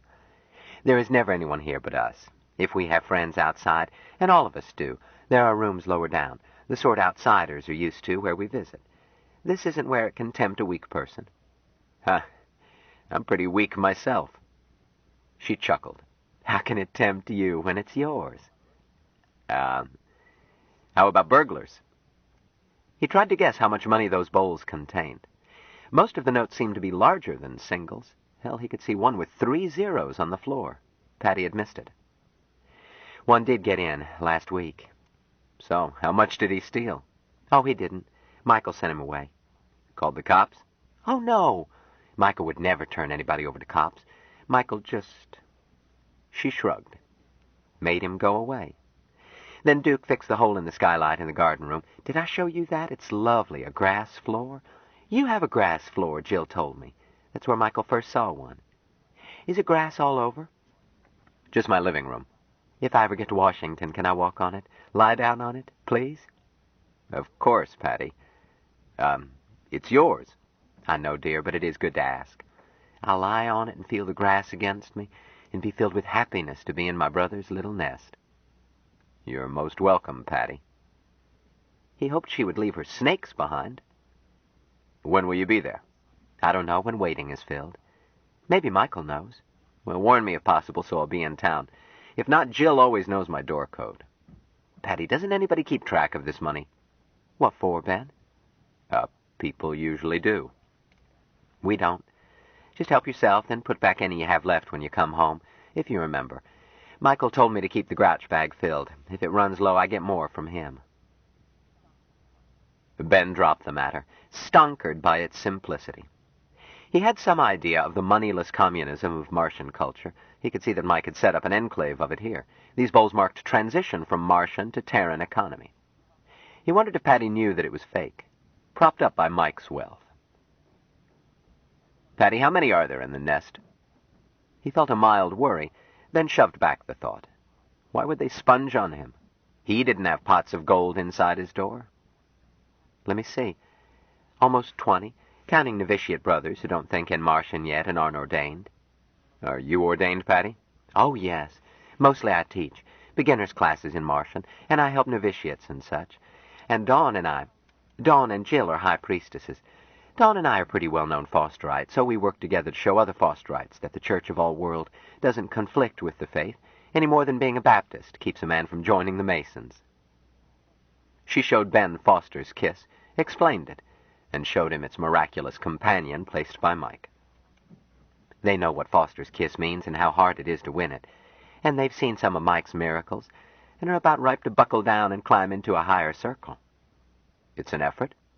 Of course, Ben. For them. In your case and mine, and Jill's and a few others, Michael called us straight into brotherhood. But to others, Michael first teaches a discipline. Not a faith, but a way to realize faith in works. That means they've got to learn Martian. That's not easy. I'm not perfect in it. But it is happiness to work and learn. You asked about the nest. Let me see. Duke and Jill and Michael. 2 Fosterites, Dawn and myself. 1 circumcised Jew and his wife and 4 children. Kids in the nest? Oh, lots of them. In the nestling's nest, just off of here. Nobody could meditate with kids hollering and raising Ned. Want to see it? Later. 1 Catholic couple with a little boy. Excommunicated, I'm sorry to say. Their priest found out. Michael had to give them special help. It was a nasty shock, and utterly unnecessary. They were getting up early every Sunday to go to Mass as usual, but kids will talk. 1 Mormon family of the new schism. That's 3 more, and their kids. The rest are Protestants, and 1 atheist. That is, he thought he was until Michael opened his eyes. He came here to scoff. He stayed to learn. He'll be a priest soon. 19 grown-ups, but we're hardly ever all in the nest at once, except for our own services in the innermost temple. The nest is built to hold 81, 3 filled. But Michael grokks much waiting before we need a bigger nest, and by then we will build other nests. Ben, would you like to see an outer service? See how Michael makes the pitch? Michael is preaching now. Why, yes, if it's not too much trouble. Good. Just a sec, dearie, while I get decent. Jubal, she came back in a robe like Anne's witness robe, but with angel wing sleeves and a high neck and the trademark Mike uses, 9 concentric circles and a conventionalized sun over her heart. This getup was vestments. Jill and the other priestesses wear the same, except that Patty's was high-necked to cover her cartoons. She had put on socks and was carrying sandals. Changed the hell out of her, Jubal. It gave her great dignity. I could see she was older than I had guessed, although not within years of what she claims. She has an exquisite complexion. A shame ever to tattoo such skin. I had dressed again. She asked me to carry my shoes and led me back through the nest and out into the corridor. We stopped to put on shoes and took a ramp that wound down a couple of floors. We reached a gallery overlooking the main auditorium. Mike was on the platform. No pulpit, just a lecture hall with a big all-world symbol on the back wall. A priestess was with him, and at that distance I thought it was Jill. But it was the other high priestess, Dawn. Dawn Ardent. What was that name?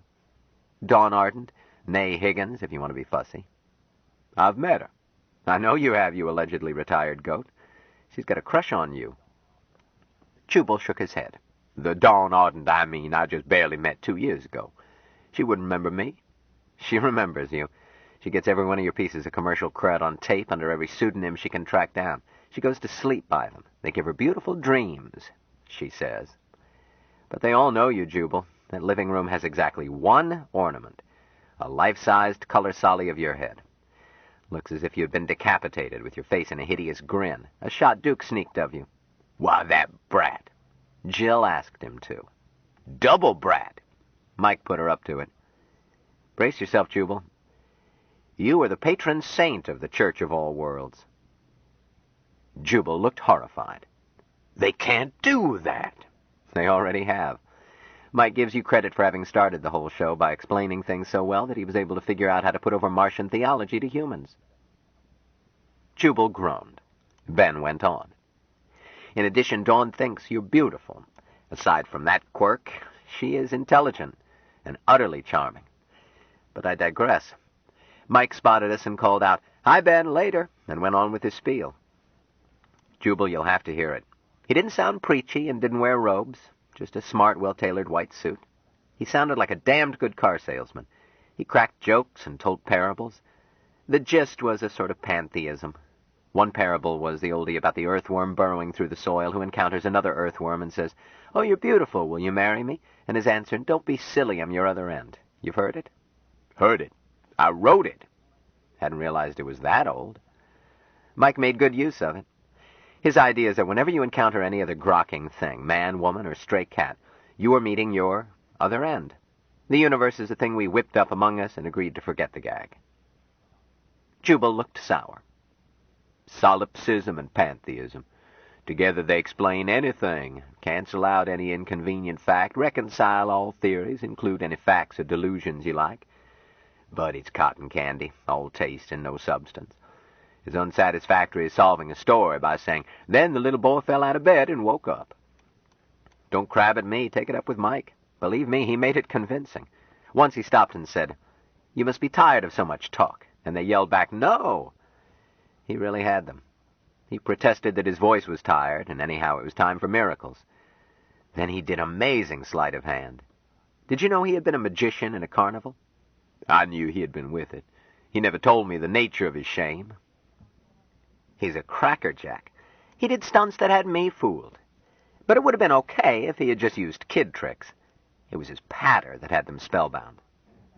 Finally, he stopped and said, "The man from Mars is expected to do wonderful things, so I pass some miracles each meeting. I can't help being the man from Mars. It's just something that happened. Miracles can happen for you if you want them. However, for anything more than these narrow-gauge miracles, you must enter the circle. Those who want to learn, I will see later. Cards are being passed around." Patty explained it. "This crowd is just marks, dear. People here out of curiosity, or maybe shilled in by people who have reached one of the inner circles.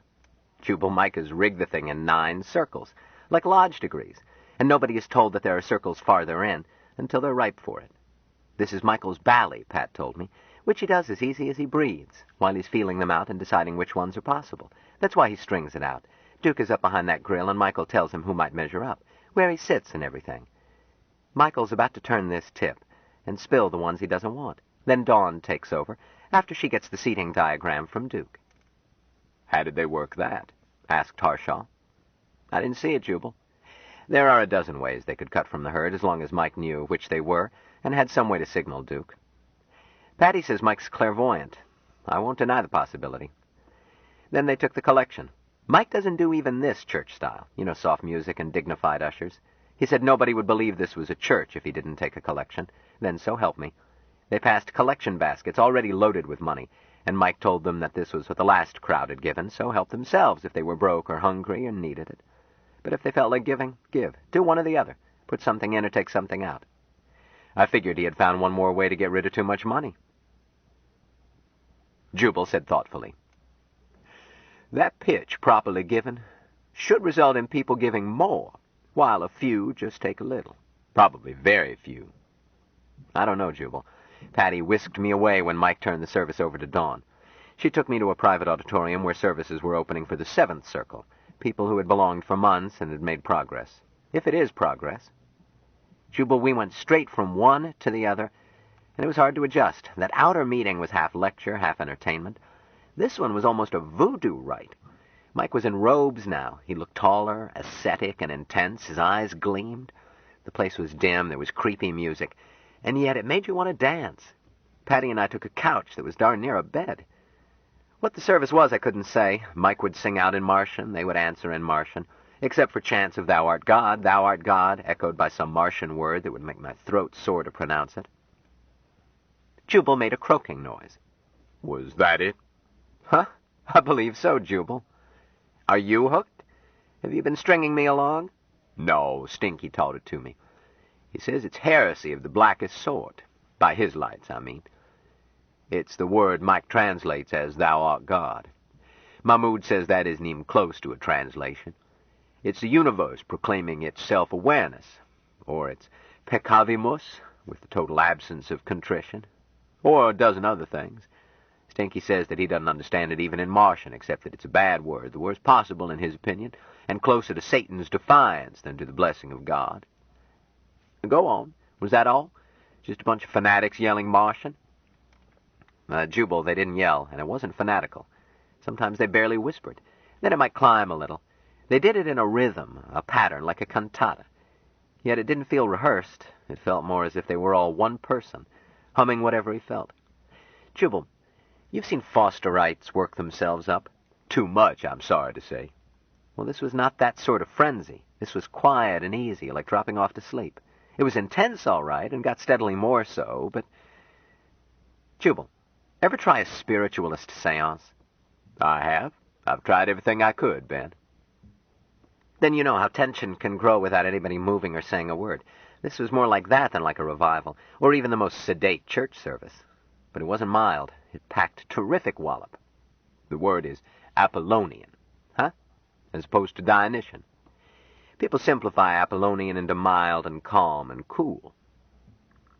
But Apollonian and Dionysian are two sides of one coin. A nun kneeling in a cell, holding perfectly still, can be in ecstasy more frenzied than any priestess of Pan Priapus celebrating the vernal equinox.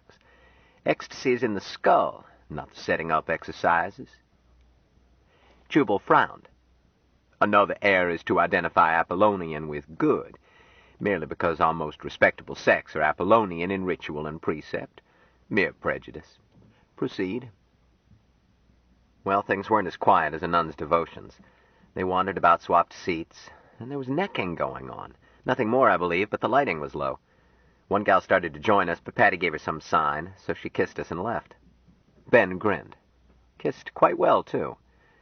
I was the only person not in a robe. I felt conspicuous, but she didn't seem to notice. The whole thing was casual, and yet as coordinated as a ballerina's muscles. Mike kept busy, sometimes in front, sometimes wandering among the others. Once he squeezed my shoulder and kissed Patty, unhurriedly but quickly. He didn't speak. Back of where he stood, when he seemed to be leading, was a dingus like a big stereo tank. He used it for miracles, only he never used the word, at least not in English. Jubal, every church promises miracles, but it's jam yesterday and jam tomorrow. Exception, Jubal interrupted. Many of them deliver. Exempli gratia among many, Christian Scientists and Roman Catholics. Catholics? You mean lured? I had in mind the miracle of transubstantiation. I can't judge that subtle a miracle. As for Christian Scientists, if I break a leg, I want a sawbones. Then watch where you put your feet. Jubal growled. Don't bother me. Wouldn't think of it. I don't want a classmate of William Harvey. Harvey could reduce a fracture. Yeah, but how about his classmates? Jubal, those cases you cited may be miracles, but Mike offers splashy ones. He's either an expert illusionist or an amazing hypnotist. He might be both. Or he smoothed the bugs out of closed-circuit stereo vision so that it cannot be told from reality. How can you rule out real miracles, Ben? It's not a theory I like. Whatever he used, it was good theater. Once the lights came up, and he was a black-maned lion, as stately as a guardian for library steps, and the little lambs wobbling around him, the lion just blinked and yawned. Sure, Hollywood can tape such effects, but I smelled lion. However, that can be faked, too. Why insist on fakery? Damn it, I'm trying to be judicial. And don't lean over backwards. Try to emulate Anne. I'm not Anne. I wasn't judicial at the time. I just enjoyed it, in a warm glow. Mike did a lot of gung-ho illusions, levitation and such. Patty slipped away toward the end after whispering to me to stay. Michael just told them that any who do not feel ready for the next circle should now leave. she told me. I said I'd better leave. She said, "Oh, no, dear, you're ninth circle. Stay seated. I'll be back." And she left. I don't think anybody chickened out. This group was seventh circlers supposed to be promoted. But I didn't notice as lights came up again. And there was Jill. Jubal, it did not feel like stereovision. Jill picked me out and smiled at me. Oh, if an actor looks directly at camera, his eyes meet yours no matter where you're seated. But if Mike had it smoothed out this well, he should patent it. Jill was in an outlandish costume. Mike started intoning something, partly in English, stuff about the mother of all, the unity of many, and started calling her a series of names. And with each name, her costume changed. Ben Caxton came quickly alert when he saw Jill. He was not fooled by lighting and distance. This was Jill. She looked at him and smiled. He half listened to the invocation while thinking that he had been convinced that the space behind the man from Mars was surely a stereo tank. But he would swear that he could walk up those steps and pinch her. He was tempted to, but it would be a crummy trick to ruin Mike's show. Wait till Jill was free. Cybele. Jill's costume suddenly changed. Isis. Again. Frigg. G. Devil. Ishtar. Miriam. Mother Eve. Mater Deum Magna. Loving and beloved. Life undying. Caxton stopped hearing. Jill was Mother Eve, clothed in glory. Light spread, and he saw that she was in a garden beside a tree on which was twined a great serpent. Jill smiled, reached up and smoothed the serpent's head, turned back and opened her arms. Candidates moved forward to enter the garden. Patty returned and touched Caxton on the shoulder. "Ben, come, dear." Caxton wanted to stay and drink in the glorious vision of Jill. He wanted to join that procession. But he got up and left. He looked back and saw Mike put his arms around the first woman in line, turned to follow Patricia, and failed to see the candidate's robe vanish as Mike kissed her. Did not see Jill kiss the first male candidate, and his robe vanished. "We'll go around," Patty explained, "to give them time to get into the temple. Oh, we could barge in, but it would waste Michael's time getting them back in the mood. And he does work so very hard." "Where are we going?" "To pick up Honeybun, then back to the nest. Unless you want to take part in the initiation. But you haven't learned Martian yet, you'll find it confusing." "Well, I'd like to see Jill." "Oh, she said to tell you she's going to duck upstairs and see you. Down this way, Ben."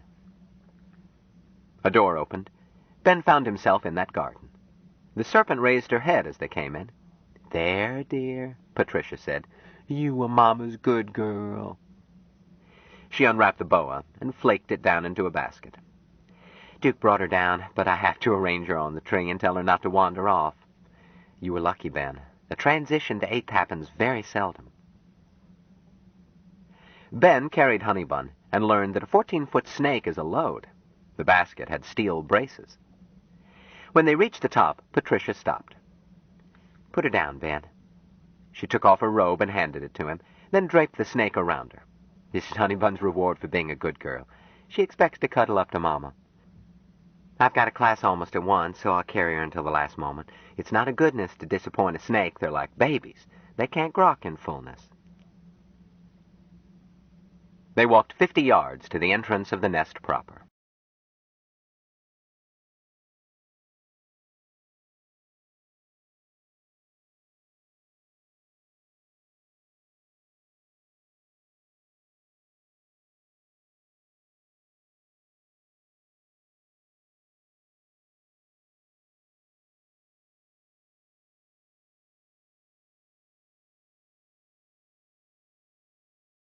Stranger in a Strange Land by Robert A. Heinlein continued. Cassette 10, Side 1. They walked 50 yards to the entrance of the nest proper. Ben took off her sandals and socks after he removed his shoes. They went inside, and Patty stayed with him while Ben shucked down to shorts, stalling, trying to make up his mind to discard shorts, too. He was now fairly certain that clothing inside the nest was as unconventional and possibly as rude as hobnailed boots on a dance floor. The warning on the exit door, the absence of windows, the womb-like comfort of the nest, Patricia's lack of attire, plus the fact that she had suggested that he could do likewise, all added up to domestic nudity. Patricia's behavior he discounted from a feeling that a tattooed lady might have odd habits about clothing, but coming into the living room they passed a man headed out toward the baths and little nests, and he wore less than Patricia by one snake and many pictures. He greeted them with, "Thou art God," and went on. There was more evidence in the living room. A body sprawled on a couch. A woman. Caxton knew that many families were casually naked in their homes, and this was a family, all Water Brothers. But he was unable to make up his mind between the urbanity of removing his symbolic fig leaf and the certainty that if he did, and strangers came in who were dressed, he would feel silly. Hell, he might blush. "What would you have done, Jubal?" Harshaw lifted his eyebrows. "Are you expecting me to be shocked, Ben? The human body is often pleasing, frequently depressing, and never significant, per se. So Mike runs his household along nudist lines. Shall I cheer, or must I cry? Damn it, Jubal, it's easy to be Olympian, but I've never seen you take off your pants in company, nor will you. But I grok you were not motivated by modesty. You were suffering from a morbid fear of appearing ridiculous, a neurosis with a long pseudo-Greek name. Nonsense. I wasn't certain what was polite."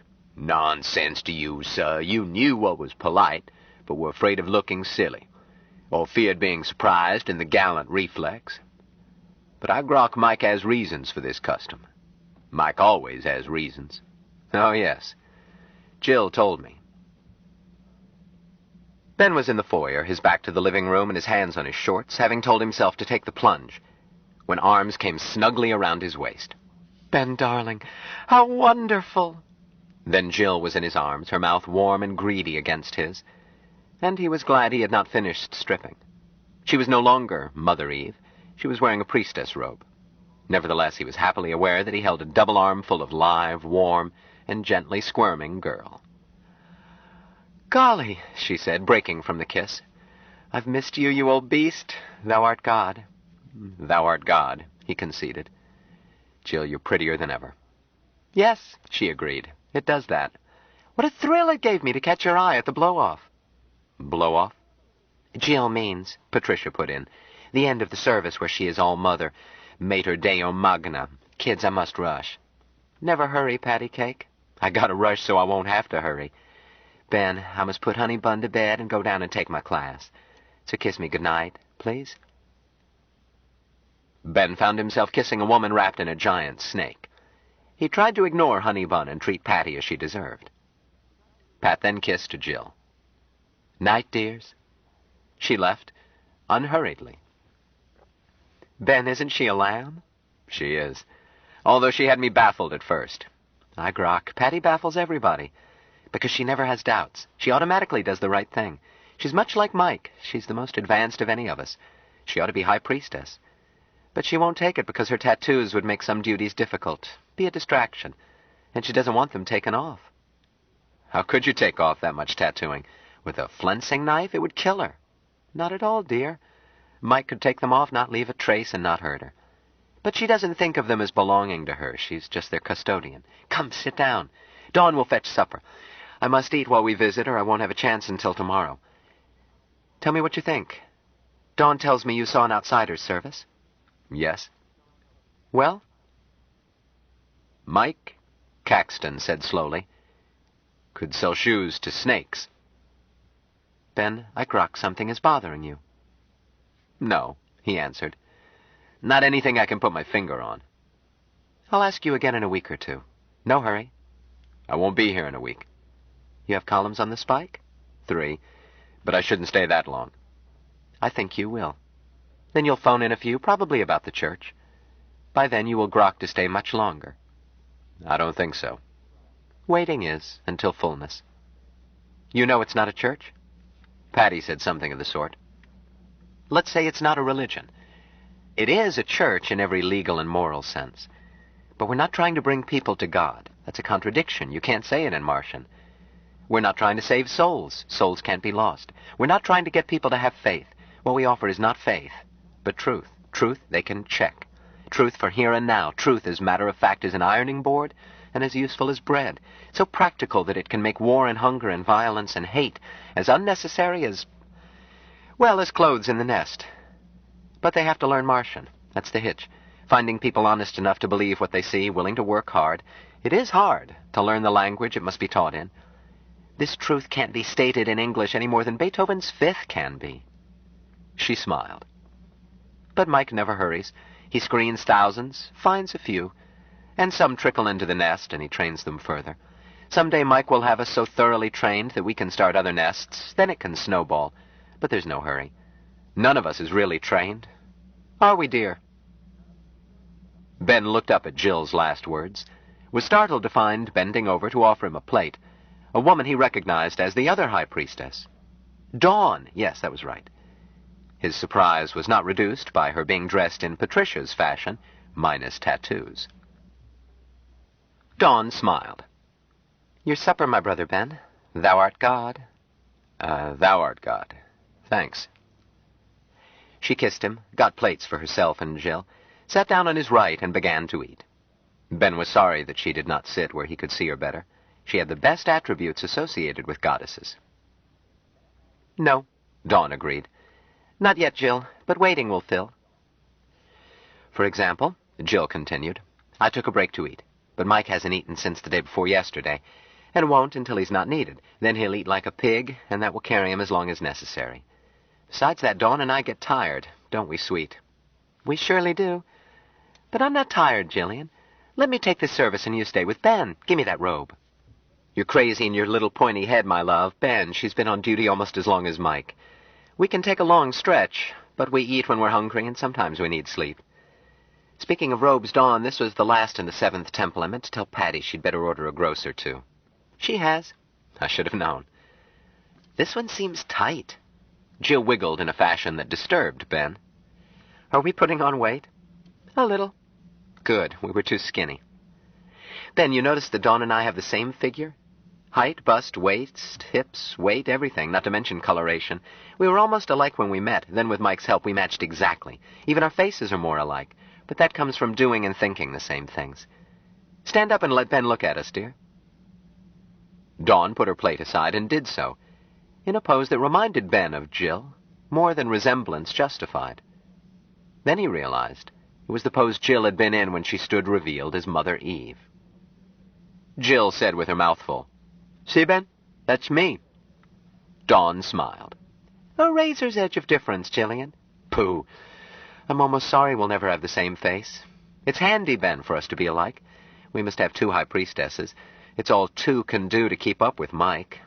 And besides, she added, Dawn can buy a dress and it fits me too. Saves me the nuisance of shopping. I wasn't sure, Ben said slowly, that you wore clothes, except these priestess things. Jill looked surprised. How could we go out dancing in these? That's our favorite way of not getting sleep. Sit down and finish your supper. Ben has stared at us long enough. Ben, there's a man in that transition group who's a perfectly dreamy dancer, and this town is loaded with nightclubs. Dawn and I have kept the poor fellow up so many nights that we've had to help him stay awake in language classes. But he'll be all right. Once you reach 8th circle, you don't need much sleep. What made you think we never dressed, dear? Ben blurted out his dilemma. Jill looked wide-eyed, barely giggled, stopped at once. I see. Darling, I'm wearing this robe because I have to gobble and git. Had I grokked that was troubling you, I would have chucked it before I said hello. We're so used to dressing or not according to what we do that I forgot that it might not be polite. Sweetheart, wear those shorts. Or not, exactly as suits you. Just don't fret. Jill smiled and dimpled. Reminds me of the time Mike tried a public beach. Remember, Dawn? I'll never forget. Ben, you know how Mike is. I had to teach him everything. He couldn't see any point to clothes until he grokked, to his great surprise, that we aren't invulnerable to weather. Body modesty isn't a Martian concept. Couldn't be. Mike grokked clothes as ornaments only after we started experimenting with costuming our acts. But while Mike always did what I told him to, whether he grokked it or not, you can't imagine how many little things there are to being human. We take 20 years or more to learn them. Mike had to learn almost overnight. There are still gaps. He does things not knowing that it isn't how a human behaves. We all teach him. All but Patty, who is sure that anything Michael does is perfect. He's still grokking clothes. He groks their wrongness that keeps people apart, gets in the way of letting love cause them to grow closer. Lately, he's grokked that you need a barrier with outsiders. But for a long time, Mike wore clothes only when I told him to. And once I failed to tell him. We were in Baja California. It was when we met, or re-met, Dawn. Mike and I checked in at night at a beach hotel, and he was so anxious to grok the ocean that he let me sleep next morning and went down by himself for his first encounter with the sea. Poor Mike. He got to the beach, threw off his robe, and headed for the water, looking like a Greek god and just as unaware of conventions. And the riot started, and I came awake fast and rushed down to keep him out of jail. Jill got a far-away look. He needs me now. Kiss me goodnight. Ben, I'll see you in the morning. You'll be gone all night? Probably. It's a fairly big transition class. She stood up, pulled him to his feet, and went into his arms. Presently she murmured, Ben, darling, you've been taking lessons. Phew! Me, I've been utterly faithful to you. In my own way. The same way I've been to you. I wasn't complaining. I just think Dorcas has been helping you practice kissing. Some, maybe. Nosy. The class can wait while you kiss me again. I'll try to be Dorcas. Be yourself. I would, anyway. Self. Mike says that Dorcas kisses more thoroughly, groks a kiss more than anyone. Quit chattering. She did, then sighed. Transition class, here I come, glowing like a lightning bug. Take care of him, Dawn. I will. And kiss him right away and see what I mean. I intend to. Then be a good boy and do what Dawn tells you. She left, not hurrying, but running. Dawn flowed up against him, put up her arms. Jubal cocked an eyebrow. Are you going to tell me that at that point you went chicken? I didn't have much choice. I, cooperated with the inevitable. Jubal nodded. You were trapped. Whereupon the best a man can do is try for a negotiated peace.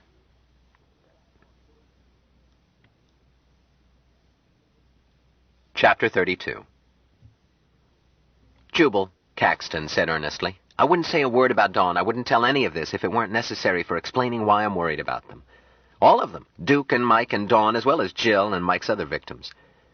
Mike has them fascinated. His new personality is powerful, cocky, and too much super salesman, but very compelling. And Dawn is compelling in her own way. By morning I was lulled into thinking everything was all right. Weird, but jolly. Ben Caxton awakened, not knowing where he was. It was dark. He was lying on something soft. Not a bed. The night came back in a rush. The last he clearly remembered was lying on the soft floor of the innermost temple, talking quietly and intimately with Dawn. She had taken him there. They had immersed, shared water, grown closer. Frantically, he groped around, found nothing. Dawn! Light swelled to dimness. Here, Ben. Oh, I thought you had gone. I didn't intend to wake you. She was wearing, to his sudden disappointment, her robe of office. I'm going to start the Sunrisers outer service. Jillian isn't back. As you know, it was a big class. Her words brought back things she had told him last night, things which had upset him, despite her gentle explanations, and she had soothed him until he found himself agreeing. He still didn't grok it all. But yes, Jill was busy with rites as high priestess, a task or happy duty that Dawn had offered to take for her. Ben felt that he should be sorry that Jill had refused. But he did not feel sorry. Dawn, do you have to leave? He scrambled to his feet, put his arms around her. I must, Ben, dear. Dear Ben. She melted against him. Right now? There is never, she said softly, that much hurry. The robe no longer kept them apart. He was too bemused to wonder what had become of it. He woke a second time, found that the little nest lighted when he stood up. He stretched, discovered that he felt wonderful, looked around for his shorts. He tried to recall where he had left them, and had no recollection of taking them off. He had not worn them into the water. Probably beside the pool. He went out and found a bathroom. Some minutes later, shaved, showered, and refreshed, he looked into the innermost temple, failed to find his shorts, and decided that somebody had put them in the foyer where everybody kept streetwear. Said to hell with it, and grinned at himself for having made an issue out of wearing them. He needed them here in the nest, like a second head. He didn't have a trace of a hangover, although he had had more than several drinks with Dawn. Dawn didn't seem affected by liquor, which was probably why he had gone over his quota. Dawn, what a gal! She hadn't even seemed annoyed when, in a moment of emotion, he had called her Jill. She had seemed pleased. He found no one in the big room and wondered what time it was. Not that he gave a damn, but he was hungry. He went into the kitchen to see what he could scrounge. A man looked around. Ben! Well, hi, Duke. Duke gave him a bear hug. Gosh, it's good to see you. Thou art God. How do you like your eggs? Thou art God. Are you the cook? Only when I can't avoid it, Tony does most of it. We all do some, even Mike, unless Tony catches him. Mike is the world's worst cook. Duke went on breaking eggs. Ben moved in. You look after toast and coffee. Any Worcestershire sauce? You name it, Pat's got it. Here. Duke added, I looked in on you a while ago, but you were snoring. I've been busier you have ever since you got here. What do you do, Duke? Well, I'm a deacon. I'll be a priest someday. I'm slow. Not that it matters. I study Martian. Everybody does. And I'm the fix-it boy, same as for Jubal. Must take a gang to maintain this place. Ben, you'd be surprised how little it takes. You must see Mike's unique way of dealing with the stopped-up toilet. I don't have to play plumber much. Aside from plumbing, 9/10 of the gadgetry is in this kitchen, and it's not as gadgeted as Jubal's. I thought you had some complicated gadgets for the temples. Lighting controls, that's all. Actually, Duke grinned. My most important job is no work. Fire warden. Huh? I'm a deputy fire warden. Examined and everything. And same for sanitary and safety inspector. We never have to let an outsider go through the joint. They can attend outer services, but they never get farther unless Mike gives an upcheck. They transferred food to plates and sat down. Duke said, You staying, Ben? I can't, Duke. So, I just came for a visit, too. Went back and moped for a month before I told Jubal I was leaving. Never mind, you'll be back. Don't make any decisions before your water sharing tonight. Water sharing? Didn't Dawn tell you? I don't think so. I should let Mike explain. No, people will be mentioning it all day. Sharing water, you grok. You're first called. First called? Dawn used that expression. Those who became Mike's water brother without learning Martian. Others ordinarily did not share water and grow closer until they passed 8th circle. By then, they are beginning to think in Martian. Shucks, some of them know more Martian than I do. It's not forbidden. Nothing is forbidden to share water with someone who isn't ready for 8th circle. Hell, I could pick up a babe in a bar, share water, take her to bed, and then bring her to the temple. But I wouldn't. That's the point. I would never want to. Ben, I'll make a flat-footed prediction. You've been in bed with some fancy babes. Some. I know damn well you have. But you will never again crawl in with one who is not your water brother. A year from now, you tell me. Now Mike may decide that someone is ready before reaching even 7th circle. One couple Mike offered water when they entered 3rd circle, and now he's a priest and she's a priestess. Sam and Ruth. Haven't met 'em. You will. But Mike is the only one who can be certain that soon. Very occasionally Dawn or Patty will spot somebody, but never as far down as 3rd circle, and they always consult Mike. Not that they have to. Anyhow, into 8th circle, and sharing and growing closer starts. Then 9th circle, and the nest itself. And that's the transition service we mean when we say sharing water, even though we share water all day long. The whole nest attends, and the new brother becomes forever part of the nest. In your case, you already are. But we've never held the service, so tonight everything is pushed aside to welcome you. They did the same for me. Ben, it's the most wonderful feeling in the world. I still don't know what it is, Duke. It's lots of things. Ever been on a real luau? The kind the cops raid and usually ends in a divorce or two? Well, yes. Brother, you've only been on Sunday school picnics. That's one aspect. Have you ever been married? No. You are married. After tonight, there will never be any doubt in your mind. Duke looked happily pensive. Ben, I was married before. And at first it was nice, and then it was steady hell. This time I like it all the time. Shucks, I love it. I don't mean just that it's fun to shack up with a bunch of bouncy babes. I love them. All my brothers, both sexes. Take Patty. Patty mothers us. I don't think anybody gets over needing that. She reminds me of Jubal, and that old bastard had better get down here and get the word. My point is that it is not just that Patty is female. Oh, I'm not running down tail. Who is running down tail? A contralto voice interrupted. Duke swung around. Not me, you limber Levantine whore. Come here, babe, and kiss your brother Ben.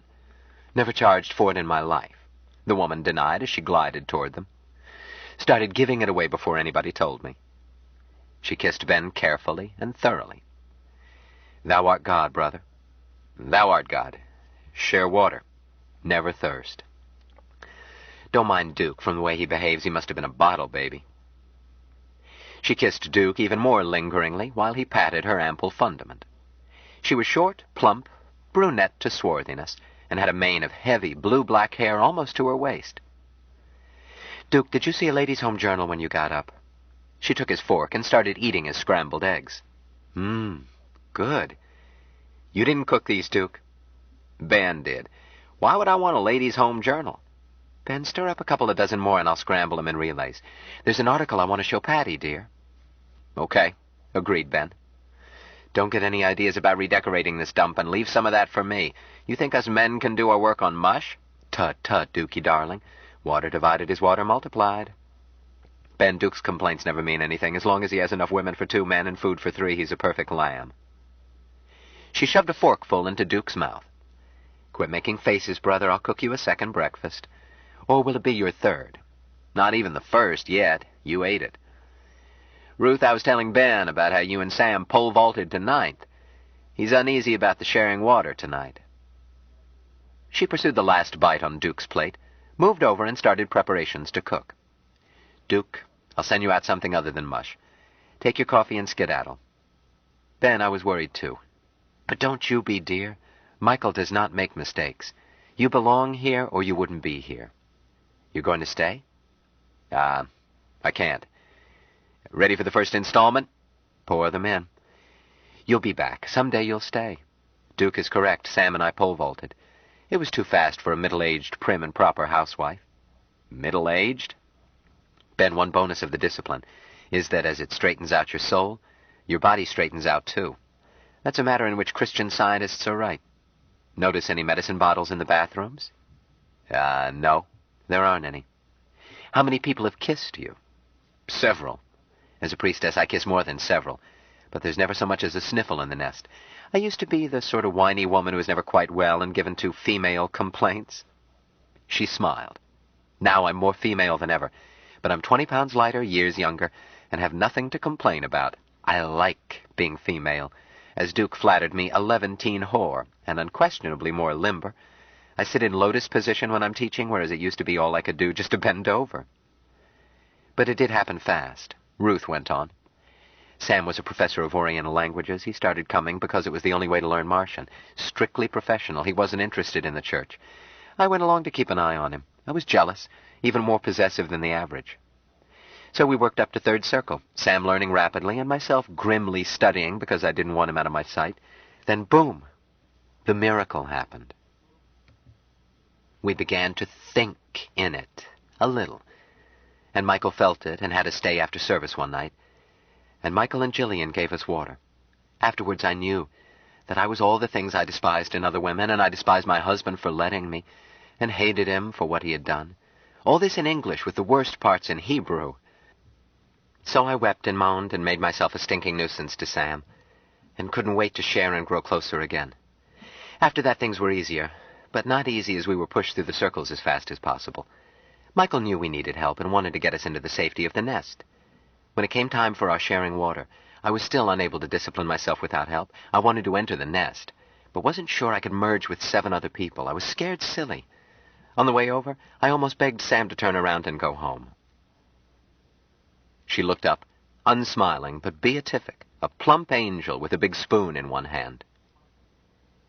We walked into the innermost temple, and a spotlight hit me, and our robes were whisked away. And they were in the pool calling to us in Martian to come share the water of life. And I stumbled in and submerged, and haven't come up since, nor ever want to. Don't fret, Ben. You'll learn the language and acquire the discipline, and you'll have loving help all the way. You jump in that pool tonight. I'll have my arms out to catch you. All of us will, welcoming you home. Take this to Duke and tell him I said he was a pig, but a charming one, and take this for yourself. Oh, you can eat that much. Give me a kiss and run along. Ruthie has work to do. Ben delivered the kiss, the message, and the plate. He found Jill, apparently asleep on one of the couches. He sat down facing her, enjoying the sweet sight and thinking that Dawn and Jill were more alike than he had realized. Jill's tan was unmarked, and just the shade of Dawn's. Their proportions were identical. In rest, even their features were more alike. He looked up from a bite and saw that her eyes had opened. She was smiling. "Thou art God, darling, and that smells good." "You look good. I didn't mean to wake you." He moved across and sat by her, put a bite into her mouth. "My own cooking, with Ruth's help. And good, too. You didn't wake me. I was just lazing until you came out. I haven't been asleep all night." "Not at all. Not a wink. But I feel grand, just hungry." "That's a hint."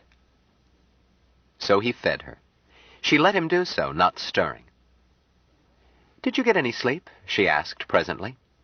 Some." "How much sleep did Dawn get? As much as 2 hours?" "Oh, more than that." "Then she's all right. 2 hours does as much as 8 used to. I knew what a sweet night you were going to have, both of you, but I was worried that she might not rest." "Well, it was a wonderful night," Ben admitted. "Although I was surprised at the way you shoved her at me." "Shocked, you mean? I know you, Ben. I was tempted to spend the night with you myself. I wanted to, dear. But you arrived with jealousy sticking out in lumps. I think it's gone now." "Yes?" "I think so." "Thou art God." "I had a wonderful night, too. Free from worry by knowing you were in good hands. The best hands. Better than mine." "Oh, never, Jill." "So? I grok a few lumps still, but we'll wash them away."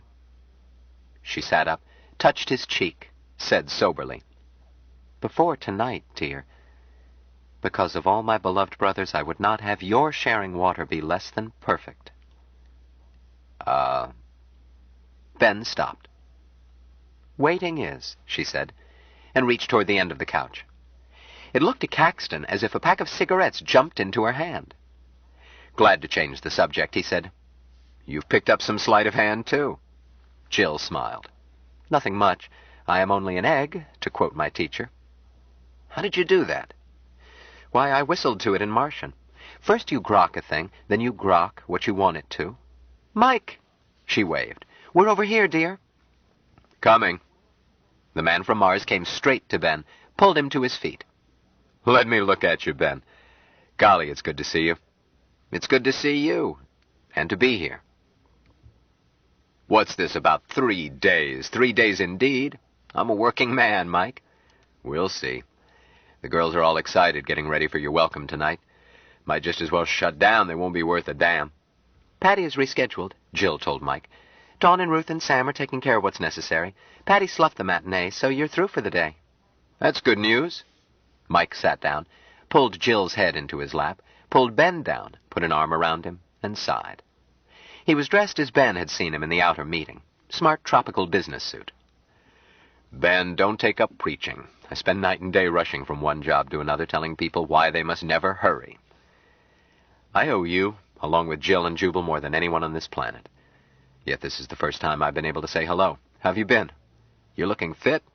Dawn tells me you are fit." Ben found himself blushing. "I'm okay. That's good. Carnivores will be on the prowl tonight.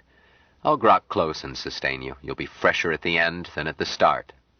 Won't he, little brother?" "Yes," agreed Jill. "Ben, Mike can lend you strength. Physical strength, not just moral support. I can do it a little. Mike can really do it." "Jill can do it a lot." Mike caressed her. "Little brother is a tower of strength to everybody. Last night she certainly was. He smiled down at her, then sang, "You'll never find a girl like Jill, no, not one in a billion. Of all the tarts who ever will, the willingest is our Jillian." Isn't that right, little brother? "Pooh," answered Jill, obviously pleased, covering his hand and pressing it to her.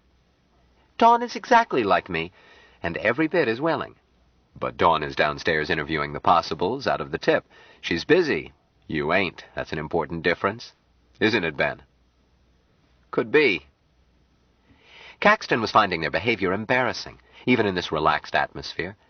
He wished that they would knock off necking or give him an excuse to leave.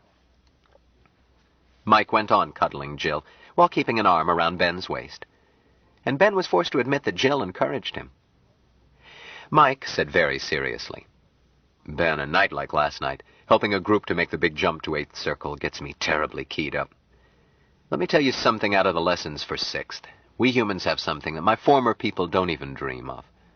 I must tell you how precious it is, especially how precious I know it to be, because I have known what it is not to have it. The blessing of being male and female. Man and woman created he them, the greatest treasure we who are God ever invented. Jill?" "Beautifully right, Mike. And Ben knows it is truth. But make a song for Dawn, too, darling." "Okay. Ardent is our lovely Dawn. Ben grokked that in her glance. She buys new dresses every morn, but never shops for pants." "Okay." Jill giggled. "Did you tune her in?" "Yes, and she gave me a Bronx cheer with a kiss behind it for Ben. Say, isn't there anybody in the kitchen? I just remembered I haven't eaten for a couple of days, or years, maybe." "I think Ruth is," Ben said, trying to stand up. Mike pulled him down. "Hey, Duke, see if you can find somebody who'll fix me a stack of wheat cakes as tall as you are and a gallon of maple syrup." "Sure," Duke answered. "I'll do it myself." "I'm not that hungry. Find Tony. Or Ruth." Mike pulled Ben closer and said, "Ben, I grok that you are not entirely happy." "Huh? Oh, I'm all right." Mike looked into his eyes. "I wish you knew the language, Ben. I can feel your uneasiness, but I can't see your thoughts." "Mike?" Jill said. The man from Mars looked at her, then looked back at Ben and said slowly, "Jill just now told me your trouble, Ben, and it's a thing I've never been able to grok in fullness." He looked worried and hesitated almost as long as when he was learning English. "But I grok that we can't hold your sharing water tonight. Waiting is."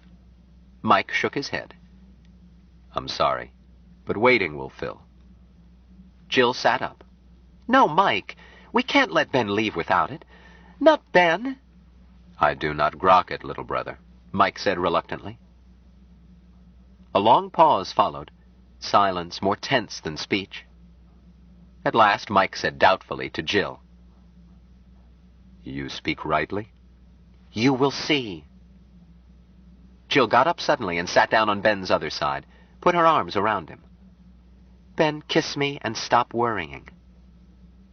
She did not wait, but kissed him. Ben did stop worrying, was lulled into a sensuous glow that left no room for misgivings. Then Mike tightened the arm he still had around Ben's waist and said softly, "We grok closer." "Now, Jill?" "Now, right here at once. Oh, share water, my darlings."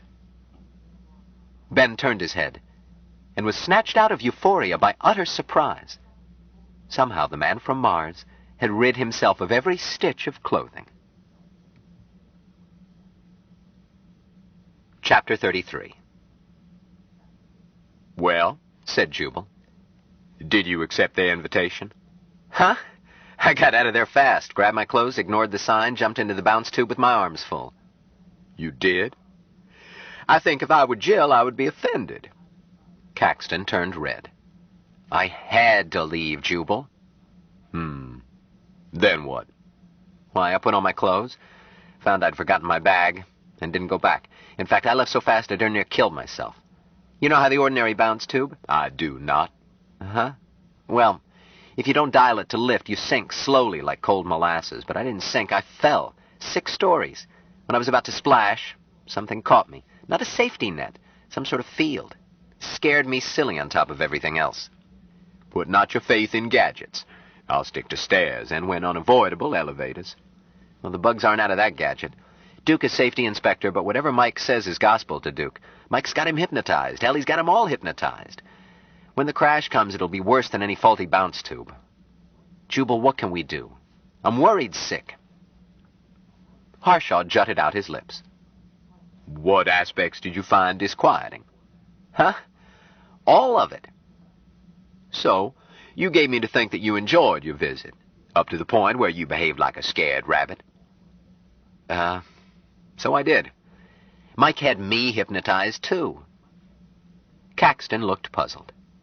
I might not have snapped out of it if it hadn't been for that odd thing at the last. Jubal, Mike was sitting by me, his arm around me. He couldn't possibly have taken his clothes off. Jubal shrugged. You were busy. Probably wouldn't have noticed an earthquake. Oh, piffle, I don't close my eyes like a schoolgirl. How did he do it? I can't see its relevancy. Or are you suggesting that Mike's nudity shocked you? I was shocked, all right. When your own arse was bare? Come, sir. No. Jubal, do I have to draw a diagram? I simply have no stomach for group orgies. I almost lost my breakfast. Caxton squirmed. How would you feel if people started acting like monkeys in a cage in the middle of your living room? Jubal fitted his fingers together. That is the point, Ben. It was not my living room. You go into a man's house, you accept his household rules. That's a universal rule of civilized behavior. You don't find such behavior shocking? You raise another issue. Public displays of rut I find distasteful, but this reflects my early indoctrination. A large part of mankind do not share my taste. The orgy has a very wide history. But shocking, my dear sir, I am shocked only by that which offends me ethically. You think this is just a matter of taste? Nothing more. And my taste is no more sacred than the very different taste of Nero. Less sacred. Nero was a god. I am not. Well, I'll be damned. Possibly, if damnation is possible. But, Ben, this wasn't public. Huh? You told me this group was a plural marriage, a group theogamy to be technical. Therefore, whatever took place, or was about to take place, you were mealy-mouthed. Was not public, but private. Ain't nobody here but just us gods. So how could anyone be offended? I was offended. Your apotheosis was incomplete. You misled them. You invited it. Me? Jubal, I did nothing of the sort. Oh, rats. The time to back out was when you got there. You saw at once that their customs were not yours, but you stayed, enjoyed the favors of one goddess, behaved as a god toward her. You knew the score, and they knew you knew. Their error lay in accepting your hypocrisy as solid coin. No, Ben. Mike and Jill behaved with propriety. The offense lay in your behavior. Damn it, Jubal, you twist things. I did get too involved, but when I left, I had to. I was about to throw up. So you claim reflex. Anyone over the emotional age of 12 would have clamped his jaws and walked to the bathroom, then returned with some acceptable excuse after things cooled down. It was not reflex. Reflex can empty the stomach. It can't choose a course for feet, recover chattels, take you through doors and cause you to jump down a hole. Panic, Ben. Why did you panic? Caxton was long in replying. He sighed and said, I guess when you come down to it, I'm a prude. Jubal shook his head. A prude thinks that his own rules of propriety are natural laws. That doesn't describe you.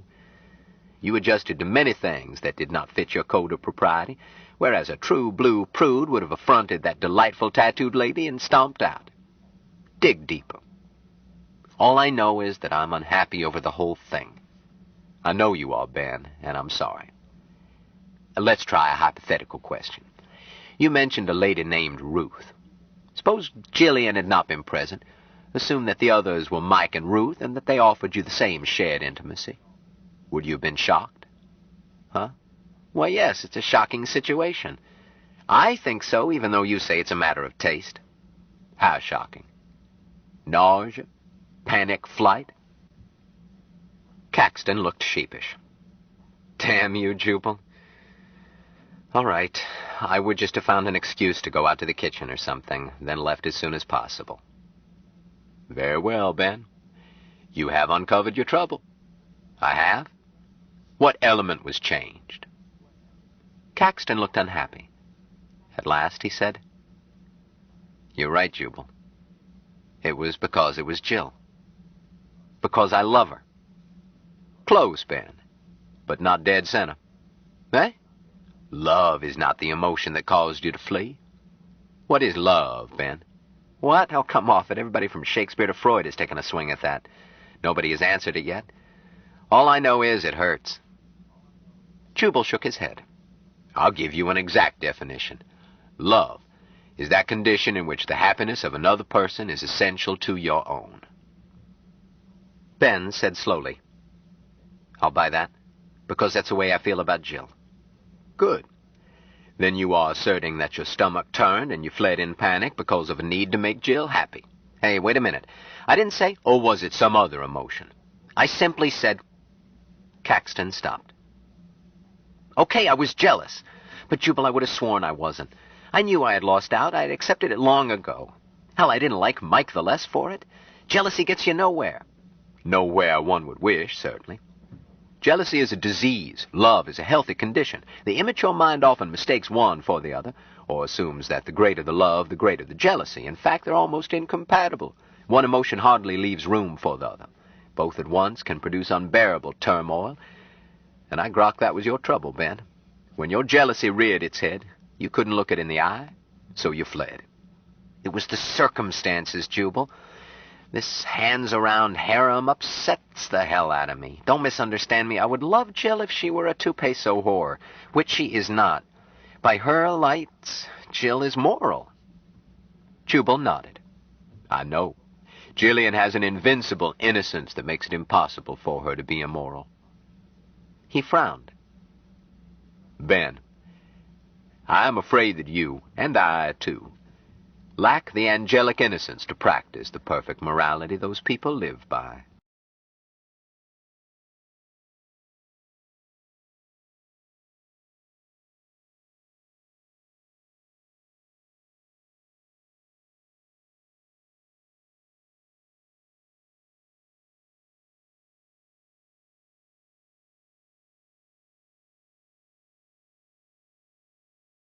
Stranger in a Strange Land by Robert A. Heinlein continued. Cassette 10, Side 2.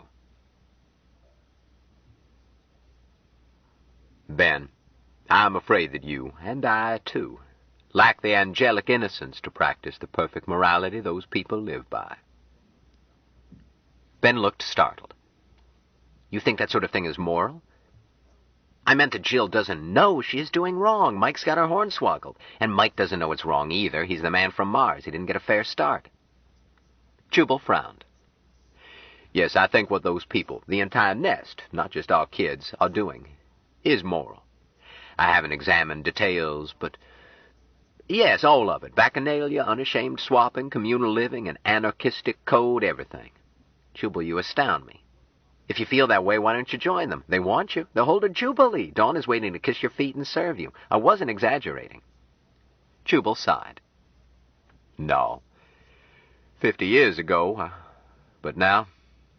Ben, my brother, the capacity for such innocence is no longer in me. I've been too long wedded to my own brand of evil and hopelessness to be cleansed in their water of life and become innocent again. If I ever was. Mike thinks you have this innocence. He doesn't call it that. In full measure now. Dawn told me, speaking ex officio. Then I would not disillusion him. Mike sees his own reflection. I am by profession a mirror. Jubal, you're chicken. Precisely, sir. But my worry is not over their morals, the dangers to them from outside. Oh, they're in no trouble that way. You think so? If you dye a monkey pink and shove him into a cage of brown monkeys, they'll tear him to pieces. Those innocents are courting martyrdom. Aren't you being rather melodramatic, Jubal? Jubal glared. If I am, sir, does that make my words less weighty? Saints have burned at stakes ere this. Would you dismiss their holy anguish as melodrama? I didn't mean to get your back up. I simply meant that they aren't in that sort of danger. After all, this isn't the Dark Ages. Jubal blinked. Really? I hadn't noticed the change. Ben, this pattern has been offered to a naughty world many times, and the world has always crushed it. The Oneida colony was much like Mike's nest. It lasted a while, but out in the country, not many neighbors. Or take the early Christians. Anarchy, communism, group marriage, even that kiss of brotherhood. Mike has borrowed a lot from them. If he picked up that kiss of brotherhood from them, I would expect men to kiss men. Ben looked sheepish. I held out on you. But it's not a pansy gesture. Nor was it with the early Christians. Do you think I'm a fool? No comment. Thank you. I wouldn't advise anyone to offer the kiss of brotherhood to the pastor of some boulevard church today. Primitive Christianity is no more. Over and again, it's been the same sad story. A plan for perfect sharing and perfect love, glorious hopes and high ideals, then persecution and failure. Jubal sighed again. I've been fretting about Mike. Now I'm worried about them all. How do you think I feel? Jubal, I can't accept your sweetness and light theory. What they are doing is wrong. It's that last incident that sticks in your craw. Not entirely. Mostly. Ben, the ethics of sex is a thorny problem. Each of us is forced to grope for a solution he can live with in the face of a preposterous, unworkable, and evil code of so-called morals. Most of us know the code is wrong. Almost everybody breaks it. But we pay Danegeld by feeling guilty and giving lip service. Willy-nilly, the code rides us, dead and stinking, an albatross around the neck. You too, Ben. You fancy yourself a free soul and break that evil code. But faced with a problem in sexual ethics new to you, you tested it against the same Judeo-Christian code. So automatically your stomach did flip-flops, and you think that proves you're right and they're wrong. Faugh! I'd as lief use trial by ordeal. All your stomach can reflect is prejudice trained into you before you acquired reason. What about your stomach? Mine is stupid, too, but I don't let it rule my brain. I see the beauty of Mike's attempt to devise an ideal ethic, and applaud his recognition that such must start by junking the present sexual code and starting fresh. Most philosophers haven't the courage for this. They swallow the basics of the present code, monogamy, family pattern, continence, body taboos, conventional restrictions on intercourse, and so forth, then fiddle with details. Even such piffle as discussing whether the female breast is an obscene sight. But mostly they debate how we can be made to obey this code, ignoring the evidence that most tragedies they see around them are rooted in the code itself, rather than in failure to abide by it. Now comes the man from Mars, looks at this sacrosanct code with a fresh viewpoint, and rejects it. I don't know the details of Mike's code, but it clearly violates laws of every major nation and would outrage right-thinking people of every major faith, and most agnostics and atheists, too. Yet this poor boy, Jubal, he is not a boy. He's a man. Is he a man? This poor ersatz Martian is saying that sex is a way to be happy. Sex should be a means of happiness. Ben, the worst thing about sex is that we use it to hurt each other. It ought never to hurt. It should bring happiness, or at least pleasure. The code says, thou shalt not covet thy neighbor's wife. The result? Reluctant chastity, adultery, jealousy, bitterness, blows, and sometimes murder, broken homes, and twisted children, and furtive little passes degrading to woman and man. Is this commandment ever obeyed? If a man swore on his own Bible that he refrained from coveting his neighbor's wife because the code forbade it, I would suspect either self-deception or subnormal sexuality. Any man virile enough to sire a child has coveted many women, whether he acts or not. Now comes Mike and says, there's no need to covet my wife. Love her. There's no limit to her love. We have everything to gain and nothing to lose but fear and guilt and hatred and jealousy. The proposition is incredible. So far as I recall, only pre-civilization Eskimos were this naive, and they were so isolated that they were almost men from Mars themselves. But we gave them our virtues, and now they have chastity and adultery just like the rest of us. Ben, what did they gain? I wouldn't care to be an Eskimo. Nor I. Spoiled fish makes me bilious. I had in mind soap and water. I guess I'm a feat. Me too, Ben. I was born in a house with no more plumbing than an igloo. I prefer the present. Nevertheless, Eskimos were invariably described as the happiest people on earth. Any unhappiness they suffered was not through jealousy. They didn't have a word for it. They borrowed spouses for convenience and fun. It did not make them unhappy. So who's loony? Look at this glum world around you, then tell me, did Mike's disciples seem happier or unhappier than other people? I didn't talk to them all, Jubal, but yes, they're happy. So happy they seem slap happy. There's a catch in it somewhere. Maybe you were the catch. How? It's a pity your taste's canalized so young. Even 3 days of what you offered would be something to treasure when you reach my age. And you young idiot, let jealousy chase you away. At your age, I would have gone Eskimo. Why, I'm so vicariously vexed that my only consolation is the sour certainty that you will regret it. Age does not bring wisdom, Ben, but it does give perspective. And the saddest sight of all is to see far behind you temptations you've resisted. I have such regrets, but nothing to the whopper you will suffer. Quit rubbing it in. Heavens, man! Or are you a mouse? I'm trying to goad you. Why are you moaning to an old man when you should be heading for the nest like a homing pigeon? Hell, if I were even 20 years younger, I'd join Mike's church myself. Lay off, Jubal. What do you really think of Mike's church? You said it was just a discipline. Yes and no. It is supposed to be truth with a capital T, as Mike got it from the Martian old ones. The old ones, eh? To me, they're hogwash. Mike believes in them. Ben, I once knew a manufacturer who believed that he consulted the ghost of Alexander Hamilton. However, damn it, why must I be the devil's advocate? What's biting you now? Ben, the foulest sinner of all is the hypocrite who makes a racket of religion. But we must give the devil his due. Mike does believe, and is teaching the truth as he sees it. As for his old ones, I don't know that they don't exist. I simply find the idea hard to swallow. As for his Thou art God creed, it is neither more nor less credible than any other. Come Judgment Day, if they hold it, we may find that Mumbo Jumbo, the god of the Congo, was big boss all along. Oh, for heaven's sake, Jubal. All names belong in the hat, Ben. Man is so built that he cannot imagine his own death. This leads to endless invention of religions. While this conviction by no means proves immortality to be a fact, questions generated by it are overwhelmingly important. The nature of life, how ego hooks into the body, the problem of ego itself, and why each ego seems to be the center of the universe. The purpose of life, the purpose of the universe, these are paramount questions. Ben, they can never be trivial. Science hasn't solved them. And who am I to sneer at religions for trying, no matter how unconvincingly to me?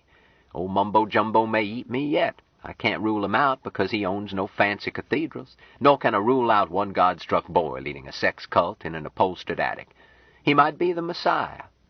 The only religious opinion I feel sure of is this: self-awareness is not just a bunch of amino acids bumping together. Phew, Jubal, you should have been a preacher. Missed it by luck. If Mike can show us a better way to run this fouled-up planet, his sex life needs no vindication. Geniuses are justifiably contemptuous of lesser opinion, and always indifferent to sexual customs of the tribe. They make their own rules. Mike is a genius, so he ignores Mrs. Grundy and diddles to suit himself.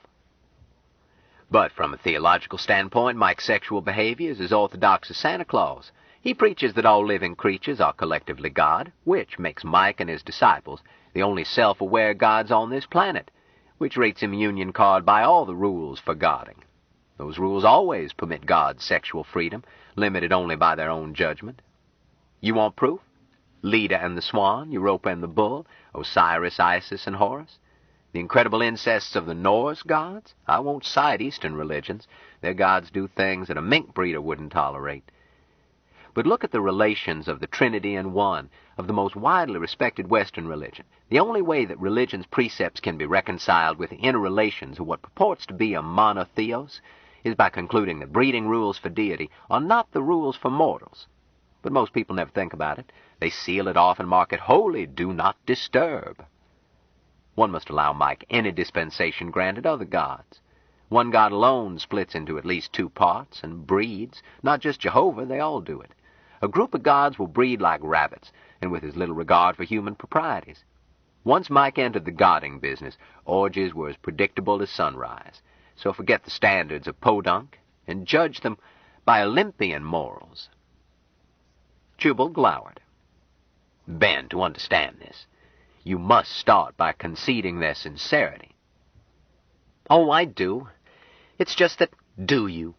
You start by assuming that they must be wrong, judging them by that very code you reject. Try logic instead. Ben, this growing closer by sexual union, this plurality into unity, logically has no place for monogamy. Since shared by all sexual congress is basic to this creed, a fact that your account makes crystal clear, why expect it to be hidden? One hides what one is ashamed of. But they are not ashamed. They glory in it. To duck behind closed doors would be a sop to the very code they have rejected. Or it would shout aloud that you were an outsider who should never have been admitted in the first place. Maybe I shouldn't have been. Obviously you shouldn't have been. Mike clearly had misgivings. But Jillian insisted. Eh? That only makes it worse. How? She wanted you to be one of them in all fullness, as Mike would say. She loves you, and is not jealous of you. But you are jealous of her, and while you claim to love her, your behavior doesn't show it. Damn it, I do love her. So, as may be, you clearly did not understand the Olympian honor you were being offered. I guess I didn't, Ben conceded glumly. I'm going to offer you a way out. You wondered how Mike got rid of his clothes. I'll tell you. How? A miracle. Oh, for God's sake. Could be. $1,000 says it was a miracle. Go ask Mike. Get him to show you. Then send me the money. Hell, Jubal, I don't want to take your money. You won't. Bet. Jubal, you go see what the score is. I can't go back. They'll take you back with open arms and never ask why you left. 1,000 on that prediction, too. Ben, you were there less than 24 hours. Did you give them the careful investigation that you give something smelly in public life before you blast it? But did you? No. But, oh, for God's sake, Ben, you claim to love Jill. Yet you won't give her the fair shake you give a crooked politician. Not a tenth the effort she made to help you when you were in trouble. Where would you be if she had made so feeble a try? Roasting in hell, most likely. You're bitching about friendly fornication. Do you know what I'm worried about? What? Christ was crucified for preaching without a police permit. Sweat over that instead. Caxton chewed a thumb and said nothing. Then stood up suddenly. I'm on my way. After lunch. Now. 24 hours later, Ben wired Jubal $2,000. When, after a week, Jubal received no other message, he sent a stat, care of Ben's office. What the hell are you doing? The answer was somewhat delayed. Studying Martian. Aqua fraternally yours, Ben.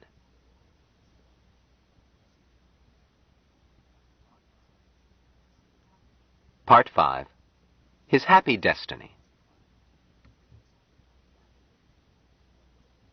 Chapter 34. Foster looked up from work in progress. Junior? Sir? That youngster you wanted? He's available now. The Martians have released him. Digby looked puzzled. I'm sorry. There was some young creature toward whom I have a duty? Foster smiled angelically. Miracles were never necessary. In truth, the pseudo-concept miracle was self-contradicting. But these young fellows always had to learn it for themselves. Never mind, he said gently. It's a minor martyrdom, and I'll guard it myself. And, Junior? Sir? Call me Foz, please. Ceremony is all right in the field, but we don't need it in the studio. And remind me not to call you Junior. You made a very nice record on that temporary duty assignment. Which name do you like to be called? His assistant blinked. I have another name? Thousands. Do you have a preference? Why, I really don't recall it this eon.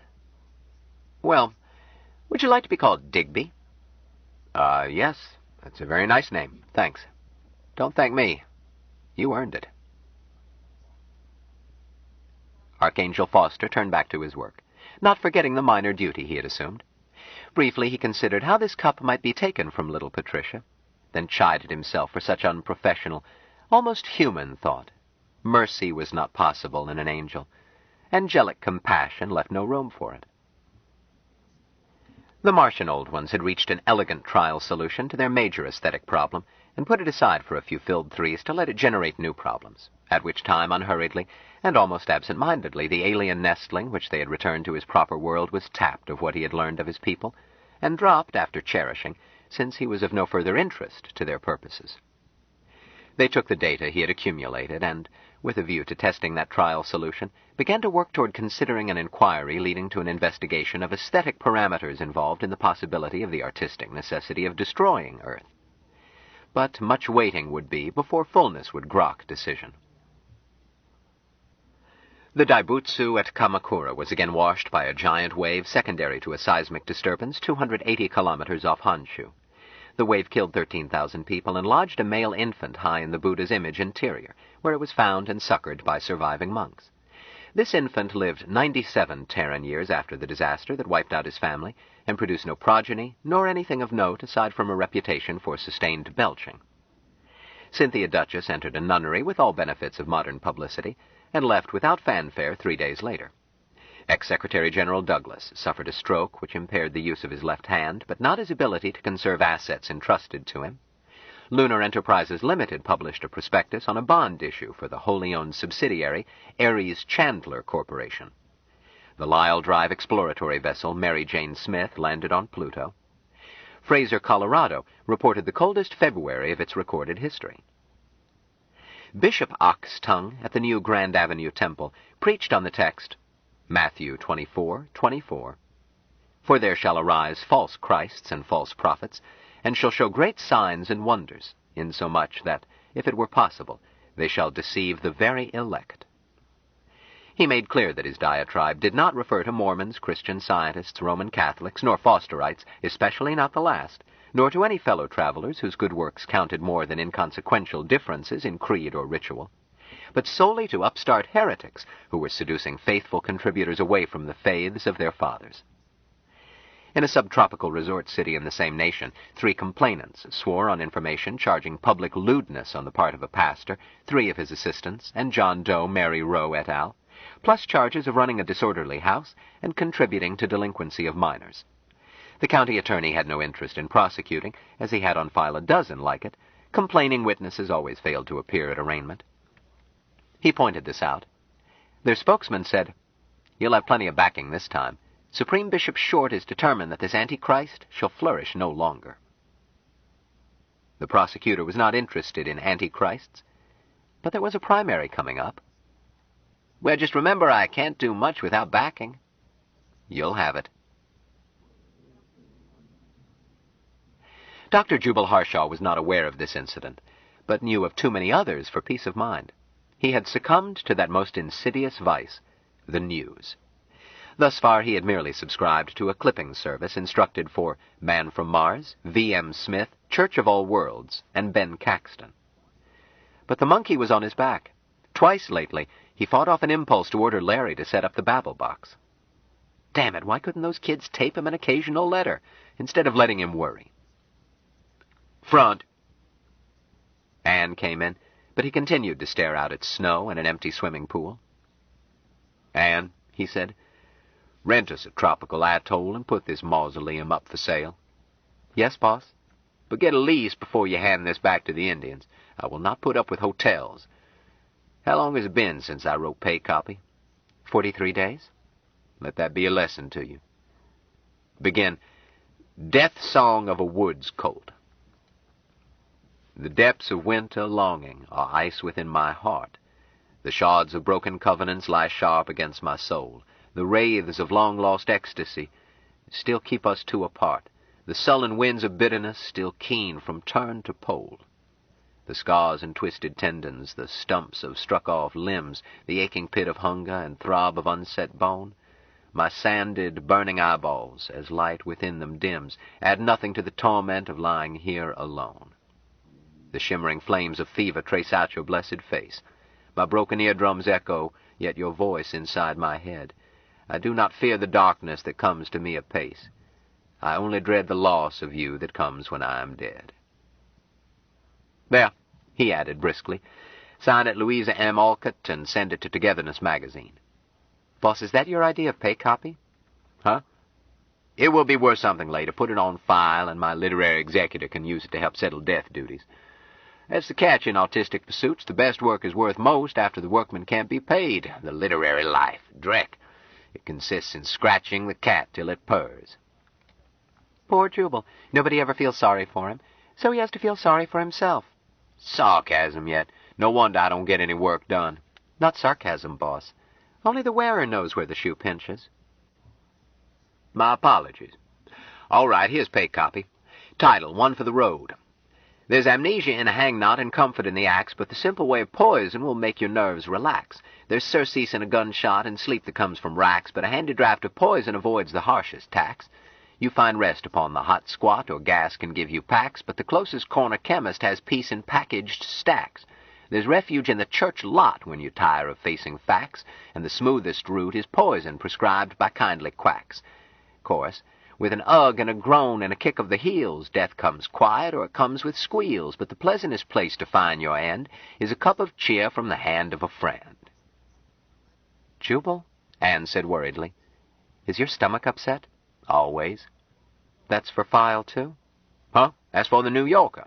They'll bounce it? They'll buy it. It's morbid. They'll buy it. And besides, there's something wrong with the scansion. Of course, you have to give an editor something to change, or he gets frustrated. After he pees in it, he likes the flavor better, so he buys it. My dear, I was avoiding honest work before you were born. Don't teach Grandpa how to suck eggs. Or would you rather I nursed Abby while you turn out copy? Hey, it's Abigail's feeding time. You weren't front. Dorcas is front. It won't hurt Abby to wait. Dorcas is lying down. Morning sickness. Nonsense. And I can spot pregnancy 2 weeks before a rabbit can, and you know it. Jubal, you let her be. She's scared she didn't catch, and she wants to think she did as long as possible. Don't you know anything about women? Come to think about it, no. All right, I won't heckle her. Why didn't you bring our baby angel and nurse her here? I'm glad I didn't. She might have understood what you were saying. So I corrupt babies, do I? She's too young to see the marshmallow syrup underneath, boss. But you don't do any work if I bring her. You just play with her. Can you think of a better way of enriching empty hours? Jubal, I appreciate the fact that you were dotty over my daughter. I think she's pretty nice myself.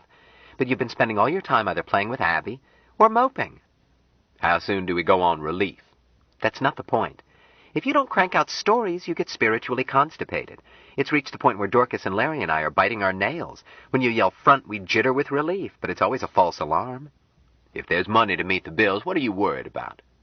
What are you worried about, boss? Jubal considered it. Should he tell her? Any doubts as to the paternity of Abigail had been settled in his mind in her naming. Anne had wavered between Abigail and Zenobia, then had loaded the infant with both. Anne never mentioned the meanings of those names. Presumably she did not know that he knew them. Anne went on firmly. You're not fooling anyone, Jubal. Dorcas and Larry and I all know that Mike can take care of himself, but you've been so frenetic about it. Frenetic? Me? Larry set up the tank in his room, and one of us has been catching the news every broadcast. Not because we are worried, except about you. But when Mike gets into the news, and of course he does, we know it before those silly clippings reach you. I wish you would quit reading them. How do you know about any clippings? I went to a lot of trouble to see that you didn't. Boss, she said in a tired voice, somebody has to dispose of the trash. Do you think Larry can't read? So, that confounded doubliette hasn't worked right since Duke left. Damn it, nothing has. Just send word to Mike. Duke will show up at once. You know I can't do that. It graveled him that what she said was almost certainly true, and the thought was followed by bitter suspicion. Anne, are you still here because Mike told you to? She answered promptly. I am here because I wish to be. I'm not sure that's responsive. Jubal, sometimes I wish you were small enough to spank. May I finish what I was saying? You have the floor. Would any of them be here? Would Miriam have married Stinky and gone off to Beirut if Mike had not approved? The name Fatima Michel might be an acknowledgment of her adopted faith, plus her husband's wish to compliment his closest friend. Or it might be code as explicit as baby Abby's double name. If so, did Stinky wear his antlers unaware? Or with serene pride, as Joseph was alleged to have done? It must be concluded that Stinky knew the minutes of his houri. Water brothership permitted no omission so important. If it was important, which as a physician and agnostic Jubal doubted, but to them it would be. "You aren't listening." "Sorry, wool gathering." "And stop it, you nasty old man. Reading meanings into names that mothers give their children. Next you'll be taking up numerology, then astrology, then spiritualism, until senility has progressed so far that all there is left is custodial treatment for a hulk too dim-witted to discorporate in dignity. Go to locked drawer 9 in the clinic, code Lethe, and use 2 grains, although 1 is more than enough." "There's no need for those clippings because we checked the news about Mike. And Ben has given us a water promise to let us know any private news we need at once. But Jubal, Mike can't be hurt. If you would visit the nest as we 3 have, you would know this." "I have never been invited." "We didn't have invitations either. Nobody has to have an invitation to his own home. You're making excuses, Jubal. Ben urged you to, and both Dawn and Duke sent word." "Mike hasn't invited me." "Boss, that nest belongs to me and to you quite as much as it does to Mike. Mike is first among equals, as you are here. Is this Abby's home?" "Happens," he answered. "That title vests in her, with lifetime tenancy for me." Jubal had changed his will, knowing that Mike's will made it unnecessary to provide for any water brother of Mike's, but not being sure of the water status of this nestling, save that she was unusually wet, he had made redispositions in her favor and in favor of descendants of certain others. "I hadn't intended to tell you, but there's no harm in your knowing." "Jubal, you've made me cry. And you've almost made me forget what I was saying. And I must say it. Mike would never hurry you. You know that. I grok he is waiting for fullness. And I grok you are too." "I grok you speak rightly." "All right.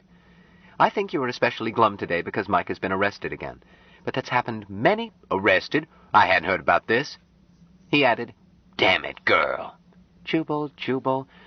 Ben hasn't called. That's all we need to know. You know how many times Mike has been arrested. In the army, as a carney, other places, 6 times as a preacher. He never hurts anybody. He lets them do it. They can never convict him, and he gets out as soon as he wishes." "What is it this time?" "Oh, the usual nonsense.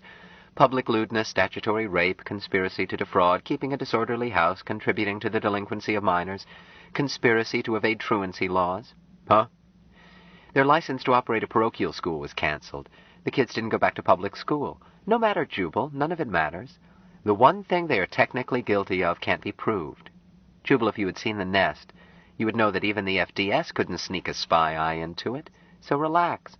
After a lot of publicity, charges will be dropped, and crowds will be bigger than ever." "Man, does Mike rig these persecutions himself?" She looked startled. "Why, I never considered the possibility, Jubal. Mike can't lie, you know." "Does it involve lying? Suppose he planted true rumors, but ones that can't be proved in court." "Do you think Michael would do that?" "I don't know. I do know that the slickest way to lie is to tell the right amount of truth, then shut up. It wouldn't be the first time the persecution has been courted for its headline value. All right, I'll forget it, unless it turns out he can't handle it. Are you still front?" "If you can refrain from chucking Abby under the chin and saying coochie-coo and similar uncommercial noises, I'll fetch her. Otherwise, I'd better tell Dorcas to get up." "Bring in Abby. I'm going to make an honest effort to make commercial noises. A brand new plot, known as Boy Meets Girl." "Say, that's a good one, boss. I wonder why nobody thought of it before. Half a sec." She hurried out. Jubal did restrain himself. Less than 1 minute of uncommercial activity, just enough to invoke Abigail's heavenly smile. Then Anne settled back and let the infant nurse. "Title," he began. "Girls are like boys, only more so. Begin. Henry M. Havisham IV had been carefully reared. He believed that there were only 2 kinds of girls, those in his presence and those who were not. He vastly preferred the latter sort, especially when they stayed that way." Paragraph. "He had not been introduced to the young lady who fell into his lap, and he did not consider a common disaster as equivalent to a formal intro. What the hell do you want?" "Boss," said Larry. "Get out, close the door, and—" "Boss, Mike's church is burned down." They made a disorderly route for Larry's room. Jubal a half length behind Larry at the turn, Anne with 11 pounds up, closing rapidly. Dorcas trailed. Through being late out the gate, the racket wakened her. Midnight last night, you were viewing what was the main entrance of the cult's temple, as it appeared immediately after the explosion. This is your neighborly newsman for New World Networks with your mid-morning roundup. Stay switched to this pitch for dirt that's alert. And now a moment for your sponsor. The scene shimmered out, and Meade close shot of a lovely housewife replaced with Dolly in. Damn, Larry, unplug that contraption and wheel it into the study. Anne, no, Dorcas, phone Ben. Anne protested. You know the temple never had a telephone. How can she? Then have somebody chase over and... No, the temple wouldn't have anybody. Call the police chief there. No, the district attorney. The last you heard, Mike was in jail? That's right. I hope he still is. And the others, too. So do I. Dorcas, take Abby. I'll do it. As they returned to the study, the phone was signaling, demanding hush and scramble. Jubal cursed and set the combo, intending to blast whoever it was off the frequency. It was Ben Caxton. Hi, Jubal. Ben, what the hell's the situation? I see you've had the news. That's why I called. Everything is under control. What about the fire? Anybody hurt? No damage. Mike says to tell you, no damage. I just saw a shot of it. It looked like a total. Oh, that. Ben shrugged. Jubal, please listen. I've got other calls to make. You aren't the only person who needs reassurance. But Mike said to call you first. Very well, sir. Nobody hurt? Nobody even scorched. Oh, a couple of million in property damage. The place was choked with experiences. Mike planned to abandon it soon. Yes, it was fireproof. But anything will burn with enough gasoline and dynamite. Incendiary job, huh? Please, Jubal. They had arrested 8 of us. All they could catch of the Ninth Circle. John Doe warrants, mostly. Mike had us bailed out in a couple of hours, except himself. He's in the hoosegow. I'll be right there. Take it easy. Mike says for you to come if you want to, but there's no need for it. I agree. The fire was set last night while the temple was empty. Everything canceled because of the arrests. Empty, that is, except for the nest. All of us in town except Mike were in the innermost temple holding a sharing water in his honor when the explosion and fire were set off, so we adjourned to an emergency nest. From the looks of it, you were lucky to get out. We were cut off, Jubal. We're all dead. What? We're all listed as dead or missing. You see, nobody left the building after that Holocaust started, by any known exit. A priest's hole? Jubal, Mike has methods for such things, and I'm not going to discuss them over the phone. You said he was in jail? So I did. He still is. But that's enough. If you come, don't go to the temple. It's kaput. I'm not going to tell you where we are, and I'm not calling from there. If you come, and I see no point in it, there's nothing you can do. Just come as you ordinarily would. We'll find you. But that's all. Goodbye. And Dorcas, Larry, and you too, Jubal, and the baby. Share water. Thou art God. The screen went blank. Jubal swore. I knew it. That's what comes of mucking around with religion. Dorcas, get me a taxi, and... No, finish feeding your child. Larry, pack me a bag, and I'll want most of the iron money, and Larry can go tomorrow and replenish the supply. Boss, protested Larry, we're all going. Certainly we are, Anne agreed crisply. Pipe down, Anne. Close your mouth, Dorcas. This is not a time when women have the vote. That city is the firing line, and anything can happen. Larry, you stay here and protect 2 women and a baby. Forget about going to the bank. You won't need cash, because none of you is to stir off the place until I'm back. Somebody's playing rough, and there's enough hookup between this house and that church that they might play rough here, too. Larry, floodlights all night. Heat up the fence. Don't hesitate to shoot. And don't be slow about getting everybody into the vault if necessary. Put Abby's crib there at once. Now get with it. I gotta change clothes. 30 minutes later, Jubal was alone in his suite. Larry called up. Boss, taxi landing. Be right down, he called back. Then turned to look at the fallen caryatid. His eyes were filled with tears. He said softly, You tried, didn't you, youngster? But that stone was always too heavy. Too heavy for anyone. Gently he touched a hand of the crumpled figure, turned, and left. Chapter 35. The taxi did what Jubal expected of machinery, developed trouble, and homed for maintenance. Jubal wound up in New York, farther from his goal than ever. He found that he could make better time by commercial schedule than by any available charter. He arrived hours late, having spent the time cooped up with strangers and watching stereo. He saw an insert of Supreme Bishop Short proclaiming a holy war against the Antichrist, i.e. Mike, and he saw many shots of an utterly ruined building. He failed to see how any had escaped alive.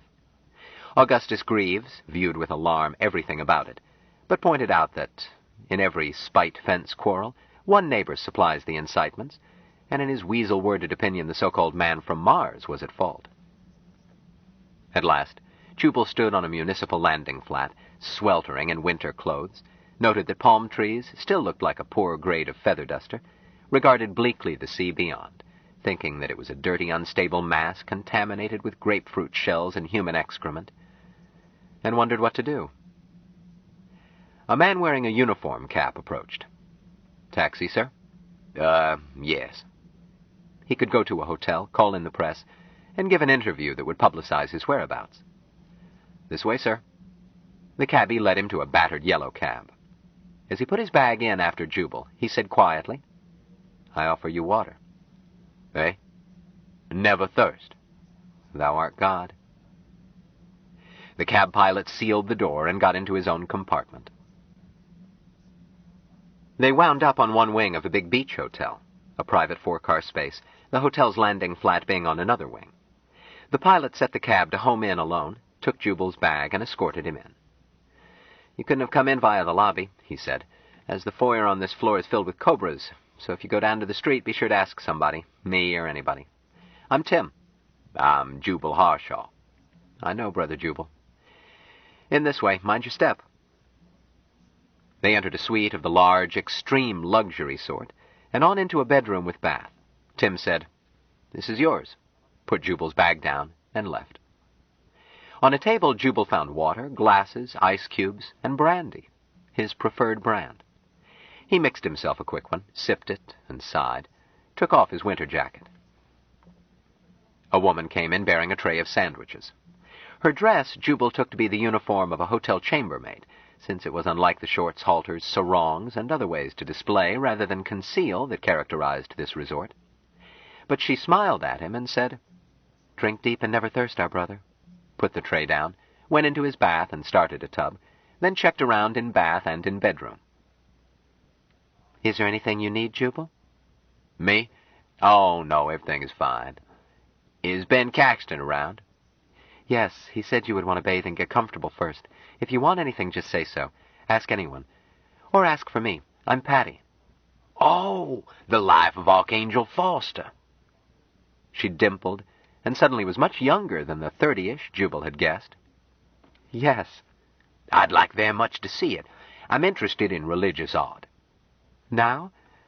No, I grok you want your bath. Unless you'd like help." Jubal recalled that his tattooed Japanese friend had made many times the same offer. But he simply wanted to wash away the stink and get into summer clothes. "No, thank you, Patty. But I do want to see them, at your convenience." "Any time. There's no hurry." She left, unhurried, but moving very quickly. Jubal refrained from lounging. Shortly he was checking through what Larry had packed and grunted with annoyance to find no summer-weight slacks. He settled for sandals, shorts, and a bright shirt, which made him look like a paint-splashed emu and accented his hairy, thinning legs. But Jubal had ceased worrying about such decades earlier. It would do, until he needed to go out on the street or into court. Did the Bar Association here have reciprocity with Pennsylvania? He found his way into a large living room, having that impersonal quality of hotel accommodations. Several people were watching the largest stereovision tank Jubal had ever seen outside a theater. One glanced up, said, "Hi, Jubal," and came toward him. "Hi, Ben. What's the situation? Is Mike still in jail?" "Oh, no, he got out shortly after I talked to you." "Is the preliminary hearing set?" Ben smiled. "It's not that way, Jubal. Mike wasn't released. He escaped." Jubal looked disgusted. "What a silly thing to do. Now the case will be 8 times as difficult." "Jubal, I told you not to worry. The rest of us are presumed dead, and Mike is missing. We're through with this city. It doesn't matter. We'll go elsewhere." "They'll extradite him?" "Never fear. They won't." "Well, where is he? I must talk to him." "He's a couple of rooms down from you, but he's withdrawn in meditation. He left word to tell you to take no action. You can talk to him if you insist. Jill will call him out of it. but I don't recommend it. There's no hurry. Jubal was damnably eager to talk to Mike, and chew him out for getting into such a mess.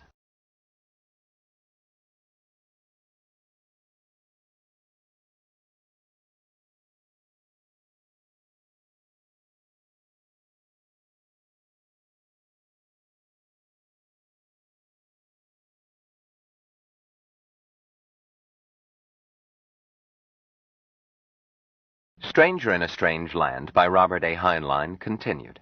Cassette 11, Side 1. Jubal was damnably eager to talk to Mike and chew him out for getting into such a mess. But disturbing Mike while in a trance was worse than disturbing Jubal himself when dictating a story. The boy always came out of self-hypnosis when he had grokked the fullness, whatever that was. Or if he hadn't, then he needed to go back into it. As pointless as disturbing a hibernating bear. All right, but I want to see him when he wakes up. You will. Now relax and get the trip out of your system. Then urged him toward the group around the tank. Anne looked up. Hello, boss. She moved over. Sit down. Jubal joined her. May I ask what the devil you are doing here? The same thing you're doing. Nothing. Jubal, please don't get heavy-handed. We belong here as much as you do, but you were too upset to argue with, so relax and watch what they're saying about us. The sheriff has announced that he's going to run all us whores out of town. She smiled. I've never been run out of town before. Does a whore get ridden on a rail, or will I have to walk? I don't think there's protocol. You all came? Yes, but don't fret. Larry and I made an arrangement with the McClintock boys a year ago, just in case. They know how the furnace works and where switches are and things. It's all right. I'm beginning to think I'm just a boarder there. You expect us to run it without bothering you. But it's a shame you didn't let us all travel together. We got here hours ago. You must have had trouble. I did. And once I get home, I don't intend to set foot off the place again in my life. And I'm going to yank out the telephone and take a sledgehammer to the babble box. Yes, boss. This time I mean it. He glanced at the giant babble box. Do those commercials go on forever? Where's my goddaughter? Don't tell me you left her with McClintock's idiot sons. Of course not. She's here. She even has her own nursemaid, thank God. I want to see her. Patty will show her to you. I'm bored with her. She was a little beast all the way down. Patty, dear, Jubal wants to see Abby. The tattooed woman checked an unhurried dash through the room. Certainly, Jubal, I'm not busy. Down this way. I've got the kids in my room, she explained, while Jubal strove to keep up, so that Honeybun can watch them. Jubal was mildly startled to see what Patricia meant. The boa was arranged on a bed in squared-off loops that formed a nest. A twin nest, as one bite of the snake had been pulled across to bisect the square, making two crib-sized pockets, each padded with a baby blanket, and each containing a baby.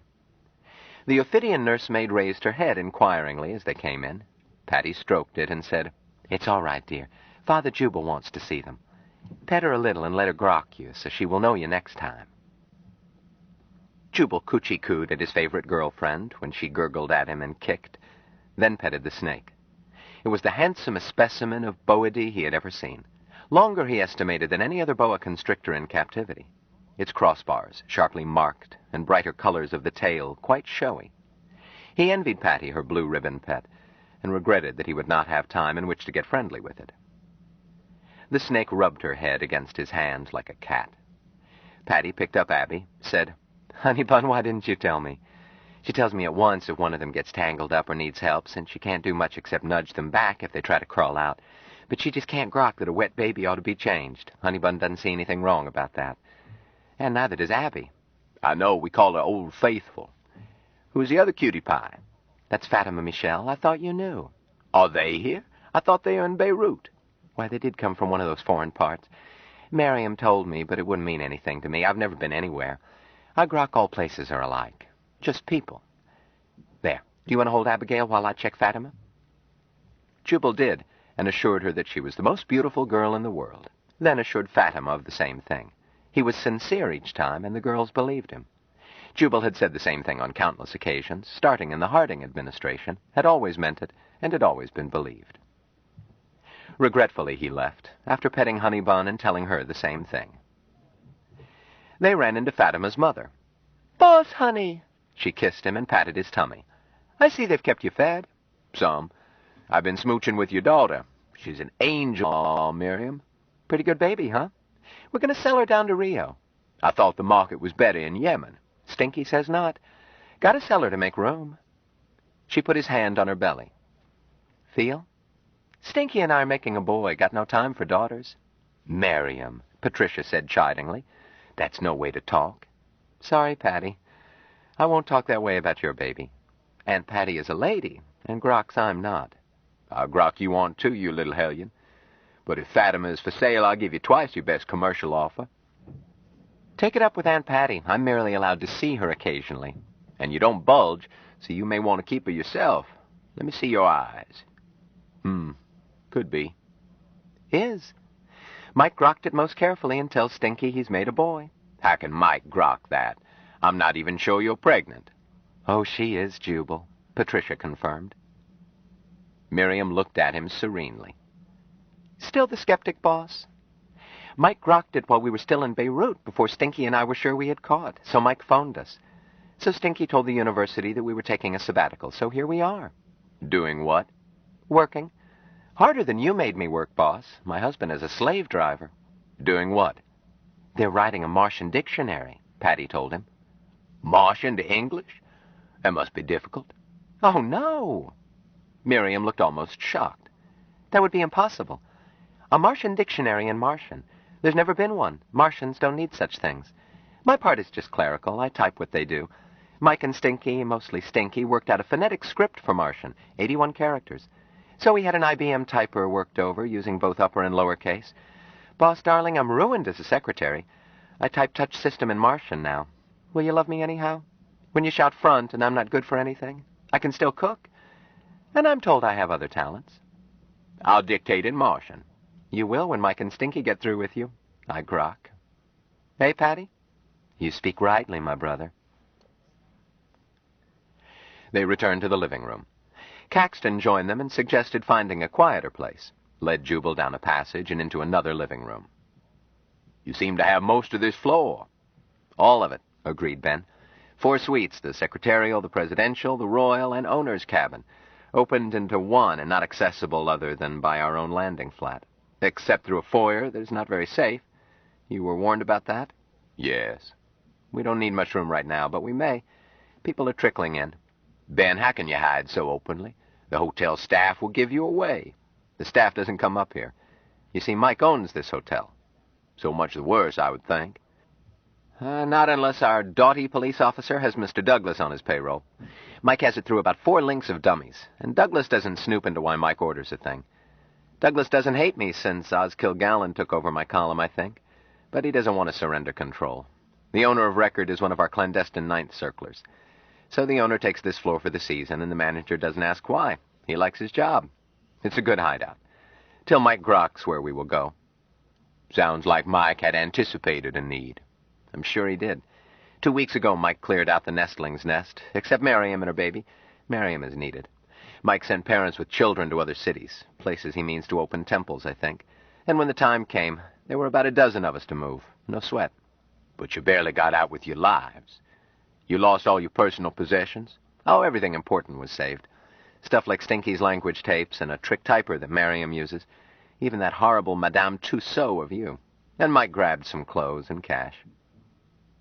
Jubal objected. You say Mike did this? I thought Mike was in jail then. His body was in jail, curled up in withdrawal. But he was with us. You understand? I don't grok. Rapport. He was inside Jill's head mostly, but we were all closely together. Jubal, I can't explain it. You have to do it. When the explosion hit, he moved us here. Then he went back and saved the minor stuff. Jubal frowned. Caxton said impatiently, Teleportation, of course. What's so hard to grok, Jubal? You told me to open my eyes and know a miracle when I saw one, so I did. And they were. Only they aren't miracles, any more than radio is. Do you grok radio, or stereo vision, or electronic computers? Me? No. Nor I. But I could if I took the time and sweat to learn the language of electronics. It's not miraculous, just complex. Teleportation is simple once you learn the language. It's the language that's difficult. Ben, can you teleport things? Me? They don't teach that in kindergarten. I'm a deacon by courtesy, simply because I'm first called. But my progress is about fourth circle. I'm just beginning to get control of my own body. Patty is the only one who uses teleportation regularly. And I'm not sure she ever does it without Mike's support. Oh, Mike says she's capable of it, but Patty is curiously naive and humble for the genius she is, and feels dependent on Mike, which she needn't be. Jubal, I grok this. We don't actually need Mike. You could have been the man from Mars, or me. Mike is like the first man to discover fire. Fire was there all along, after he showed them how anybody could use it. Anybody with enough sense not to get burned with it. Follow me? Grok. Somewhat. Mike is our Prometheus. But that's all. Mike keeps emphasizing this. Thou art God, I am God, he is God. All that groks. Mike is a man like the rest of us. A superior man, admittedly. A lesser man, taught the things the Martians know, might have set himself up as a pipsqueak god. Mike is above that temptation. Prometheus, but that's all. Jubal said slowly, Prometheus paid a high price for bringing fire to mankind. Don't think that Mike doesn't. He pays with 24 hours of work each day, 7 days a week, trying to teach us how to play with matches without getting burned. Jill and Patty lowered the boom on him, made him take 1 night a week off long before I joined. Caxton smiled. But you can't stop Mike. This burg is loaded with gambling joints, mostly crooked since it's against the law here. So Mike spent his night off bucking crooked games and winning. They tried to mug him, they tried to kill him, they tried knockout drops and muscle boys. He simply ran up a reputation as the luckiest man in town, which brought more people into the temple. So they tried to keep him out. A mistake. Cold decks froze solid, wheels wouldn't spin, dice rolled nothing but boxcars. At last they put up with him, requesting him to move on after he had won a few grand. Mike would do so if asked politely. Caxton added, So there's one more power block against us. Not just the Fosterites and other churches, but now the Syndicate and the City Machine. I think that job on the temple was done by professionals. I doubt if the Fosterite goon squads touched it. While they talked, people came in, went out, formed groups. Jubal found in them a most unusual feeling, an unhurried relaxation. There was also dynamic tension.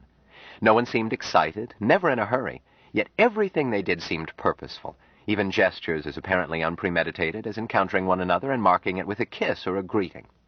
It felt to Jubal as if each move had been planned by a choreographer. The quiet and the increasing tension, or expectancy, he decided, these people were not tense in any morbid fashion, reminded Jubal of something. Surgery? With a master at work. No noise, no lost motions. Then he remembered. Many years earlier, when chemically powered rockets were used for the earliest human probing of space, he had watched a countdown in a blockhouse. He recalled the same low voices, the relaxed, very diverse but coordinated actions, the same rising, exultant expectancy. They were waiting for fullness, that was certain. But for what? Why were they so happy? Their temple and all they had built had been destroyed. Yet they seemed like kids on a night before Christmas. Jubal had noted when he arrived that the nudity Ben had been disturbed by on his first visit to the nest did not seem to be the practice here, although private enough for it. He failed to notice it when it did appear. He had become so much in the unique, close family mood that being dressed or not was irrelevant. When he did notice, it was not skin, but the thickest, most beautiful cascade of black hair he had ever seen, gracing a young woman who came in, spoke to someone, threw Ben a kiss, glanced gravely at Jubal, and left. Jubal followed her with his eyes, appreciating that flowing mass of midnight plumage. Only after she left did he realize that she had not been dressed other than in that queenly glory, and then realized that she was not the first of his brothers in that fashion. Ben noticed his glance. "That's Ruth," he said, "new high priestess. She and her husband have been on the other coast to prepare a branch temple, I think. I'm glad they're back. It looks as if the whole family will be home. Beautiful head of hair. I wish she had tarried." "Why didn't you call her over?" "Huh? Ruth certainly came in here to catch a glimpse of you. They must have just arrived. Haven't you noticed that we have been left pretty much alone?" "Well, yes." Jubal had been braced to ward off undue intimacy. and found that he had stepped on a step that wasn't there. He had been treated hospitably, but it was more like the politeness of a cat than of an over-friendly dog. They are all terribly interested in the fact that you are here and very anxious to see you. But they are in awe of you. Me?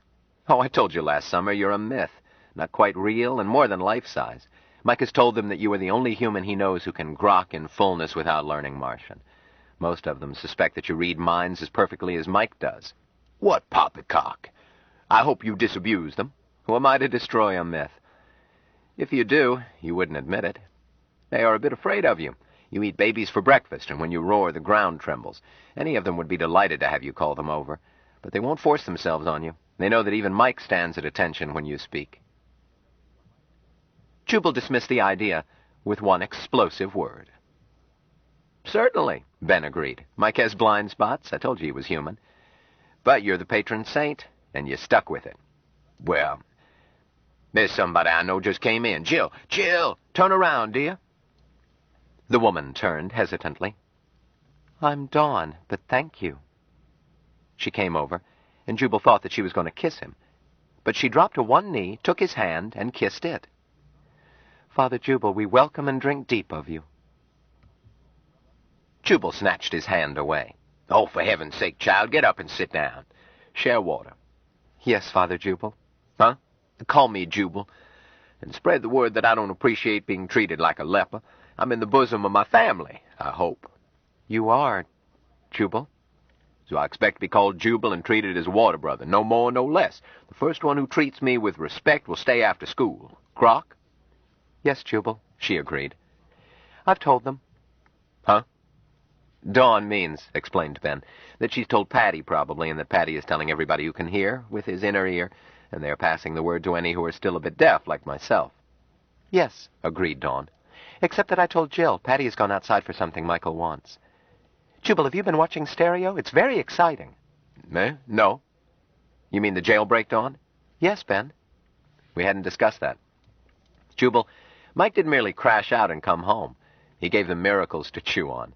He threw away every bar and door in the county jail as he left, did the same at the state prison near here, and disarmed all police, partly to keep them busy, and partly because Mike purely despises locking a man up for any reason. He groks it great wrongness. That fits, Jubal agreed. Mike is gentle. It would hurt him to have anybody locked up. I agree. Ben shook his head. Mike isn't gentle, Jubal. Killing a man wouldn't worry him, but he's the ultimate anarchist. Locking a man up is a wrongness. Freedom of self and utter personal responsibility for self. Thou art God. Wherein lies the conflict, sir? Killing a man may be necessary, but confining him is an offense against his integrity and your own. Ben looked at him. Mike is right. You do grok in fullness, his way. I don't quite. I'm still learning. He added, How are they taking it, Dawn? She giggled slightly. Like stirred-up hornets. The mayor is frothing. He's demanded help from the state and from the Federation. And getting it, we've seen a lot of troop carriers landing. But as they climb out, Mike is stripping them. Not just weapons, even their shoes. And as soon as a carrier is empty, it goes too. Ben said, I grok he'll stay withdrawn until they give up. Handling that many details, he would almost have to stay on eternal time. Dawn looked thoughtful. I don't think so, Ben. I would have to handle even a tenth, but I grok Michael could do it riding a bicycle standing on his head. I wouldn't know. I'm still making mud pies. Ben stood up. Sometimes you miracle workers give me a slight pain, honey child. I'm going to watch the tank. He stopped to kiss her. You entertain old Pappy Jubal. He likes little girls. Caxton left, and a package of cigarettes followed him, placed itself in one of his pockets. Jubal said, Did you do that? Oh, Ben. Ben, he's always forgetting his cigarettes. They chase him all over the nest. Fair-sized mud pies he makes. Ben is advancing much faster than he admits. He's a very holy person. Dawn. You are the Dawn Ardent I met at Foster Tabernacle, aren't you? Oh, you remember. She looked as if he had handed her a lollipop. Of course. But you've changed. You seem much more beautiful. That's because I am, she said simply. You mistook me for Jillian. And she is more beautiful, too. Where is that child?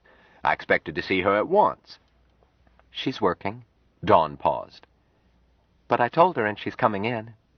She paused again. I am to take her place, if you will excuse me. Run along, child. She got up and left as Dr. Mahmoud sat down. Jubal looked at him sourly. You might have had the courtesy to let me know that you're in this country instead of letting me meet my goddaughter through the good offices of a snake. Oh, Jubal, you're always in a bloody hurry. Sir, when one is of... Jubal was interrupted by hands placed over his eyes. A voice demanded, "Guess who?" Beelzebub? Try again. Lady Macbeth? Closer. Third guess or forfeit. Jillian, stop that. Come around and sit beside me. Yes, Father. She obeyed. And knock off calling me father anywhere but home. So I was saying that when one is of my age, one is necessarily in a hurry about some things. Each sunrise is a precious jewel, for it may never be followed by its sunset. Mahmoud smiled. Jubal, are you under the impression that if you stop cranking, the world stops going around? Most certainly, sir, from my viewpoint. Miriam joined them silently, sat down on Jubal's free side. He put an arm around her. While I might not yearn to see your ugly face again, nor even the somewhat more acceptable one of my former secretary. Miriam whispered, Boss, are you honing for a kick in the stomach? I'm exquisitely beautiful, I have it on highest authority. Quiet. The new goddaughters are another category. Through your failure to drop me a postcard, I might have missed seeing Fatima Michelle, in which case I would have returned to haunt you. In which case, Miriam pointed out, you could look at Mickey at the same time, rubbing strained carrots in her hair, a disgusting sight. I was speaking metaphorically. I wasn't. She's a sloppy trencherman. Why? Asked Jill quietly. Were you speaking metaphorically, boss? Eh? A ghost is a concept I feel no need for, other than as a figure of speech. It's more than that, insisted Jill. As may be. I prefer to meet baby girls in the flesh, including my own. Dr. Mahmoud said, But that is what I was saying, Jubal. You aren't about to die. Mike has grokked you. He says you have many years ahead. Jubal shook his head. I set a limit of 3 figures years ago. Which 3 figures, boss? Miriam inquired innocently. The 3 Methuselah used? He shook her shoulders. Don't be obscene. Stinky says women should be obscene but not heard. Your husband speaks rightly. The day my clock first shows 3 figures, I discorporate, whether Martian style or my own crude methods. You can't take that away from me. Going to the showers is the best part of the game. I grok you speak rightly, Jubal, Jill said slowly. About its being the best part of the game. But don't count on it any time soon. Your fullness is not yet. Allie cast your horoscope just last week. A horoscope? Oh, my God. Who is Allie? How dare she? Show her to me. Swelp me, I'll turn her into the Better Business Bureau. I'm afraid you can't, Jubal, Mahmoud put in, as she is working on our dictionary. As to who she is, she's Madame Alexandra Vassant. Jubal looked delighted. Becky? Is she in this nut house, too? Yes, Becky. We call her Allie because we've got another Becky. Don't scoff at her horoscopes, Jubal. She has the sight. Oh, balderdash, Stinky. Astrology is nonsense, and you know it. Oh, certainly. Even Allie knows it. And most astrologers are clumsy frauds. Nevertheless, Allie practices it even more assiduously than she used to, using Martian arithmetic and Martian astronomy, much fuller than ours. It's a device for grokking. It could be a pool of water or a crystal ball or the entrails of a chicken. The means do not matter. Mike has advised her to go on using the symbols she is used to. The point is, she has the sight. What the hell do you mean by the sight, Stinky? The ability to grok more of the universe than that piece near you. Mike has it from years of Martian discipline. Allie was an untrained semi-adept. That she used as meaningless a symbol as astrology is beside the point. A rosary is meaningless, too. A Muslim rosary. I'm not criticizing our competitors. Mahmoud reached into his pocket, got out one, started fingering it. If it helps to turn your hat around during a poker game, then it helps. It is irrelevant that the hat has no magic powers. Jubal looked at the Islamic device and ventured a question. You are still one of the faithful? I thought perhaps you had joined Mike's church all the way. Mahmoud put away the beads. I have done both. Huh, Stinky? They're incompatible. Only on the surface. You could say that Miriam took my religion and I took hers. But Jubal, my beloved brother, I am still God's slave, submissive to his will, and nevertheless can say, Thou art God, I am God, or that Grox is God. The prophet never asserted that he was the last of all prophets, nor did he claim to have said all there was to say. Submission to God's will is not to be a robot, incapable of choice and thus of sin. Submission can include, does include, utter responsibility for the fashion in which I and each of us shape the universe. It is ours to turn into a heavenly garden, or to rend and destroy. He smiled. With God all things are possible, if I may borrow, except the one impossible. God cannot escape himself. He cannot abdicate his own total responsibility. He forever must remain submissive to his own will. Islam remains. He cannot pass the buck. It is his, mine, yours, Mike's. Jubal heaved a sigh. Stinky, theology always gives me the pip. Where's Becky? I've seen her only once in 20-odd years. That's too long. You'll see her. But she can't stop now. She's dictating. Let me explain. Up to now, I've spent part of each day in rapport with Mike. Just a few moments, although it feels like an 8-hour day. Then I immediately dictated all that he poured into me onto tape. From those tapes, other people, trained in Martian phonetics, made longhand transcriptions. Then Miriam typed them using a special typer. And this master copy, Mike or I, Mike by choice, but his time is choked, would correct by hand. But now Mike groks that he is going to send Miriam and me away to finish the job. Or more correctly, he has grokked that we will grok such a necessity, so Mike is getting months and years of tape completed, in order that I can take it away and break it into phonetics. Besides that, we have stacks of Mike's lectures, in Martian, that need to be transcribed when the dictionary is finished. I am forced to assume that Miriam and I will be leaving soon, because, busy as Mike is, he's changed the method. There are 8 bedrooms here equipped with tape recorders. Those who can do it, Patty, Jill, myself, Miriam, your friend Allie, some others, take turns in those rooms. Mike puts us into trance, pours language, definitions, idioms, concepts, into us for moments that feel like hours. Then we dictate at once what he has poured into us while it's fresh. But it can't be just anybody. It requires a sharp accent and the ability to join trance rapport and then spill out the results. Sam, for example, has everything but the accent. He manages, God knows how, to speak Martian with a Bronx accent. Can't use him. It would cause endless errata. That is what Allie is doing, dictating. She's in the semi-trance needed for total recall, and if you interrupt her, she'll lose what she hasn't recorded. Grok, Jubal agreed. Although the picture of Becky Vesey as a Martian adept shakes me a little. Still, she was one of the best mentalists in show business. She could give a cold reading that would scare Mark out of his shoes. Stinky, if you are going away for peace and quiet while you unwind this, why don't you come home? Plenty of room in the new wing.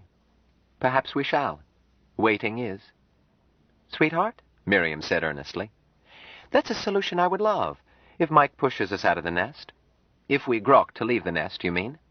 Same thing. You speak rightly, my dearest. But when do we eat around here? I feel a most un-Martian urgency. The service was better in the nest.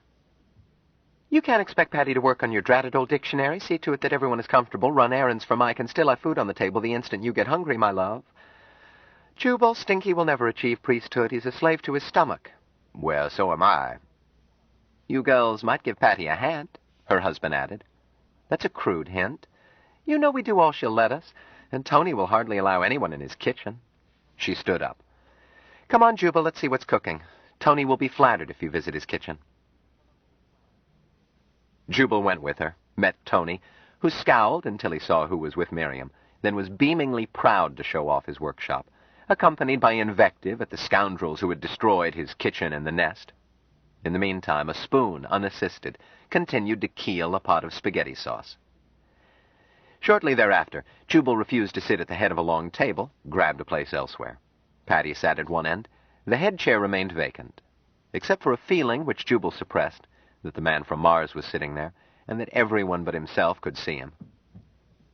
Across the table was Dr. Nelson. Jubal discovered that he would have been surprised only if Dr. Nelson had not been present. He nodded and said, Hi, Sven. Hi, Doc. Share water? Never thirst. What are you, staff physician? Nelson shook his head. Medical student. So, learning anything? I've learned that medicine isn't necessary. If you'd asked me, I could have told you. Seen Van? He ought to be in late tonight or early tomorrow. His ship grounded today. Does he always come here? Inquired Jubal. He's an extension student. Can't spend much time here. It'd be good to see him. I haven't laid eyes on him for a year. Jubal picked up a conversation with the man on his right while Nelson talked with Dorcas on his right. Jubal noticed the same tingling expectancy at the table, which he had felt before, but reinforced.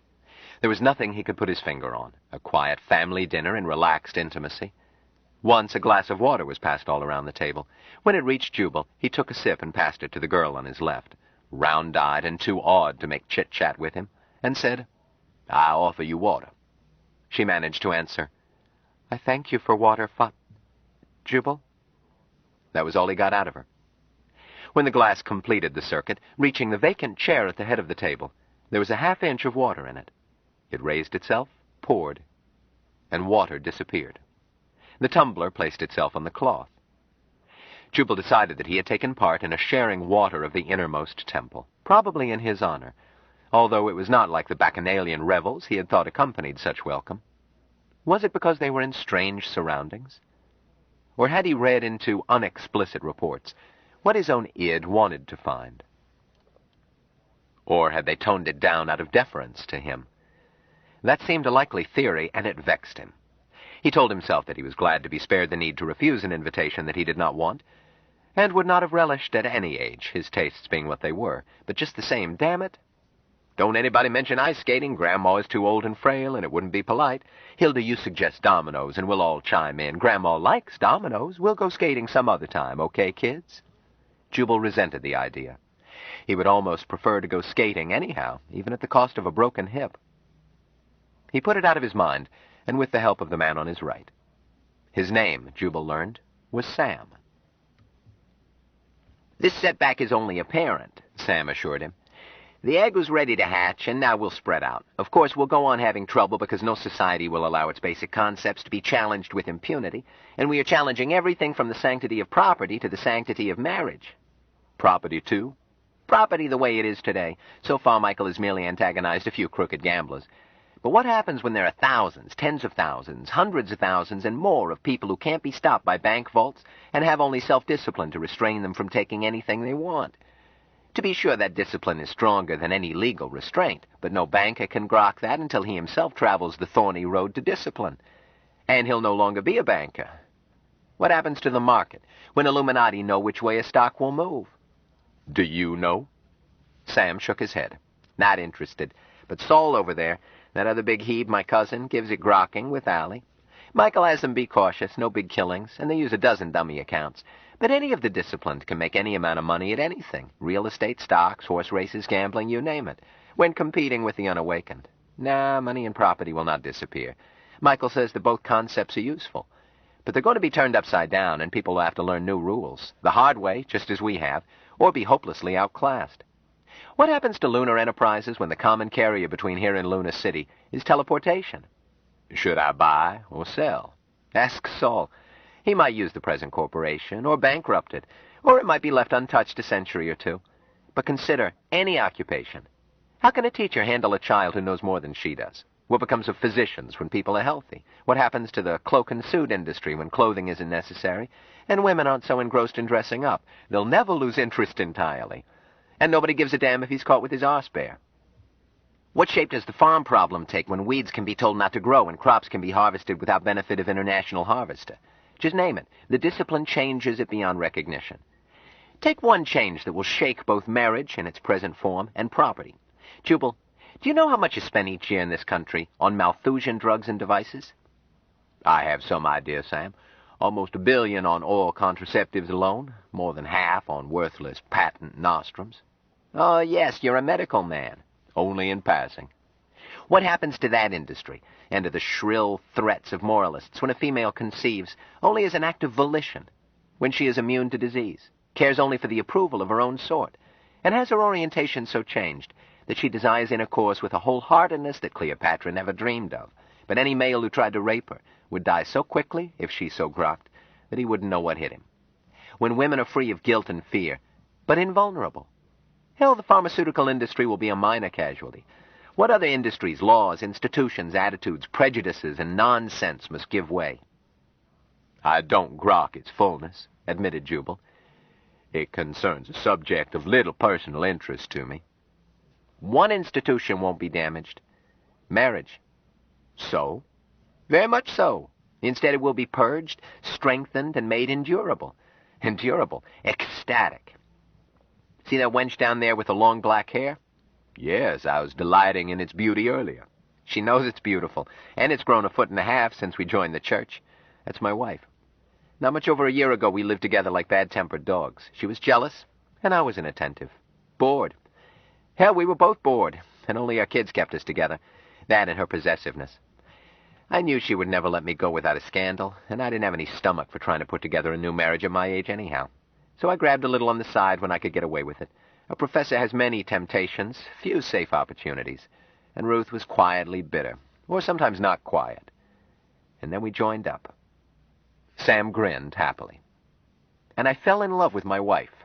#1 gal friend. Sam had spoken only to Jubal, his words walled by noise. His wife was far down the table. She looked up and said clearly, "That's an exaggeration, Jubal. I'm about #6. Her husband called out, "Stay out of my mind, beautiful. We're talking men talk. Give Larry your undivided attention." He threw a roll at her. She stopped it in orbit, propelled it back. "I'm giving Larry all the attention he wants. Until later, maybe. Jubal, that brute didn't let me finish. 6th place is wonderful, because my name wasn't on his list till we joined the church. I hadn't rated as high as 6 with Sam for 20 years. The point," Sam said quietly, "is that we are now partners, more so than we ever were outside. And we got that way through the training, culminating in sharing and growing closer with others who had the same training. We all wind up in partnerships inside the group, usually with spouses of record, sometimes not. And if not, the readjustment takes place without heartache and creates a warmer, better relationship between the divorced couple than ever, in bed and out. No loss and all gain. Shucks, this pairing needn't be between man and woman. Dawn and Jill, for example. They work together like an acrobatic team." I had thought of them as being Mike's wives." "No more so than they are to any of us, or than Mike is to the rest. Mike has been too busy to do more than make sure that he shared himself all the way around." Sam added, "If anybody is Mike's wife, it's Patty, although she keeps so busy that the relation is more spiritual than physical. Both Mike and Patty are shortchanged when it comes to mauling the mattress." Patty was farther away than Ruth. She looked up and said, "Sam, dear, I don't feel shortchanged." "Huh?" Sam announced bitterly. "The only thing wrong with this church is that a man has absolutely no privacy." This brought on him a barrage from Distaff Brothers. He tossed it all back without lifting a hand, until a plateful of spaghetti caught him full in the face, thrown, Jubal noticed, by Dorcas. For a moment, Sam looked like a crash victim. Then his face was clean, and even sauce that spattered on Jubal's shirt was gone. "Don't give her any more, Tony. She wasted it. Let her go hungry." "Plenty in the kitchen," Tony answered. "Sam, you look good in spaghetti.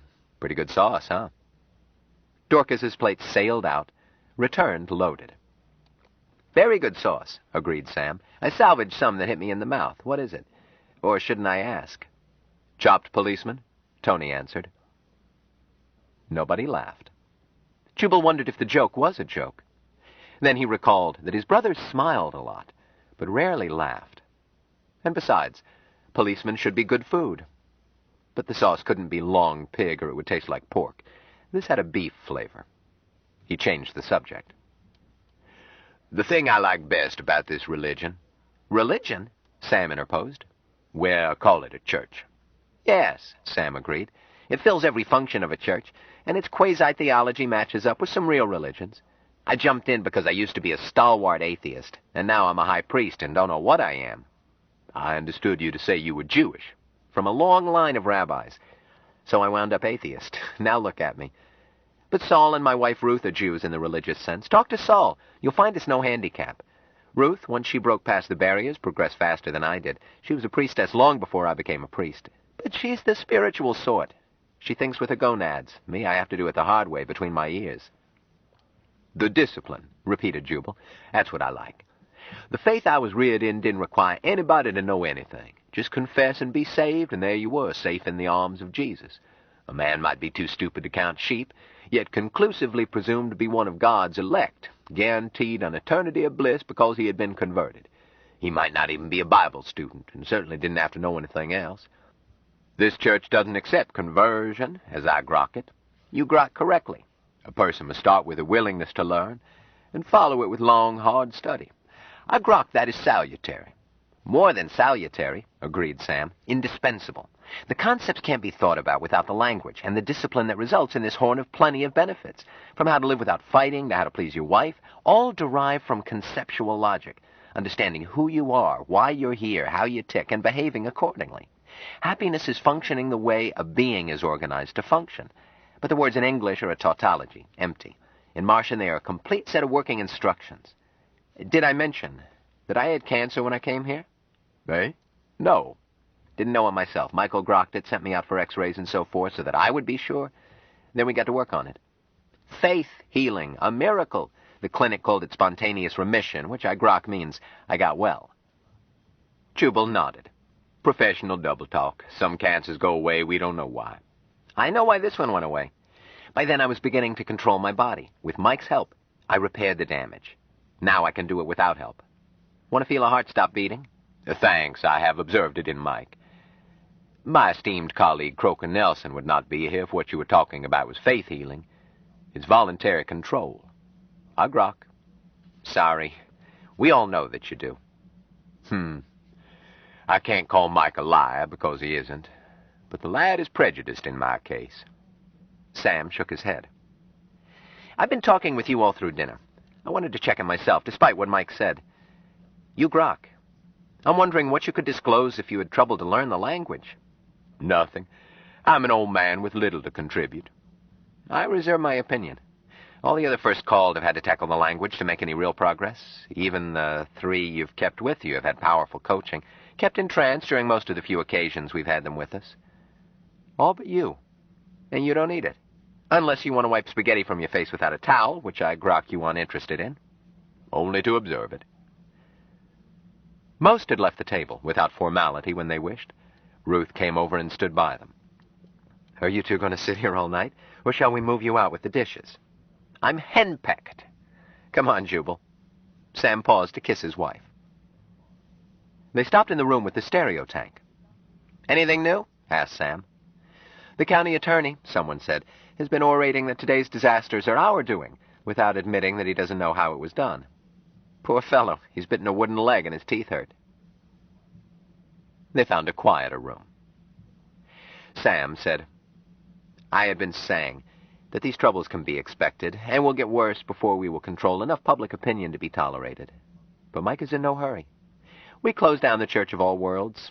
It is closed. So we move and open the Congregation of the One Faith and get kicked out again. Then we reopen elsewhere as the Temple of the Great Pyramid. That will bring flocking the fat and fatuous females, and some will end up neither fat nor foolish. And when we have the Medical Association and the local bar and newspapers and politicos snapping at our heels there, why, we open the Brotherhood of Baptism somewhere else. Each one gains a hard core of disciplined who can't be hurt. Mike started less than 2 years ago, uncertain himself and with only the help of 3 untrained priestesses. Now we've got a solid nest, plus advanced pilgrims we can get in touch with later. Someday we'll be too strong to persecute. Well, agreed Jubal. Jesus made quite a splash with only 12 disciples.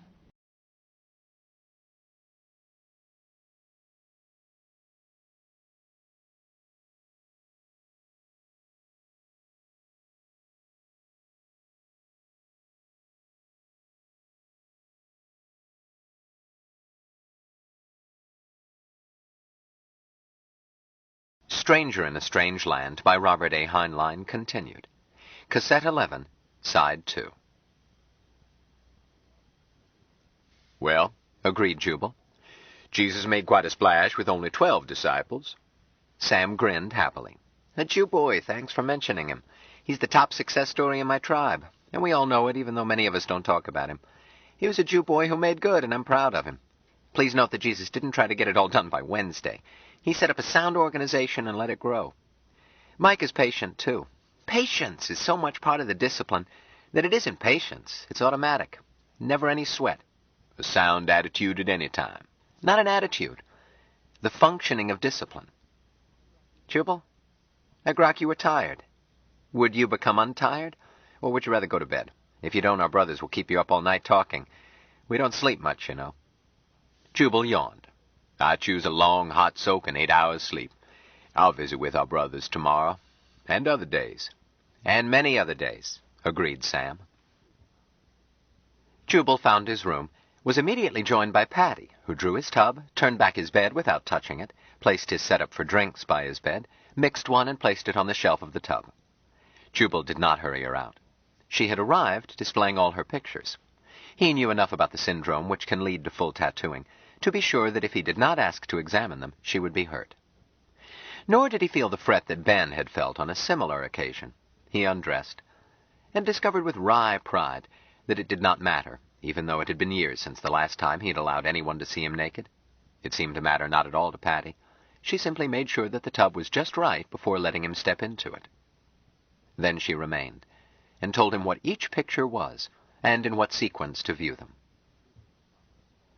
Jubal was properly awed and appropriately complimentary, while completely the impersonal art critic. It was, he admitted to himself, the goddamnedest virtuosity with the needle he had ever seen.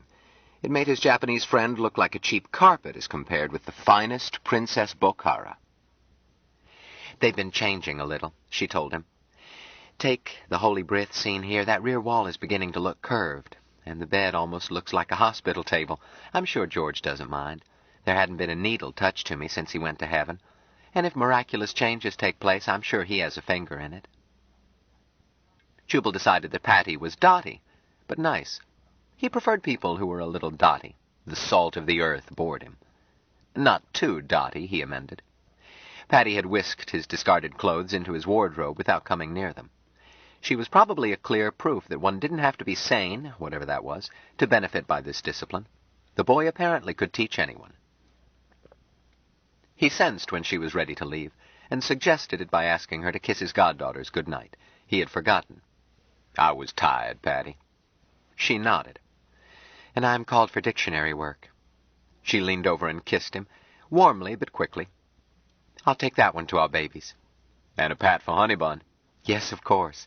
She groks you, Jubal. She knows you like snakes. Good. Share water, brother. Thou art God, Jubal. Jubal settled back in the tub, was surprised to find that he was not tired, and his bones no longer ached. Patty was a tonic, happiness on the hoof. He wished that he had no doubts, then admitted that he didn't want to be anything but himself, old and cranky and self-indulgent. Finally, he soaped and showered, and decided to shave so that he wouldn't have to before breakfast. Presently, he bolted the door, turned out the overhead light, and got into bed. He looked around for something to read, found nothing to his annoyance, being addicted to this vice above all else. He sipped part of a drink instead and turned out the bedlight. His chat with Patty seemed to have wakened and rested him. He was still awake when Dawn came in. He called out, Who's there? It's Dawn, Jubal. It can't be Dawn yet. It was only... Oh. Yes, Jubal. Me. Damn it, I thought I bolted that door. Child marched straight out of... Hey! Get out of this bed, get! Yes, Jubal. But I want to tell you something first. Huh? I have loved you a long time. Almost as long as Jill has. Why, the very... Quit talking nonsense and shake your little fanny out the door. I will, Jubal, she said humbly. But please listen to something first. Something about women. Not now. Tell me in the morning. Now, Jubal. He sighed. Talk. Stay where you are. Jubal, my beloved brother, men care very much how we women look, so we try to be beautiful, and that is a goodness. I used to be a peeler, as you know. It was a goodness to let men enjoy the beauty I was for them. It was a goodness for me, to know that they needed what I had to give. But, Jubal, women are not men. We care what a man is. It can be something as silly as, is he wealthy? Or it can be, will he take care of my children and be good to them? Or sometimes it can be, is he good? As you are good, Jubal. But the beauty we see in you is not the beauty you see in us. You are beautiful, Jubal. For God's sake. I think you speak rightly. Thou art God, and I am God. And I need you. I offer you water. Will you let me share and grow closer? Look, little girl, if I understand what you're offering... You grok, Jubal. To share all that we have. Ourselves. Selves. I thought so. My dear, you have plenty to share, but myself, where you arrived years too late. I am sincerely regretful, believe me. Thank you, deeply. Now go away and let an old man sleep. You will sleep when waiting is filled. Jubal, I could lend you strength, but I grok clearly that it is not necessary. God damn it, it wasn't necessary. No, Dawn. Thank you, dear. She got to her knees and bent over him. Just one more word, then. Jill told me that if you argued, I was to cry. Shall I get tears all over your chest and share water with you that way? I'm going to spank Jill. Yes, Jubal. I'm starting to cry. She made no sound, but in a second or two a warm, full tear splashed on his chest, was followed by another, and still more. She sobbed almost silently. Jubal cursed and reached for her, and cooperated with the inevitable. Chapter 26. Jubal woke up, alert, rested, and happy, realized that he felt better before breakfast than he had in years. For a long, long time he had been getting through that black period between waking and the first cup of coffee, by telling himself that tomorrow might be a little easier. This morning he found himself whistling. He noticed it, stopped himself, forgot it, and started up again. He saw himself in the mirror, smiled wryly, then grinned. You incorrigible old goat. They'll be sending the wagon for you any minute now. He noticed a white hair on his chest, plucked it out, didn't bother with many others just as white, went on making himself ready to face the world. When he went outside his door, Jill was there. Accidentally? He no longer trusted any coincidence in this ménage. It was as organized as a computer. She came straight into his arms. Jubal, oh, we love you so. Thou art God. He returned her kiss as warmly as it was given, grokking that it would be hypocritical not to, and discovered that kissing Jill differed from kissing Dawn, only in some fashion unmistakable, but beyond definition. Presently he held her away from him. You baby Messalina, you framed me. Jubal, darling, you were wonderful. How the hell did you know I was able? She gave back a gaze of clear-eyed innocence. Why, Jubal, I've been certain ever since Mike was asleep. In trance. He could see around him quite a distance, and sometimes he would look in on you, a question to ask or something, to see if you were asleep. But I slept alone. Always. Yes, dear, that wasn't what I meant. I always had to explain things that he didn't understand. Pooh. He decided not to pursue it. Just the same. You shouldn't have framed me. I grok you don't mean that in your heart, Jubal. We had to have you in the nest all the way in. We need you. Since you were shy and humble in your goodness, we did what was needful to welcome you without hurting you. And we did not hurt you, as you grok. What is this we stuff? It was a full sharing water of all the nest. As you grok, you were there. Mike woke up for it, and grokked with you, and kept us all together. Jubal hastily abandoned this inquiry, too. So Mike is awake at last? That's why your eyes are shining? Only partly. We are always delighted when Mike isn't withdrawn. It's jolly. But he's never really away. Jubal, I grok that you have not grokked the fullness of our way of sharing water. But waiting will fill. Nor did Mike grok it at first. He thought it was only for quickening of eggs, as it is on Mars. Well, that's the primary purpose, babies, which makes it silly behavior on the part of a person, namely me, who has no wish at my age to cause such increase. She shook her head. Babies are one result, but not the primary purpose. Babies give meaning to the future, and that is a great goodness. But only 3 or 4 or a dozen times in a woman's life is a baby quickened in her. Out of thousands of times, she can share herself. And that is the primary use for what we can do so often, but would need to do so seldom if it were only for reproduction. It is sharing and growing closer forever and always, Jubal. Mike grokked this because on Mars the two things, quickening eggs and sharing closer, are entirely separate. And he grokked, too, that our way is best. What a happy thing it is not to have been hatched a Martian, to be human. And a woman. He looked at her closely. "Child, are you pregnant?" "Yes, Jubal. I grokked that waiting had ended and I was free to be. Most of the nest have not needed to wait, but Dawn and I have been busy. But when we grokked this cusp coming, I grokked there would be waiting after cusp, and you can see that there will be. Mike will not rebuild the temple overnight, so this high priestess will be unhurried in building a baby. Waiting always fills." From this high-flown mishmash, Jubal abstracted the central fact, or Jill's belief concerning such a possibility. Well, no doubt she had had plenty of opportunity. He resolved to keep an eye on the matter and bring her home for it. Mike's Superman methods were all very well, but it wouldn't hurt to have modern equipment at hand, too.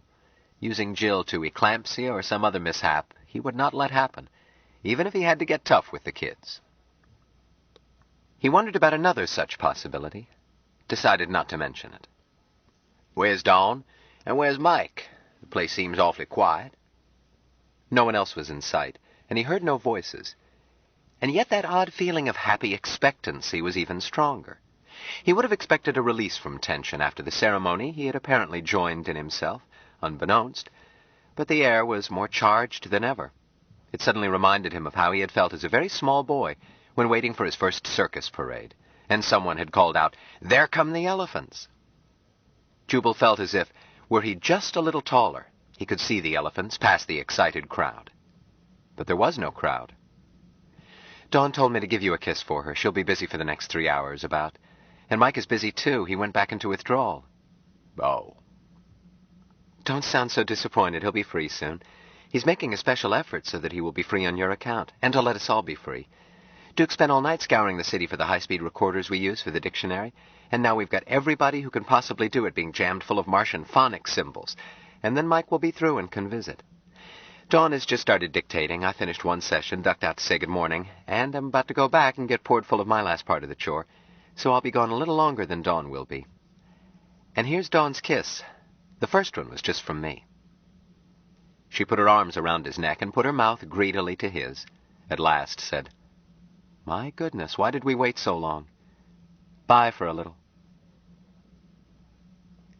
Jubal found a few in the dining room. Duke looked up, smiled and waved, went back to hearty eating. He did not look as if he had been up all night, nor had he. He had been up 2 nights. Becky Vesey looked around when Duke waved and said happily, "Hi, you old goat," grabbed his ear, pulled him down and whispered, "I've known it all along. But why weren't you around to console me when the professor died?" She added aloud, "Sit down and we'll get some food into you while you tell me what devilment you've been plotting lately." "Just a moment, Becky." Jubal went around the table. "Hi, Skipper. Good trip?" "No trouble. It's become a milk run. I don't believe you've met Mrs. Van Tromp, my dear, the founder of this feat, the one and only Jubal Harshaw. 2 of him would be too many." The captain's wife was a tall, plain woman with the calm eyes of one who has watched from the widow's walk. She stood up, kissed Jubal. "Thou art God." Thou art God." He might as well relax to the ritual. Hell, if he said it often enough, he might lose the rest of his buttons and believe it. And it did have a friendly ring with the arms of the skipper's Frau firmly around him. He decided that she could teach even Jill something about kissing. How was it Anne described it? She gave it her whole attention. She wasn't going anywhere.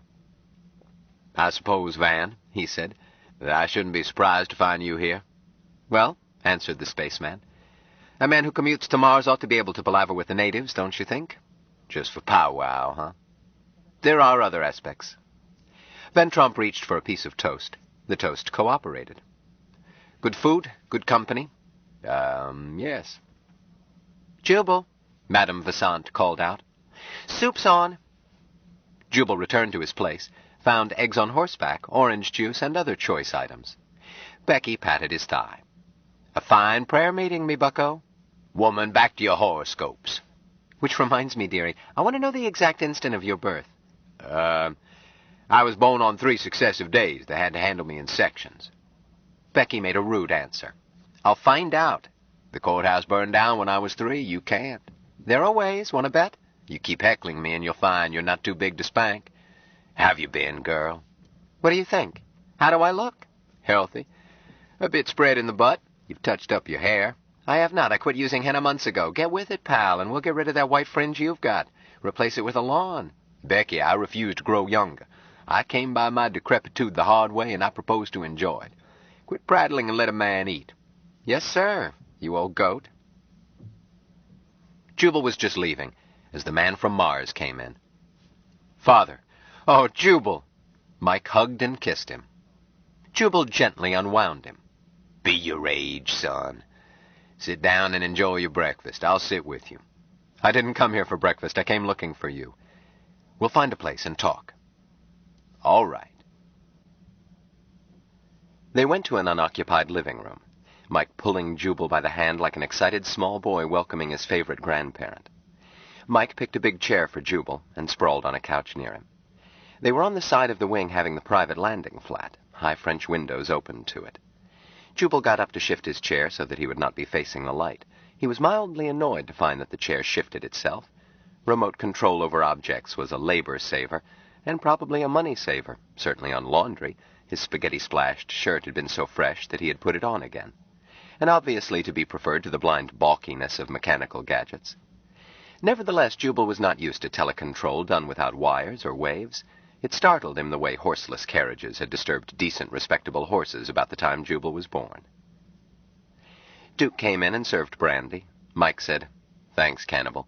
Are you the new butler?" "Somebody has to do it, monster. You've got every brain in the place slaving away over a hot microphone." "Well, they'll be through in a couple of hours, and you can revert to your usual lecherous sloth." "The job is done, Cannibal. Pow. 30. Ended." "The whole damn Martian language in one lump? Monster, I'd better check you for burned-out capacitors." "Oh, no. Only the primer knowledge that I have. My brain's an empty sack. Eyebrows like Stinky will be going to Mars for a century to fill in what I never learned. But I did turn out a job. 6 weeks of subjective time since 5 this morning, or whenever it was we adjourned the sharing. And now the stalwart steady types can finish it while I loaf." Mike stretched and yawned. "Feels good. Finishing a job always feels good." "You'll be slaving away at something else before the day is out. Boss, this Martian monster can't take it or leave it alone. This is the first time he's relaxed in over 2 months. He ought to sign up with Workers Anonymous. Or you ought to visit us more often. You're a good influence." "God forbid that I should ever be." "Get out of here, Cannibal, and quit telling lies." "Lies, hell. You turn me into a compulsive truth-teller, and it's a handicap in the joints where I hang out." Duke left. Mike lifted his glass. "Share water, Father." "Drink deep, son. Thou art God." "Mike, I'll put up with that from the others. But don't you come godding at me. I knew you when you were only an egg." "Okay, Jubal. That's better. When did you start drinking in the morning? Do that at your age and you'll ruin your stomach. You'll never live to be a happy old soak like me." Mike looked at his glass. "I drink when it's a sharing. It doesn't have any effect on me, nor on most of us, unless we want it to. Once I let it have its effect until I passed out. It's an odd sensation. Not a goodness I grok. Just a way to discorporate for a while without discorporating. I can get a similar effect, only much better and with no damage to repair afterwards, by withdrawing." "Economical." "Uh-huh. Our liquor bill isn't anything. Matter of fact, running that whole temple hasn't cost what it costs you to keep up our home. Except for initial investment and replacing some props. Coffee and cakes was all. We made our own fun. We needed so little that I used to wonder what to do with the money that came in." "Then why did you take collections?" "Huh? Oh, you have to charge 'em, Jubal. The marks won't pay attention if it's free." "I knew that. I wondered if you did." "Oh, yes, I grok marks, Jubal. At first I did preach free. Didn't work. We humans have to make considerable progress before we can accept a free gift and value it. I never let them have anything free until 6th circle. By then they can accept. And accepting is much harder than giving." "Son, maybe you should write a book on human psychology." "I have, but it's in Martian. Stinky has the tapes." Mike took a slow, sybaritic sip. "We do use some liquor. A few of us, Saul, myself, Sven, some others, like it. I've learned to let it have just a little effect, then hold it and gain a euphoric growing closer, much like trance, without having to withdraw. He sipped again. That's what I'm doing this morning, letting myself get the mildest glow and be happy with you. Jubal studied him closely. Son, you've got something on your mind. Yes. Do you want to talk it out? Yes. Father, it's always a great goodness to be with you, even if nothing is troubling me.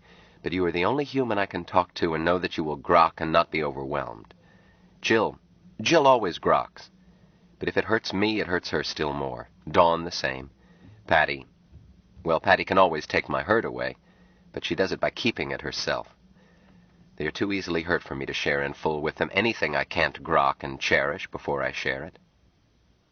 Mike looked very thoughtful. Confession is needful. Catholics know that.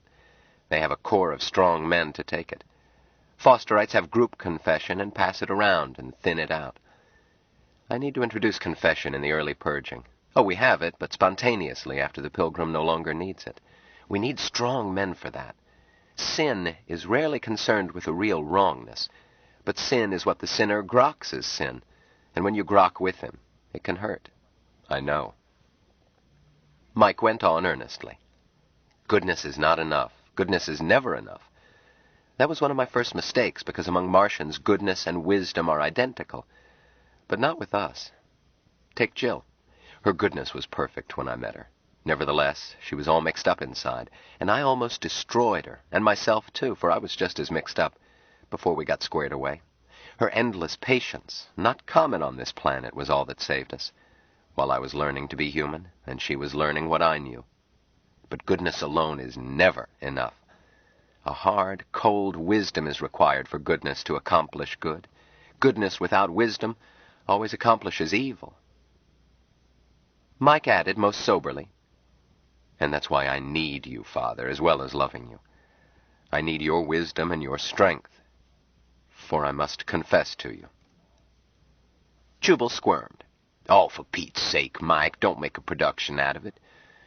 Just tell me what's eating you. We'll find a way out. Yes, Father. But Mike did not go on. Finally, Jubal said, Do you feel busted up by the destruction of your temple? I wouldn't blame you.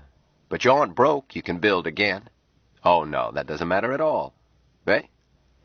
That temple was a diary with its pages filled. Time for a new one rather than write over filled pages. Fire can't destroy the experiences. And from a standpoint of practical politics, being chased out in so spectacular a fashion will help in the long run. Churches thrive on martyrdom and persecution. It's their best advertising. In fact, Jubal, the last couple of days have been an enjoyable break in a busy routine. No harm done. His expression changed. Father, lately I learned that I was a spy. What do you mean, son? For the old ones. They sent me here to spy on our people. Jubal thought about it. Finally, he said, Mike, I know you are brilliant. You possess powers that I don't have and have never seen before. But a man can be a genius and still have delusions. I know. Let me explain, and you decide whether or not I'm crazy. You know how the surveillance satellites used by the security forces operate? No. I don't mean details that would interest Duke. I mean the general scheme. They orbit around the globe, picking up data and storing it. At a particular point, the sky eye is keyed, and it pours out all that it has seen. That is what they did with me. You know that we of the Nest use what is called telepathy. I've been forced to believe it. We do. But this conversation is private. And besides, no one would attempt to read you. I'm not sure we could. Even last night, the link was through Dawn's mind, not yours. Well, that is some comfort. I am only an egg in this art. The old ones are masters. They linked with me, but left me on my own, ignored me, then triggered me, and all I had seen and heard and done and felt and grokked poured out and into their records. I don't mean that they wiped my mind of it. They simply played the tape, so to speak, made a copy. But the triggering I could feel, and it was over before I could stop it. Then they cut off the linkage. I couldn't even protest. Well, it seems to me that they used you shabbily. not by their standards. Nor would I have objected. I would have been happy to volunteer, had I known it before I left Mars, but they didn't want me to know. They wanted me to grok without interference. I was going to add, Jubal said, that if you are free of this damnable invasion of your privacy now, then what harm has been done? It seems to me that you could have had a Martian at your elbow all these past 2.5 years, with no harm other than attracting stares. Mike looked very sober. Jubal listened to his story. Listen all the way through. Mike told him of the destruction of the missing 5th planet of Sol, whose ruins are asteroids. Well, Jubal? It reminds me of the myths about the flood. No, Jubal. The flood you aren't sure about. Are you sure about the destruction of Pompeii and Herculaneum? Oh, yes. Those are established facts. Jubal, the destruction of the 5th planet by the Old Ones is as certain as that eruption of Vesuvius, and is recorded in much greater detail. No myth. Fact. Stipulated. Do I understand that you fear that the Old Ones of Mars will give this planet the same treatment? Will you forgive me if I say that is hard for me to swallow? Well, Jubal, it wouldn't take the Old Ones to do it. It merely takes knowledge of physics, how matter is put together, and the same control you have seen me use time and again, simply necessary first to grok what you want to manipulate.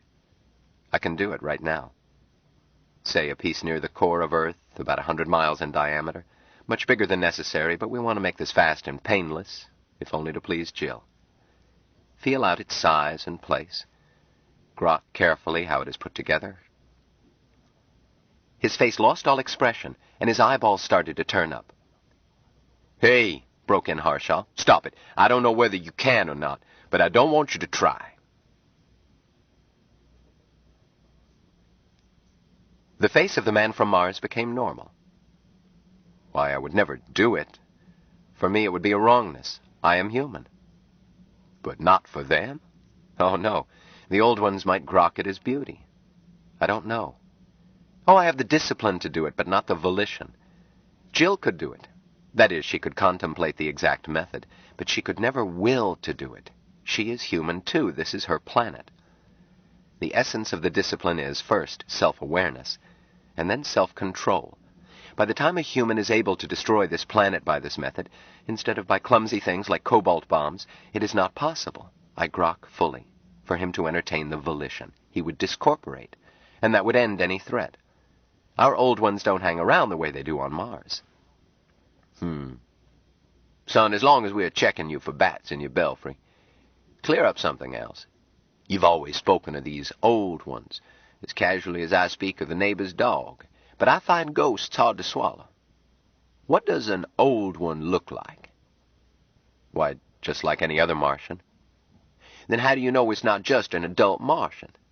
Does he walk through walls or such? Any Martian can do that. I did yesterday. Shimmers? Or anything? No. You see, hear, feel them. Everything. It's like an image in a stereo tank, only perfect, and put right into your mind. But, look, Jubal, the whole thing would be a silly question on Mars, but I realize it isn't here. If you were present at the discorporation, death of a friend, then helped eat his body, and then you saw his ghost, talked with it, touched it, anything, would you then believe in ghosts? Well, either that or I'd slip my leash. All right, here it could be hallucination. If I grok correctly that we don't hang around when we discorporate, but in the case of Mars, there is either an entire planet all run by mass hallucination, or the straightforward explanation is correct, the one I was taught, and all my experience led me to believe. Because on Mars, ghosts are the most powerful and most numerous part of the population. The ones still alive, the corporate ones, are hewers of wood and drawers of water, servants to the Old Ones. Jubal nodded. Okay. I'll never boggle at slicing with Occam's razor. While it runs contrary to my experience, mine is limited to this planet, provincial. All right, son. You're scared they might destroy us? Mike shook his head. Not especially. I think, this is not a grokking, but a guess, that they might do one of two things. Either destroy us, or attempt to conquer us culturally, make us over into their own image. But you're not fretted about us being blown up? That's a pretty detached viewpoint. No. Oh, they might decide to. You see, by their standards, we are diseased and crippled. The things we do to each other, the way we fail to understand each other, our almost complete failure to grok with one another, our wars and diseases and famines and cruelties, these will be insanity to them. I know. So I think they will decide on a mercy killing, but that's a guess. I'm not an old one. But Jubal, if they decide to, it will be... Mike thought a long time. A minimum of 500 years, more likely 5,000 before anything would be done.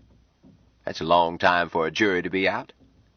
Jubal, the greatest difference between the two races is that Martians never hurry, and humans always do. They would much rather think about it an extra century or half-dozen to be sure that they grok all the fullness. In that case, son, don't worry about it. If in another 500 or 1,000 years the human race can't handle its neighbors, you and I can't help it. However, I suspect that they will be able to. So I grok, but not in fullness. I said I wasn't worried about that. The other possibility troubled me more, that they might move in and try to make us over. Jubal, they can't. An attempt to make us behave like Martians would kill us, as certainly, but not painlessly. It would be a great wrongness. Jubal took time to answer. But, son, isn't that what you have been trying to do? Mike looked unhappy. It was what I started out to do. It is not what I'm trying to do now. Father, I know that you were disappointed in me when I started this. Your business, son. Yes, self. I must grok each cusp myself alone. And so must you. And so must each self. Thou art God. I don't accept the nomination. You can't refuse it. Thou art God, and I am God, and all that groks is God. And I am all that I have ever been or seen or felt or experienced. I am all that I grok. Father, I saw the horrible shape this planet is in, and I groked, though not in fullness, that I could change it. What I had to teach couldn't be taught in schools. I was forced to smuggle it in as a religion, which it is not, and con the Marks into tasting it by appealing to their curiosity. In part, it worked as I knew it would. The discipline was just as available to others as it was to me, who was raised in a Martian nest. Our brothers get along together. You've seen, you've shared. Live in peace and happiness, with no bitterness, no jealousy. That alone was a triumph. Male-femaleness is the greatest gift we have. Romantic physical love may be unique to this planet. If it is, the universe is a poorer place than it could be. And I grok dimly that we who are God will save this precious invention and spread it. The joining of bodies with merging of souls in shared ecstasy, giving, receiving, delighting in each other. Well, there's nothing on Mars to touch it. And it's the source, I grok, in fullness, of all that makes this planet so rich and wonderful. And Jubal, until a person, man or woman, has enjoyed this treasure, bathed in the mutual bliss of minds linked as closely as bodies, that person is still as virginal and alone as if he had never copulated. But I grok that you have. Your very reluctance to risk a lesser thing proves it. And anyhow, I know it directly. You grok. You always have, without needing the language of grokking. Dawn told us that you were as deep into her mind as you were into her body. The lady exaggerates. It is impossible for Dawn to speak other than rightly about this. And, forgive me, we were there. In her mind, but not in yours. And you were there with us, sharing. Jubal refrained from saying that the only times he had ever felt that he could read minds was precisely in that situation, and then not thoughts, but emotions. He simply regretted without bitterness that he was not half a century younger, in which case Dawn would have had that Miss taken off her name, and he would have boldly risked another marriage, despite his scars.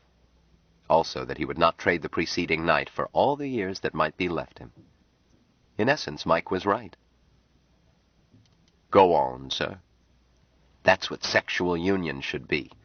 But that's what I slowly groked it rarely was. Instead, it was indifference and acts mechanically performed, and rape and seduction as a game no better than roulette, but less honest, and prostitution and celibacy by choice, and by no choice, and fear and guilt and hatred and violence, And children brought up to think that sex was bad and shameful and animal and something to be hidden and always distrusted. This lovely, perfect thing, male femaleness, turned upside down and inside out and made horrible. And every one of those wrong things is a corollary of jealousy. Jubal, I couldn't believe it. I still don't grok jealousy in fullness. It seems insanity to me. When I first learned what this ecstasy was, my first thought was that I wanted to share it. Share it at once with all my water brothers, directly with those female, indirectly by inviting more sharing with those male. The notion of trying to keep this never-failing fountain to myself would have horrified me had I thought of it. But I was incapable of thinking it. And in perfect corollary, I had no slightest wish to attempt this miracle with anyone I did not already cherish and trust. Jubal, I am made physically unable even to attempt love with a female who has not shared water with me. And this runs all through the nest. Psychic impotence, unless spirits blend as flesh blends. Jubal was thinking mournfully that it was a fine system for angels when a sky car landed on the private flat diagonally in front of him. He turned his head to see, and as its skids touched, it vanished. "Trouble?" he asked. "No," Mike denied. "They are beginning to suspect that we are here. That I am, rather. They think the rest are dead. The innermost temple, I mean. The other circles aren't being bothered." He grinned. "We could get a good price for these rooms. The city is filling up with Bishop Short's shock troops." "Isn't it about time to get the family elsewhere?"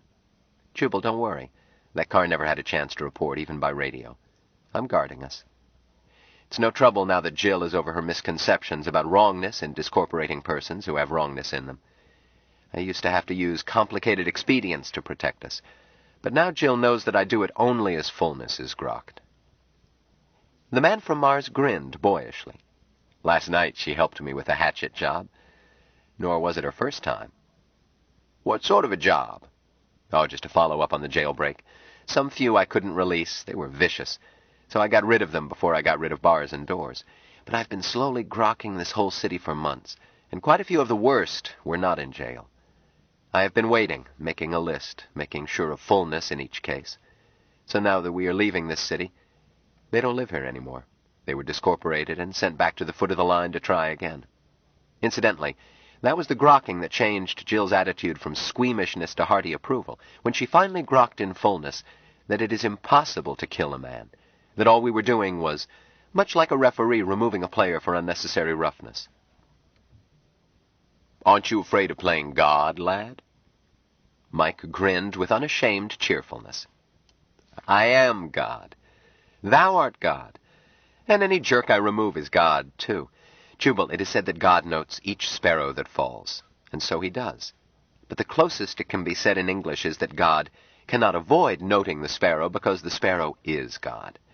And when a cat stalks a sparrow, both of them are God, carrying out God's thoughts." Another sky car started to land and vanished. Jubal did not comment. "How many did you toss out of the game last night?" "Oh, about 450. I didn't count. This is a largish city, but for a while it is going to be an unusually decent one. No cure, of course. There is no cure, short of the discipline." Mike looked unhappy. "And that is what I must ask you about, Father. I'm afraid I have misled our brothers." "How, Mike?" "They're too optimistic. They see how well it works for us. They know how happy they are, how strong and healthy and aware, how deeply they love each other. And now they think they grok that it is just a matter of time until the whole human race will reach the same beatitude. Oh, not tomorrow. Some of them grok that 2,000 years is but a moment for such a mission. But eventually. And I thought so, Jubal, at first. I led them to think so. But, Jubal, I had missed a key point. Humans are not Martians. I made this mistake again and again, corrected myself, and still made it. What works for Martians does not necessarily work for humans. Oh, the conceptual logic, which can be stated only in Martian, does work for both races. The logic is invariant. But the data are different, so the results are different. I couldn't see why. When people were hungry, some of them didn't volunteer to be butchered so that the rest could eat. On Mars, this is obvious, and an honor. I couldn't understand why babies were so prized. On Mars, our 2 little girls in there would be dumped outdoors to live or die, and 9 out of 10 nymphs die their first season. My logic was right, but I misread the data. Here, babies do not compete, but adults do. On Mars, adults never compete. They've been weeded out as babies, but one way or another, competing and weeding takes place, or a race goes downhill. But whether or not I was wrong in trying to take the competition out at both ends, I have lately begun to grok that the human race won't let me, no matter what. Duke stuck his head into the room. "Mike, have you been watching outside? There's a crowd gathering around the hotel." "I know," agreed Mike. "Tell the others that waiting is not filled." He went on to Jubal. "Thou art God." It's not a message of cheer and hope, Jubal. It's a defiance and an unafraid, unabashed assumption of personal responsibility. He looked sad, but I rarely put it over.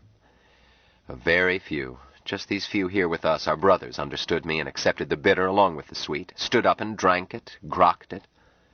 The others, hundreds and thousands of others, either insisted on treating it as a prize without a contest, a conversion, or ignored it.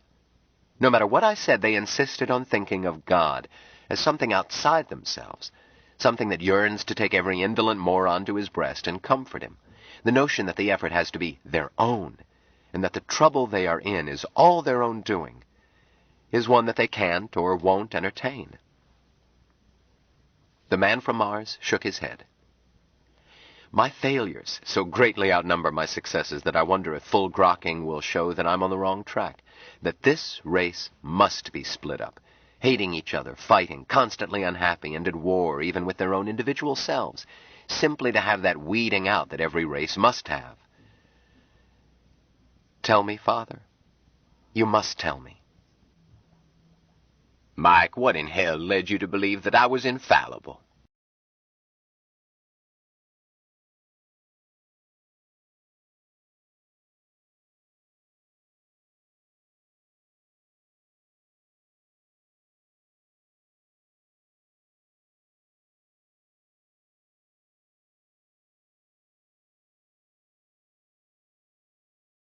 Stranger in a Strange Land by Robert A. Heinlein, concluded.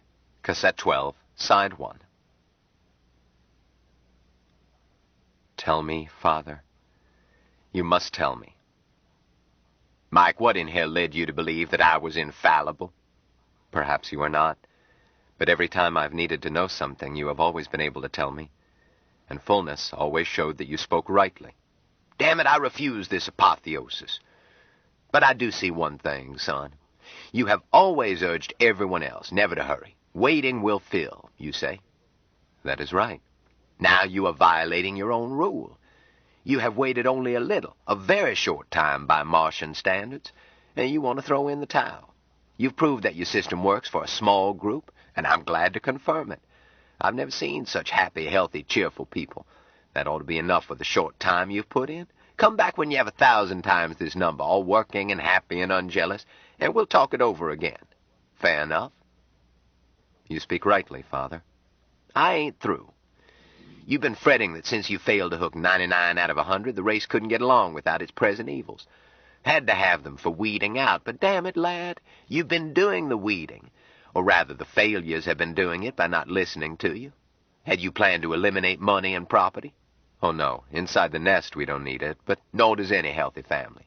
But outside, you need it in dealing with other people.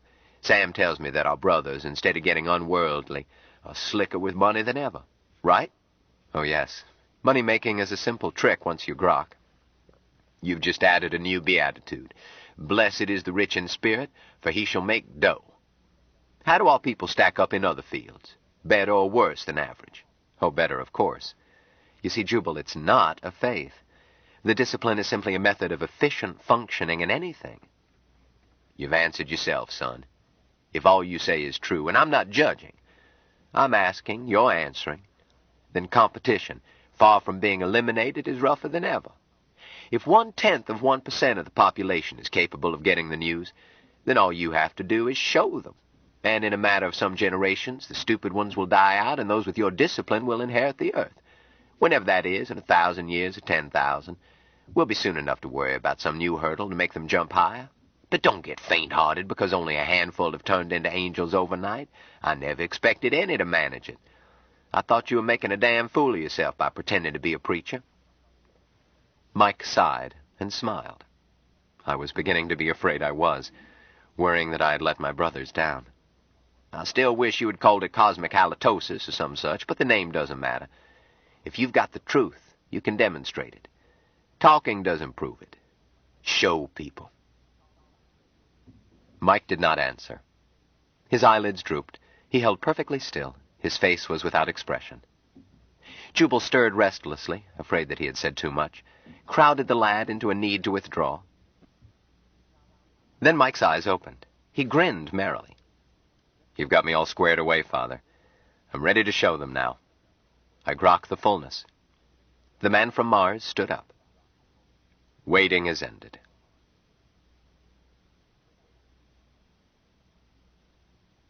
Chapter 37. Jubal and the man from Mars strolled into the room with the big stereo tank. The entire nest was gathered, watching it. It showed a dense and turbulent crowd, somewhat restrained by policemen. Mike glanced at it and looked serenely happy. They come. Now is the fullness.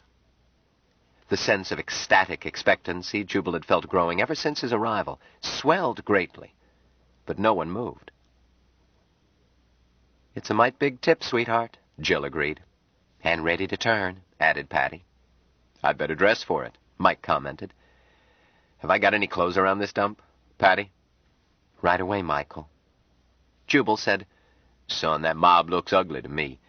Are you sure this is the time to tackle them?" "Oh, sure," said Mike. "They've come to see me, so now I go down to meet them." He paused while some clothing got out of the way of his face. He was being dressed at breakneck speed with the unnecessary help of several women. Each garment seemed to know where to go and how to drape itself. "This job has obligations as well as privileges. The star has to show up for the show. Grok me? The mark's expected." Duke said, "Mike knows what he's doing, boss." "Well, I don't trust mobs." "That crowd is mostly curiosity seekers. They always are. Oh, there are some Fosterites and some others with grudges, but Mike can handle any crowd. You'll see. Right, Mike?" "Correct, cannibal. Pull in a tip, then give 'em a show. Where's my hat? Can't walk in the noonday sun without a hat." An expensive Panama with a sporty colored band glided out and settled itself on his head. He cocked it jauntily. "There. Do I look all right?" He was dressed in his usual outer services mufti, a smartly tailored, sharply creased white business suit, shoes to match, snowy shirt, and a luxurious, dazzling scarf. Ben said, "All you lack is a briefcase. You grok I need one? Patty, do we have one?" Jill stepped up to him. "Ben was kidding, dear. You look just perfect." She straightened his tie and kissed him, and Jubal felt kissed. "Go talk to them." "Yep. Time to turn the tip. Anne, Duke." "Ready, Mike." Anne was wearing her fair witness cloak, wrapping her in dignity. Duke was just the opposite, being sloppily dressed with a lighted cigarette dangling from his face, an old hat on the back of his head with a card marked Press stuck in its band, and himself hung about with cameras and kit. They headed for the door to the foyer common to the 4 penthouse suites. Only Jubal followed. All the others, 30 and more, stayed around the stereo tank. Mike paused at the door. There was a hall table there with a pitcher of water and glasses, a dish of fruit and a fruit knife. "Better not come any farther," he advised Jubal, "or Patty would have to escort you back through her pets." Mike poured himself a glass of water, drank part of it. "Preaching is thirsty work." He handed the glass to Anne, then took the fruit knife and sliced off a chunk of apple. It seemed to Jubal that Mike sliced off one of his fingers. But his attention was distracted as Duke passed the glass to him. Mike's hand was not bleeding, and Jubal had grown somewhat accustomed to legerdemain. He accepted the glass and took a sip, finding that his own throat was very dry. Mike gripped his arm and smiled. "Quit fretting. This will take only a few minutes. See you later, Father." They went out through the guardian cobras, and the door closed. Jubal went back to the room where the others were, still carrying the glass. Someone took it from him he did not notice as he was watching images in the big tank. The mob seemed denser, surging about, and held back by police armed only with nightsticks. There were a few shouts, but mostly just the unlocalized muttering of the crowd. Someone said, "Where are they now, Patty?" "They've dropped down the tube. Michael is a little ahead. Duke stopped to catch Anne. They're entering the lobby. Michael's been spotted. Pictures being taken." The scene in the tank resolved into enormous head and shoulders of a brightly cheerful newscaster. "This is NWNW, New World Network's mobile news hound on the spot. While it's hot, your newscaster, happy holiday. We have just learned that the fake Messiah, sometimes known as the Man from Mars, has crawled out of his hideout in a hotel room here in beautiful St. Petersburg, the city that has everything to make you sing. Apparently Smith is about to surrender to the authorities. He crashed out of jail yesterday using high explosives smuggled into him by his fanatic followers, but the tight cordon placed around this city seems to have been too much for him.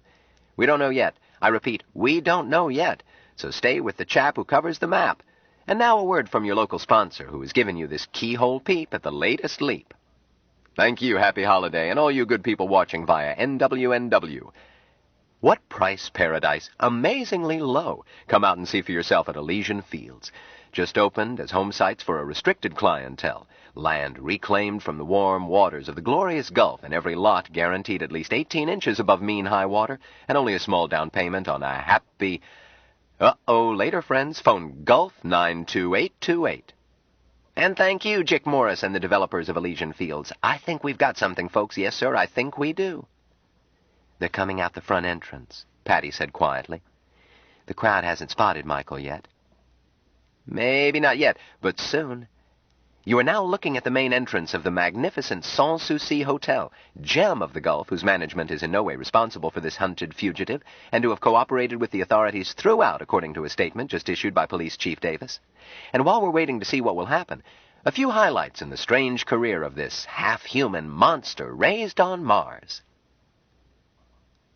The live scene was replaced by quick cuts of stock shots. The envoy blasting off years earlier, the champion floating upward silently and effortlessly under Lyle Drive, Martians on Mars, the triumphant return of the champion, a quick of the first faked interview with the Man from Mars. "What do you think of the girls here on Earth?" "Gee." A quicker shot of the conference in the Executive Palace, and the much-publicized awarding of a doctorate in philosophy, all with rapid-fire commentary. "See anything, Patty?" "Michael is at the top of the steps. The crowd is at least 100 yards away, being kept off the hotel grounds. Duke has grabbed some pics, and Mike is waiting to let him change lenses. No hurry." Happy holiday went on as the tank shifted to the crowd, semi-close and panning. "You understand, friends, that this wonderful community is in a unique condition today. Something strange has been going on, and these people are in no mood to trifle. Their laws have been flouted, their security forces treated with contempt. They are angry, righteously so. The fanatic followers of this alleged Antichrist have stopped at nothing to create turmoil in a futile effort to let their leader escape the closing net of justice. Anything can happen. Anything." The announcer's voice climbed. "Yes, he's coming out now. He's walking toward the people." The scene cut to reverse. Mike was walking directly toward camera. Anne and Duke were behind, and dropping farther behind. "This is it. This is it. This is the blow-off." Mike continued to walk unhurriedly toward the crowd until he loomed up in the stereo tank in life-size, as if he were in the room with his Water brothers. He stopped on the grass verge in front of the hotel, a few feet from the crowd. "You called me?" He was answered with a growl. The sky held scattered clouds. At that instant, the sun came out from behind one, and a shaft of light hit him. His clothes vanished. He stood before them, a golden youth, clothed only in beauty. Beauty that made Jubal's heart ache, thinking that Michelangelo in his ancient years would have climbed down from his high scaffolding to record it for generations unborn. Mike said gently, "Look at me. I am a son of man." The scene cut for a 10-second plug, a line of can-can dancers singing, "Come on, ladies, do your duds in the smoothest, yummiest suds. Lover soap is kind to hands, but be sure you save the bands." the tank filled with foamy suds amid girlish laughter, and the scene cut back to newscast. "God damn you!" A half brick caught Mike in the ribs. He turned his face toward his assailant. "But you yourself are God. You can damn only yourself. And you can never escape yourself." "Blasphemer!" A rock caught him over his left eye, and blood welled forth. Mike said calmly, "In fighting me you fight yourself. For thou art God, and I am God, and all that grokks is God. There is no other." More rocks hit him. He began to bleed in several places. "Hear the truth. You need not hate, you need not fight, you need not fear. I offer you the water of life." Suddenly his hand held a tumbler of water, sparkling in sunlight. "And you may share it whenever you so will, and walk in peace and love and happiness together." A rock caught the glass and shattered it. Another struck him in the mouth. Through bruised and bleeding lips he smiled at them, looking straight into the camera with an expression of yearning tenderness on his face. Some trick of sunlight and stereo formed a golden halo back of his head. "Oh, my brothers, I love you so. Drink deep, share and grow closer without end. Thou art God." Jubal whispered it back to him. The scene made a 5-second cut. Cahuenga Cave, the nightclub with real Los Angeles smog imported fresh every day. 6 erotic dancers. "Lynch him, give the bastard a nigger necktie." A heavy-gauge shotgun blasted at close range, and Mike's right arm was struck off at the elbow and fell. It floated gently down, then came to rest on the cool grasses, its hand curved open in invitation. "Give him the other barrel, Shorty, and aim closer." The crowd laughed and applauded. A brick smashed Mike's nose, and more rocks gave him a crown of blood. The truth is simple, but the way of man is hard. First you must learn to control your self. The rest follows. Blessed is he who knows himself and commands himself, for the world is his, and love and happiness and peace walk with him wherever he goes. Another shotgun blast was followed by 2 more shots. One short, a .45 slug, hit Mike over the heart, shattering the 6th rib near the sternum and making a large wound. The buckshot and the other slug sheared through his left tibia 5 inches below the patella and left the fibula sticking out at an angle, broken and white against the yellow and red of the wound. Mike staggered slightly and laughed, went on talking, his words clear and unhurried. "Thou art God. Know that, and the way is opened." "God damn it, let's stop this taking of the name of the Lord in vain. Come on, men, let's finish him."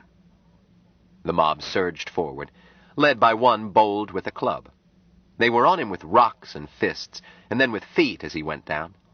He went on talking while they kicked his ribs in and smashed his golden body, broke his bones, and tore an ear loose. At last someone called out, "Back away so we can get the gasoline on him." The mob opened up a little at that warning, and the camera zoomed to pick up his face and shoulders. The man from Mars smiled at his brothers, said once more, softly and clearly, "I love you." An incautious grasshopper came whirring to a landing on the grass a few inches from his face. Mike turned his head, looked at it as it stared back at him. "Thou art God," he said happily, and discorporated.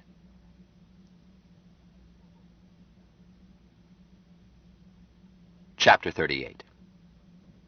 Flame and billowing smoke came up and filled the tank. "Golly," Patty said reverently. "That's the best blow-off ever used." "Yes," agreed Becky judicially. "The professor himself never dreamed up a better one." Van Tromp said very quietly, apparently to himself, "In style. Smart and with style. The lad finished in style."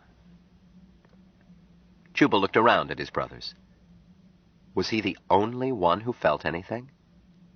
Jill and Dawn were seated, each with an arm around the other, but they did that whenever they were together. Neither seemed disturbed. Even Dorcas was dry-eyed and calm.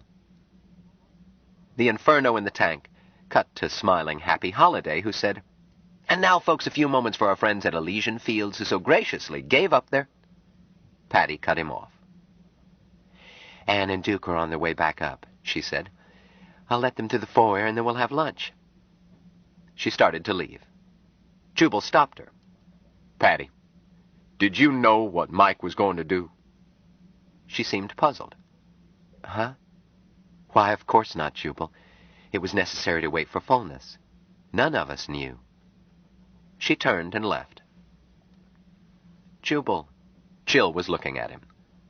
Jubal, our beloved father, please stop and grok the fullness. Mike is not dead. How can he be dead when no one can be killed? Nor can he ever be away from us who have already grokked him. Thou art God. Thou art God, he repeated dully. That's better. Come and sit with Dawn and me. In the middle. No. No, just let me be. He went blindly to his own room, let himself in and bolted the door after him, leaned heavily with both hands, gripping the foot of the bed. My son, oh, my son, would that I had died for thee. He had had so much to live for, and an old fool that he respected too much had to shoot off his yap and goad him into a needless, useless martyrdom. If Mike had given them something big, like stereo or bingo, but he gave them the truth, or a piece of the truth, and who is interested in truth? He laughed through his sobs. After a while he shut them off, both heartbroken sobs and bitter laugh, and pawed through his travel bag. He had what he wanted with him. He had kept a supply in his toilet kit ever since Joe Douglas's stroke had reminded him that all flesh is grass. Now his own stroke had come, and he couldn't take it. He prescribed 3 tablets to make it fast and certain, washed them down with water, and lay quickly on the bed. Shortly, the pain went away. From a great distance, the voice reached him. Jubal, I'm resting. Don't bother me. Jubal, please, Father. Yes, Mike. What is it? Wake up. Fullness is not yet. Here, let me help you. Jubal sighed. Okay, Mike. He let himself be helped and led into the bath, let his head be held while he threw up, accepted a glass of water and rinsed out his mouth. Okay now? Okay, son. Thanks. Then I've got some things to attend to. I love you, Father. Thou art God. I love you, Mike. Thou art God. Jubal puttered around a while longer, making himself presentable, changing clothes, taking one short brandy to kill the slightly bitter taste still in his stomach, then went out to join the others. Patty was alone in the room with the babble tank, and it was switched off. She looked up. Some lunch now, Jubal? Yes, thanks. She came up to him. That's good. I'm afraid most of them simply ate and scooted, but each of them left a kiss for you. And here it is, all in one package. She managed to deliver in full all the love placed in her proxy, cemented together with her own. Jubal found that it left him feeling strong, with her serene acceptance shared. No bitterness left. Come out into the kitchen, she said. Tony's gone, so most of the rest are there. Not that his growls ever really chased anybody out. She stopped and tried to stare down the back of her neck. Isn't that final scene changing a little? Sort of smoky, maybe? Jubal solemnly agreed that he thought it was. He couldn't see any change, but he was not going to argue with Patty's idiosyncrasy. She nodded. I expected it. I can see around me all right. Except myself. I still need a double mirror to see my back clearly. Mike says my sight will include that presently. No matter. In the kitchen, perhaps a dozen were lounging at a table and elsewhere. Duke was at the range, stirring a small saucepan. Hi, boss. I ordered a 20-place bus. That's the biggest that can land in our little landing flat. And we'll need one almost that big, what with the diaper set and Patty's pets. Okay? Certainly. Are they all coming home? If they ran out of bedrooms, the girls could make up dosses that would do in the living room and here and there. And this crowd would probably double up anyhow.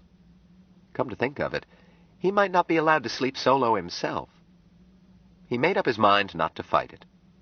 It was friendly to have a warm body on the other side of the bed, even if your intentions weren't active. By God, he had forgotten how friendly it was. Growing closer. Not everybody. Tim will pilot us, then turn in the bus and go to Texas for a while. The skipper and Beatrix and Sven, we're going to drop off in New Jersey. Sam looked up from the table. Ruth and I have got to get back to our kids, and Saul is coming with us. Can't you stop by home for a day or two first? Well, maybe. I'll talk it over with Ruth. Boss, put in Duke, how soon can we fill the swimming pool? Well, we never filled it earlier than April before, but with the new heaters, I suppose we could fill it any time. Jubal added, but we'll still have some nasty weather. Snow was still on the ground yesterday. Boss, let me clue you. This gang can walk through snow hip-deep on a tall giraffe and not notice it, and will, to swim. Besides that, there are cheaper ways of keeping that water from freezing than with those big oil heaters. Jubal? Yes, Ruth? We'll stop for a day, or maybe more. The kids don't miss me, and I'm not aching to take over being motherly without Patty to discipline them anyhow. Jubal, you've never really seen me until you've seen me with my hair floating around me in the water, looking like Mrs. Do-as-you-would-be-done-by. It's a date. Say, where's the squarehead and the Dutchman? Beatrix has never been home. They can't be in such a hurry. I'll tell 'em, boss. Patty, can your snake stand a clean, warm basement for a while, until we can do better? I don't mean Honey Bun, she's people. But I don't think the Cobra should have the run of the house. Of course, Jubal. Jubal looked around. Dawn, can you take shorthand? She doesn't need it, put in Anne, any more than I do. I should have known. Use a typewriter? I will learn if you wish it, Dawn answered. Consider yourself hired, until there's a vacancy for a high priestess somewhere. Jill, have we forgotten anybody? No, boss. Except that all those who left feel free to camp on you any time, too, and they will. I assume that. Nest number 2, when and as needed.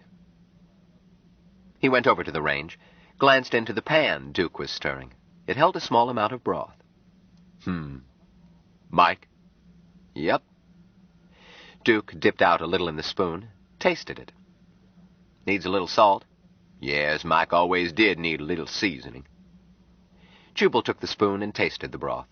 Duke was correct. The flavor was sweet and could have used salt. But let's grok him as he is. Who's left to share? Just you. Tony left me here with strict instructions to stir by hand, add water as needed, and wait for you. Not to let it scorch. Then grab a couple of cups. We'll share it and grok together. Right, boss. 2 cups came sailing down and rested by the saucepan. This is a joke on Mike. He always swore that he would outlive me and serve me up for Thanksgiving. Or maybe the joke's on me, because we had a bet on it, and now I can't collect.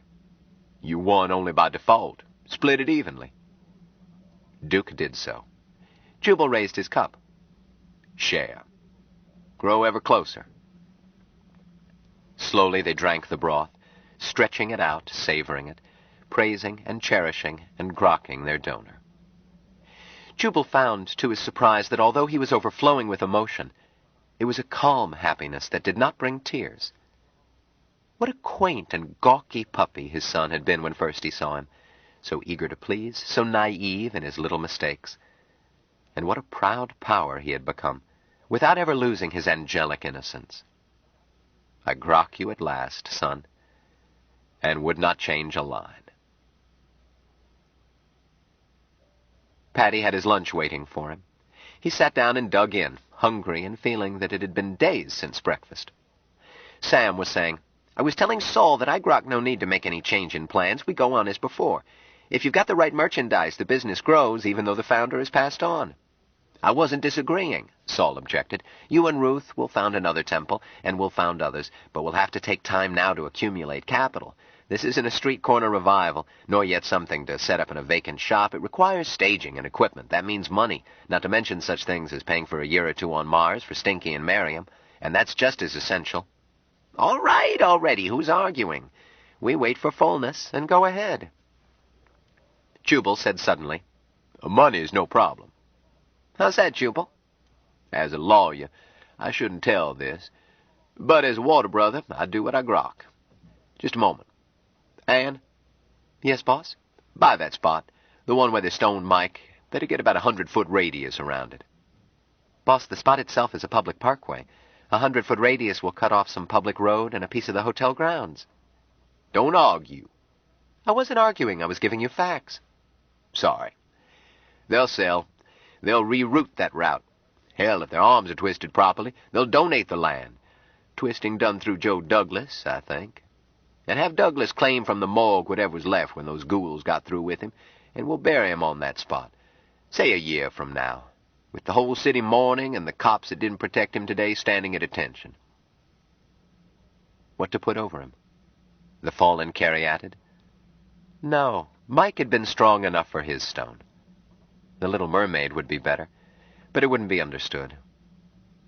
Maybe one of Mike himself, just as he was when he said, "Look at me, I am a son of man." If Duke didn't catch a shot of it, New World did. And maybe there was a brother, or would be a brother, with the spark of Rodin in him to do it right and not fancy it up. We'll bury him there, Jubal went on, unprotected, and let the worms and the gentle rain grok him. A grok Mike will like that. And I want to talk to Joe Douglas as soon as we get home. Yes, boss. We grok with you. Now, about that other. He told them about Mike's will. So you see, each one of you is at least a millionaire. Just how much more than that I haven't estimated lately. But much more, even after taxes. No strings on it at all. But I grok that you will spend as needed for temples and similar stuff. But there's nothing to stop you from buying yachts if you wish. Oh, yes, Joe Douglas stays on as manager for any who care to let the capital ride. Same pay as before. But I grok Joe won't last long, whereupon management devolves on Ben Caxton. Ben? Caxton shrugged. It can be in my name. I grok I'll hire me a real businessman. Name is Saul. That wraps it then. Some waiting time, but nobody will dare really fight this will. Mike rigged it, you'll see. How soon can we get out of here? Is the tab settled? Jubal, Ben said gently. We own this hotel. Not long thereafter, they were in the air, with no trouble from police. The town had quieted down as fast as it had flared up. Jubal sat forward with Stinky Mahmood and relaxed. Discovered that he was not tired, not unhappy, not even fretting to get back to his sanctuary. They discussed Mahmood's plan to go to Mars to learn the language more deeply. After, Jubal was pleased to learn, completing the dictionary, which Mahmood estimated at a year for his own part in checking the phonetic spellings. Jubal said grumpily, I suppose I shall be forced to learn the pesky stuff myself, just to understand the chatter around me. As you grok, brother. Well, damn it, I won't put up with assigned lessons and regular school hours. I'll work as suits me, just as I always have. Mahmood was silent a moment. Jubal, we used classes and schedules at the temple because we were handling groups, but some got special attention. That's what I'm going to need. Anne, for example, is much, much farther along than she ever let you know. With her total recall memory, she learned Martian in nothing flat, hooked in rapport with Mike. Well, I don't have that sort of memory. And Mike's not available. No, but Anne is. And stubborn as you are, nevertheless, Dawn can place you in rapport with Anne, if you'll let her. And you won't need Dawn for the second lesson. Anne will then be able to handle it all. You'll be thinking in Martian inside of days, by the calendar, much longer by subjective time. But who cares? Mahmood leered at him. You'll enjoy the warming-up exercises. Jubal bristled. You're a low, evil, lecherous Arab. And besides that, you stole one of my best secretaries. For which I am forever in your debt. But you haven't lost her entirely. She'll give you lessons, too. She'll insist on it. Go away and find another seat. I want to think. Somewhat later, Jubal shouted, Front! Dorcas came forward and sat down beside him, steno gear ready. He glanced at her before he started to work. Child, you look even happier than usual. Glowing. Dorcas said dreamily, I've decided to name him Dennis. Jubal nodded. Appropriate. Very appropriate. Appropriate meaning, even if she were mixed up about the paternity, he thought to himself. Do you feel like working? Oh, yes, I feel grand. Begin. Stereo play, rough draft, working title, A Martian Named Smith. Open 'em, zoom in on Mars using stock of bones-tailed shots, unbroken sequence, then dissolving to miniature-matched set of actual landing place of Envoy. Spaceship in middle distance. Animated Martians, typical, with stock as available or rephotographed. Cut to close. Interior spaceship. Female patient, stretched on. Chapter 39. The last chapter. The verdict to be passed on the third planet around Sol was never in doubt. The old ones of the fourth planet were not omniscient, and in their way were as provincial as humans. Grokking by their own local values, even with the aid of vastly superior logic, they were certain in time to perceive an incurable wrongness in the busy, restless, quarrelsome beings of the third planet, a wrongness which would require weeding once it had been grokked and cherished and hated. But by the time they would slowly get around to it, it would be highly improbable, approaching impossible, that the old ones would be able to destroy this weirdly complex race. The hazard was so slight that those concerned with the third planet did not waste a split eon on it. Certainly Foster did not. "Digby!" His assistant looked up. "Yes, Foster?" "I'll be gone a few eons on a special assignment. Want you to meet your new supervisor." Foster turned and said, "Mike, this is Archangel Digby, your assistant. He knows where everything is around the studio, and you'll find him a very steady straw boss for anything you conceive." "Oh, we'll get along," Archangel Michael assured him, and said to Digby, "Haven't we met before?" Digby answered, "Not that I remember. Of course, out of so many when-wheres." He shrugged. "No matter. Thou art God." "Thou art God," Digby responded. Foster said, "Skip the formalities, please. I've left you a load of work, and you don't have all eternity to fiddle with it. Certainly thou art God, but who isn't?" He left, and Mike pushed back his halo and got to work. He could see a lot of changes he wanted to make.